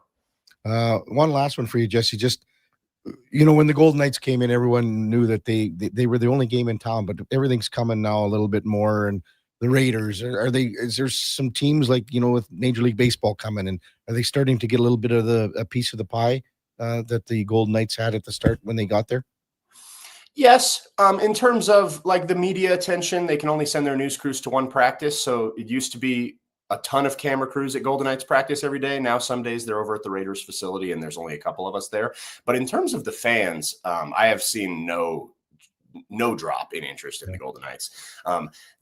Bill Foley was a genius for being the first person to come into Vegas with the team, because this city had been hungry for a team that represented them for so long. And like, there had been so many projects. It looked like maybe the Sacramento Kings were going to come here a long time ago. That didn't end up happening. These fans just wanted something to represent them. And the fact that the Golden Knights were first, and it was a new team. The Raiders came here with their history, with their like everything. Like the fact that the Golden Knights came here and they were a brand new team that was Vegas's team. They've got a diehard fan base that is very much not replicated by the Raiders, and I'll be surprised if it's replicated by the A's, because they're kind of doing the same thing the Raiders were. Now, the Raiders aren't having a hard time filling that stadium. The Allegiant Stadium's full every night, but it's not the same diehard type of support. When you drive around town, you see tons of Golden Knights memorabilia and bumper stickers and window stickers. You don't see that as much with the Raiders, but yeah, I don't. If there was a sport that could steal some of the Golden Knights' thunder, I think it's basketball. I think it's the NBA because it goes on at the same time as hockey. It's an 82-game schedule, and this is a basketball town going back to the 1990s. The Runnin' Rebels, they were awesome. This town loves that team. And then obviously like Summer League basketball is here every year. I think if I were the Golden Knights, the only sport I'd be worried about is the NBA. But even that, I mean, they've got a pretty solid fan base locked in here. Got to find a Tark to coach him, I guess, huh? Yeah. Hey, Jesse, as always, thanks for your time. Really appreciate it. And I'm sure we'll hook up as the season progresses. Thanks for coming on. Thanks, Jesse. Yes. That's Jesse Granger from The Athletic, covers the Vegas Golden Knights. They were up last night, but LA came back. LA started out hard, back to back for LA. They get the 2 points. Vegas gets the 1. A lot of goals. 11 goals. Yeah. And LA gave up how many? 4? 4 the night before. So that's a lot of goals. Goaltending's optional. Well, usually LA is dialed in Tighter. Defensively. Tighter. Old Jimmy Seawap, my buddy, coaching Jim Hiller. Oh yeah. He mentioned him a few times. Yeah. We'll get some text coming in from Boreal Bernie, Nails, even Matt saying Laddie is what? This can't be correct. Laddie is one of my favorite Oilers demon of all time. What? Thank you. I don't blame you. We're back again. Kevin cutting me down. Duke, can you stand up for me? He's cutting me down in the studio Laddie, for no reason. Or Kevin, quit being mean to Laddie. Really? Thank you. Okay. Thank you, He's Papa. our friend. Oh boy, yeah. Hey, he's trying to force me out of the studio. It's not my fault that you're bad at football. You're like these deficiencies. Like deal with it in therapy. Don't blame this on me. I'm on your side usually. The father-in-law texted me because he listens every day. According to my thread, you nominate tonight and Sunday. You might want to get some help from the Duke because you are now -8. Bastard, I'll get him. When we come back, we'll wrap the show up. Kevin Karius, Duke of Delburne, Ladislav Schmid on Sports 1440, presented by Sports Select. We're streaming on YouTube and X. Hi, Mike here from Northgate Chevrolet Buick GMC. I'm super excited to tell you today that we have fed over 250 families so far with our Feed 500 Families event. With that said, we are still short of our goal. We have decided to continue this on through to the end of October. With your help and your support, we can get this done. Please stop in and see us today, 13215 97th Street, or visit us online at northgategm.com. Monopoly Double Play is back at McDonald's. So let's practice winning. You just won 25 grand and go. Yes! I said 25 grand. That's what I'm talking about. Yeah! Much better. Okay, now you just won a brand new Chevrolet Corvette. I think she just fainted. Impressive. Feel like a winner on pack and in-app. Monopoly Double Play is back. While supplies last, 1 in 5 chances to win game piece prizes at outset. Chances to win draw prizes depend on number of entries in each draw. Cash prizes payable by e-transfer. See rules in-app. Top quality flooring, locally owned, and Canadian products from Beaulieu. Yeah, that's CFI. CFI what? No, CFI, Custom Floors Inc. From free estimate to professional installation, contact Custom Floors Inc. at customfloorsinc.ca. You wanted local sports on weekends. Saturday mornings at 9, check out the Saturday Sports Setup, where we'll tee up what's happening on the weekend sports scene. Tune in Saturday morning at 9 on Sports 1440. Edmonton Elks Campus Clash is back, presented by Innova. October 11th versus the Winnipeg Blue Bombers, featuring $18 student tickets, food and drink specials, after party at O'Byrne's Ice District, and you could win a trip to Cancun. Tickets at GoElks.com. At Fountain Tire, get up to 25% off select tires, up to $125 off a set of 4 select Goodyear tires, and $50 off $150 service until October 18th. Restrictions apply. Book today. Fountain Tire. We're on this road together, Canada. The job won't wait. Why should you? At AWS Welding Supplies and Repairs, conveniently located in Nisku, we've got everything you need to get it done. From product sales to servicing and calibrating machines, we're your one-stop shop. We're a proud, locally owned and operated business, committed to serving our community with a proven track record of customer service. Don't let a broken tool slow you down. We offer fast repairs and free same-day delivery of in-stock items to Leduc, Nisku, and South Edmonton. AWS Welding. We make it happen. Getting in on the sports action you want is as easy as playing at sportselect.com. Simply make your picks online, generate your QR code, and lock in your bet at your local Lotto Spot retailer. Then sit back, watch the game, grip your chair, and high-five anyone nearby. Every bet is 100% legal with the chance of winning cash in hand. Sports Select. When you're ready to play, bet on the original. Must be 18 plus to play. Play responsibly.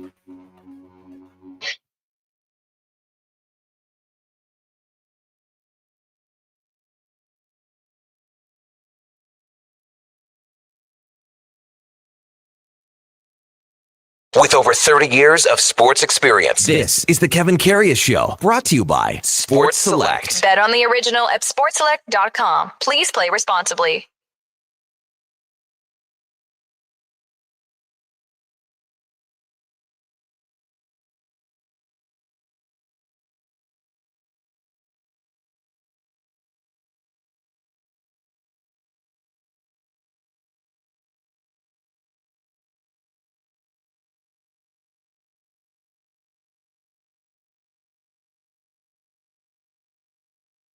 All right, welcome back to the big program, the home stretch. Kevin Karius, Duke of Delburne, Ladislav Smeed with you on a Thursday morning, 10:44. Did you watch any of the baseball or not? Did you have time yesterday? No, I was busy all day. But you want to see the Jays? You get that? Yeah, it's just like with the Raptors, right? The whole Canada rallies behind the Canadian team, and yeah, awesome. It's great for fans, great for Canada. Yeah. You know, everybody's cheering. Who are they facing now? Well, it's not done right. No, right? The other series, the winner of Seattle and Detroit. That's tomorrow. Is Seattle up 2-1? No, it's 2-2. It's 2-2. Yeah. So Game 5 tomorrow. Game 1 will be in Toronto on Sunday. Oh, go Squig, eh? Yeah. Crestwood Rob texts in. Laddie, how was Croatia? Where were you? This is a long time ago. Right? I was in Split. Split. Great town. Beautiful. Gotta say, guys, super expensive. The hotel was nice. The staff horrendous. But the food was awesome. We tried so many restaurants. Ice cream, excellent gelato ice cream all over the place. Man, you're eating a lot of ice cream lately. Yeah, I eat ice cream every day, every night. You would able to tell, obviously. What do you mean? Why? Well, because I'm shredded. But that's not a secret. It's everybody knows. I tell everyone. Well, you tell everyone. Well, I tell everyone, they see it too. Like I don't know what, like when you look at me, like, do you want me to take my shirt off? No. There you go. Well, we would probably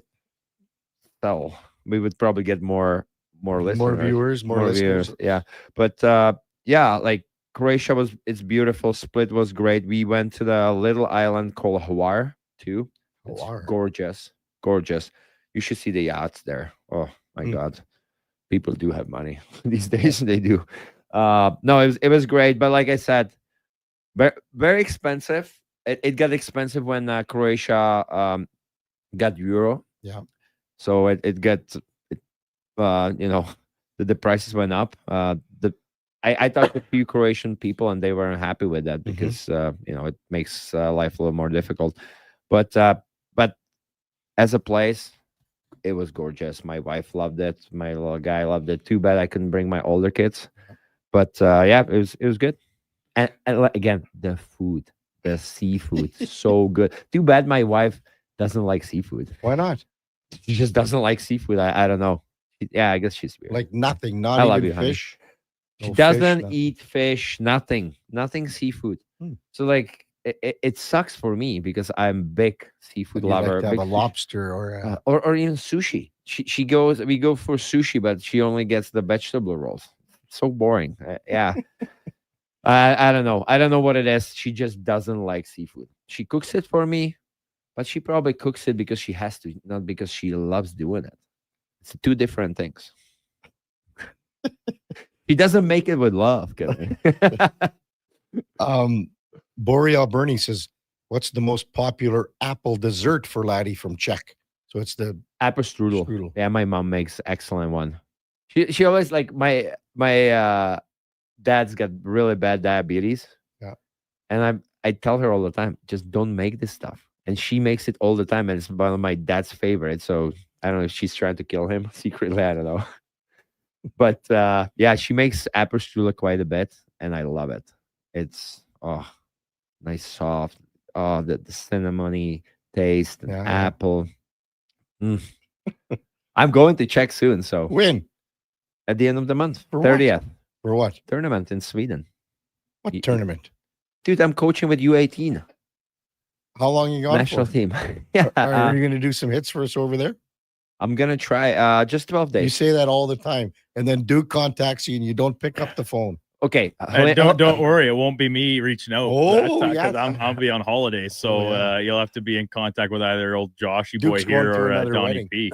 Oh, another wedding. Jesus Yeah, but Christ. this one's in Mexico. Yeah, that's the one. Holiday. That's the holiday. And you're Jet not 2 holiday. You're not bringing anything. Both right? of them. No, I'm batching it. Yeah. So you're not bringing anybody there. No. You're hoping to pick somebody up. We have a saying in Czech: "Don't bring a wood into the forest." Yeah, that's the saying. Yeah, there's a saying in Czech. So I see your point, right? But I know you're a love game or you're non-game, more likely. Laddie, I was on your side earlier, and here you are. I love you. I love you. I love you, buddy. But I would play it safe. What, Laddie? The I would holidays in a month, I would just try and scrape up a girlfriend and be like, "Yeah, I want to just come on this very expensive all-inclusive vacation to Mexico." I've seen it before. It's been done. I'm sure it's been done by my buddies from NHL. Probably, I was gonna say probably by people with a lot more money than me. Not all of them. Some of them play just in Czech, and they just go around the Instagrams like, "Hey, you wanna take a vacation for a week?" I've seen it.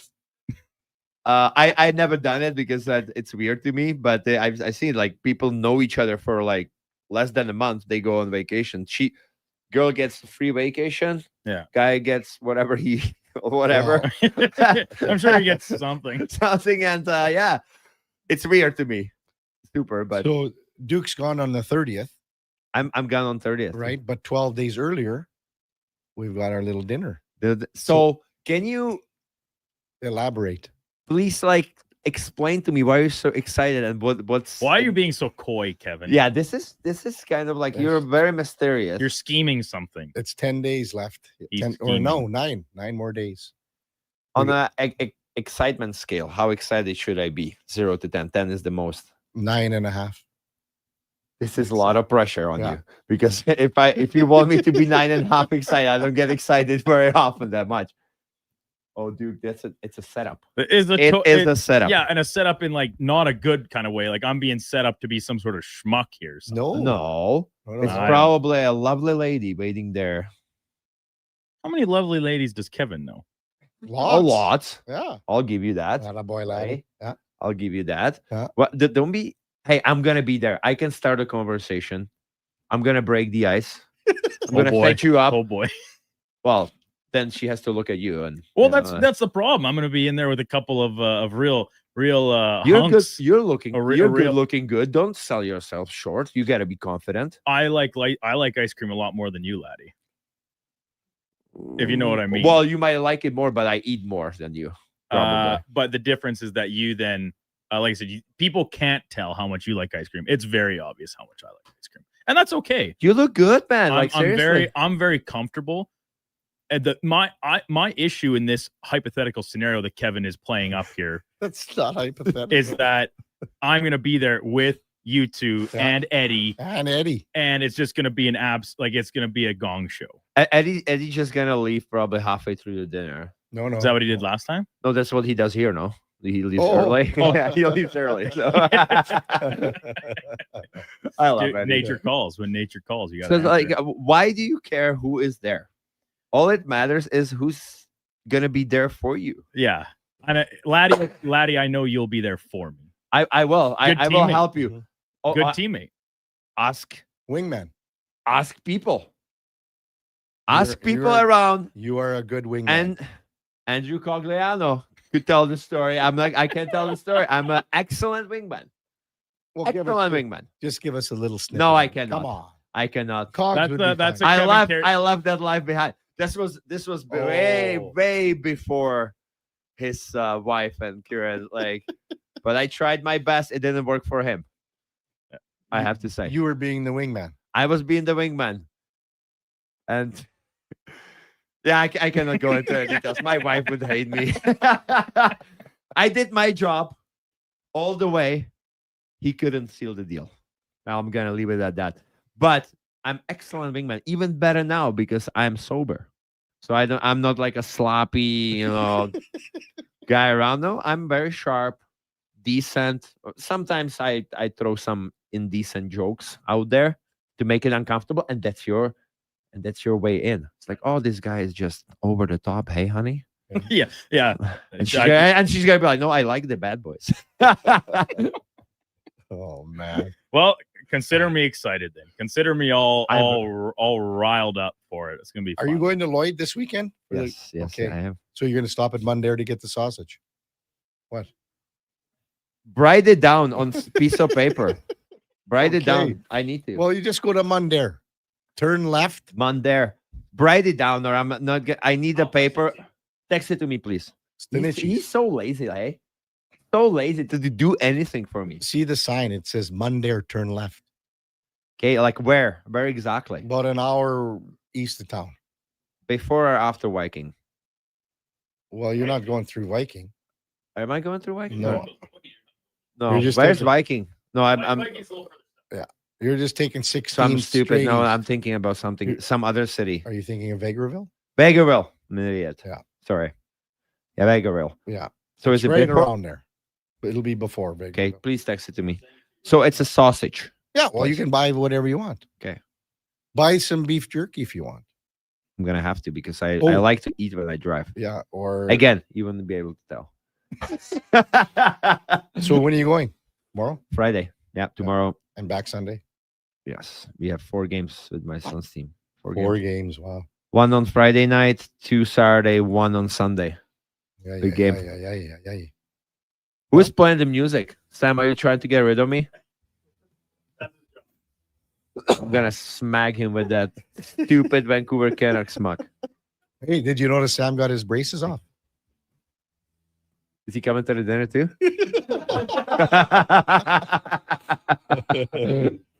I love it. Looks good. Who knows? Maybe that's a surprise for Hey, Duke. this is how fast Duke What? is working. He already sent it to me. Well, it's simple. Oh, that's how do you pronounce the first? Stanichi. Stanichi. Yes. Hey, question for you. Okay. What was the place we got those donuts, the Polish donuts from, or Ukrainian? Remember last year, the guy brought them to the other studio. It wasn't the regular donuts; they were like filled with jam. Okay, I need the name of that place, please. Okay. Yeah. Well, I'll get that to you. Can you get it to me? Yeah. One of you, please get it for me because I need it. am billeting Jan Heida's That's kid. right. Yeah. And he wants them. We talked about it. And my wife talked it up so much, and now Okay. we are trying to find this place. I don't know if I think it was Polish. Yeah. I think it was Polish bakery. I need to know the name. I need to go buy them because it was excellent. And he is big lover. He doesn't like. I don't think he likes the donuts with the hole. He likes the traditional, the Czech Polish ones we make with the gem inside. Okay. I need it. I need it now. All right. Safe travels, Lavi. Thank you. Thank you very much. And good luck in Lloyd. Thank you. I hope you feel better. Oh, I feel better. Or if already. you don't, use the voice. No, I'm okay. I'm gonna. No, use the voice for a role play. Oh. Use it. Worry. Okay, I will. I'll try to see what Laura says. Yeah. Role Like, play. I think Laura's gonna appreciate it, man. Little Barry, Barry White. Hello, Laura. Deeper voice. Yeah. How you doing? Have a good trip. See you next Thursday. Okay, Laddie. see you, boys. Coming up at the top of the hour, it is Fantasy Frenzy with Roshep T-Bird. Connor Alley and the Duke of Delburne at 12 o'clock. It's the Lowdown with Alan Mitchell. 2 to 6, Jason Greger drives us home with the Jason Greger Show. We've got Fox Sports all night long. We'll be back with you tomorrow. See you. We'll be back with you tomorrow morning at 7 o'clock with Eddie Steele to close out the week. Before all that, time now for a Sports 1440 update brought to you by Loca Quality Market. It's not your average grocery store. We're a butcher, a baker, a cafe, a deli, rotisserie, pizzeria, all under one roof. Shop local at loca.ca. Have a wonderful rest of your Thursday, everyone. We'll see you back here on Friday morning, bright and early at 7. Until then, here is Sam the Record Man. The Sports 1440 update.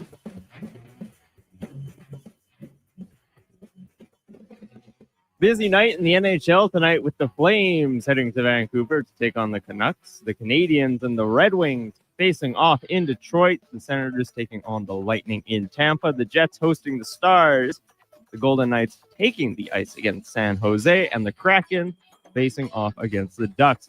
National League Divisional Series continuing tonight as the Dodgers look to advance against the Phillies at 4. The Cubs look to tie their series with the Brewers at 7. Week 6 in the NFL getting underway tonight as the Eagles and Giants take the field at 6:15. Coming up at the top of the hour, it's Fantasy Frenzy with Hallie and Douglas here on Sports 1440. And this has been your Sports 1440 update with Sam Wilness. Sports 1440.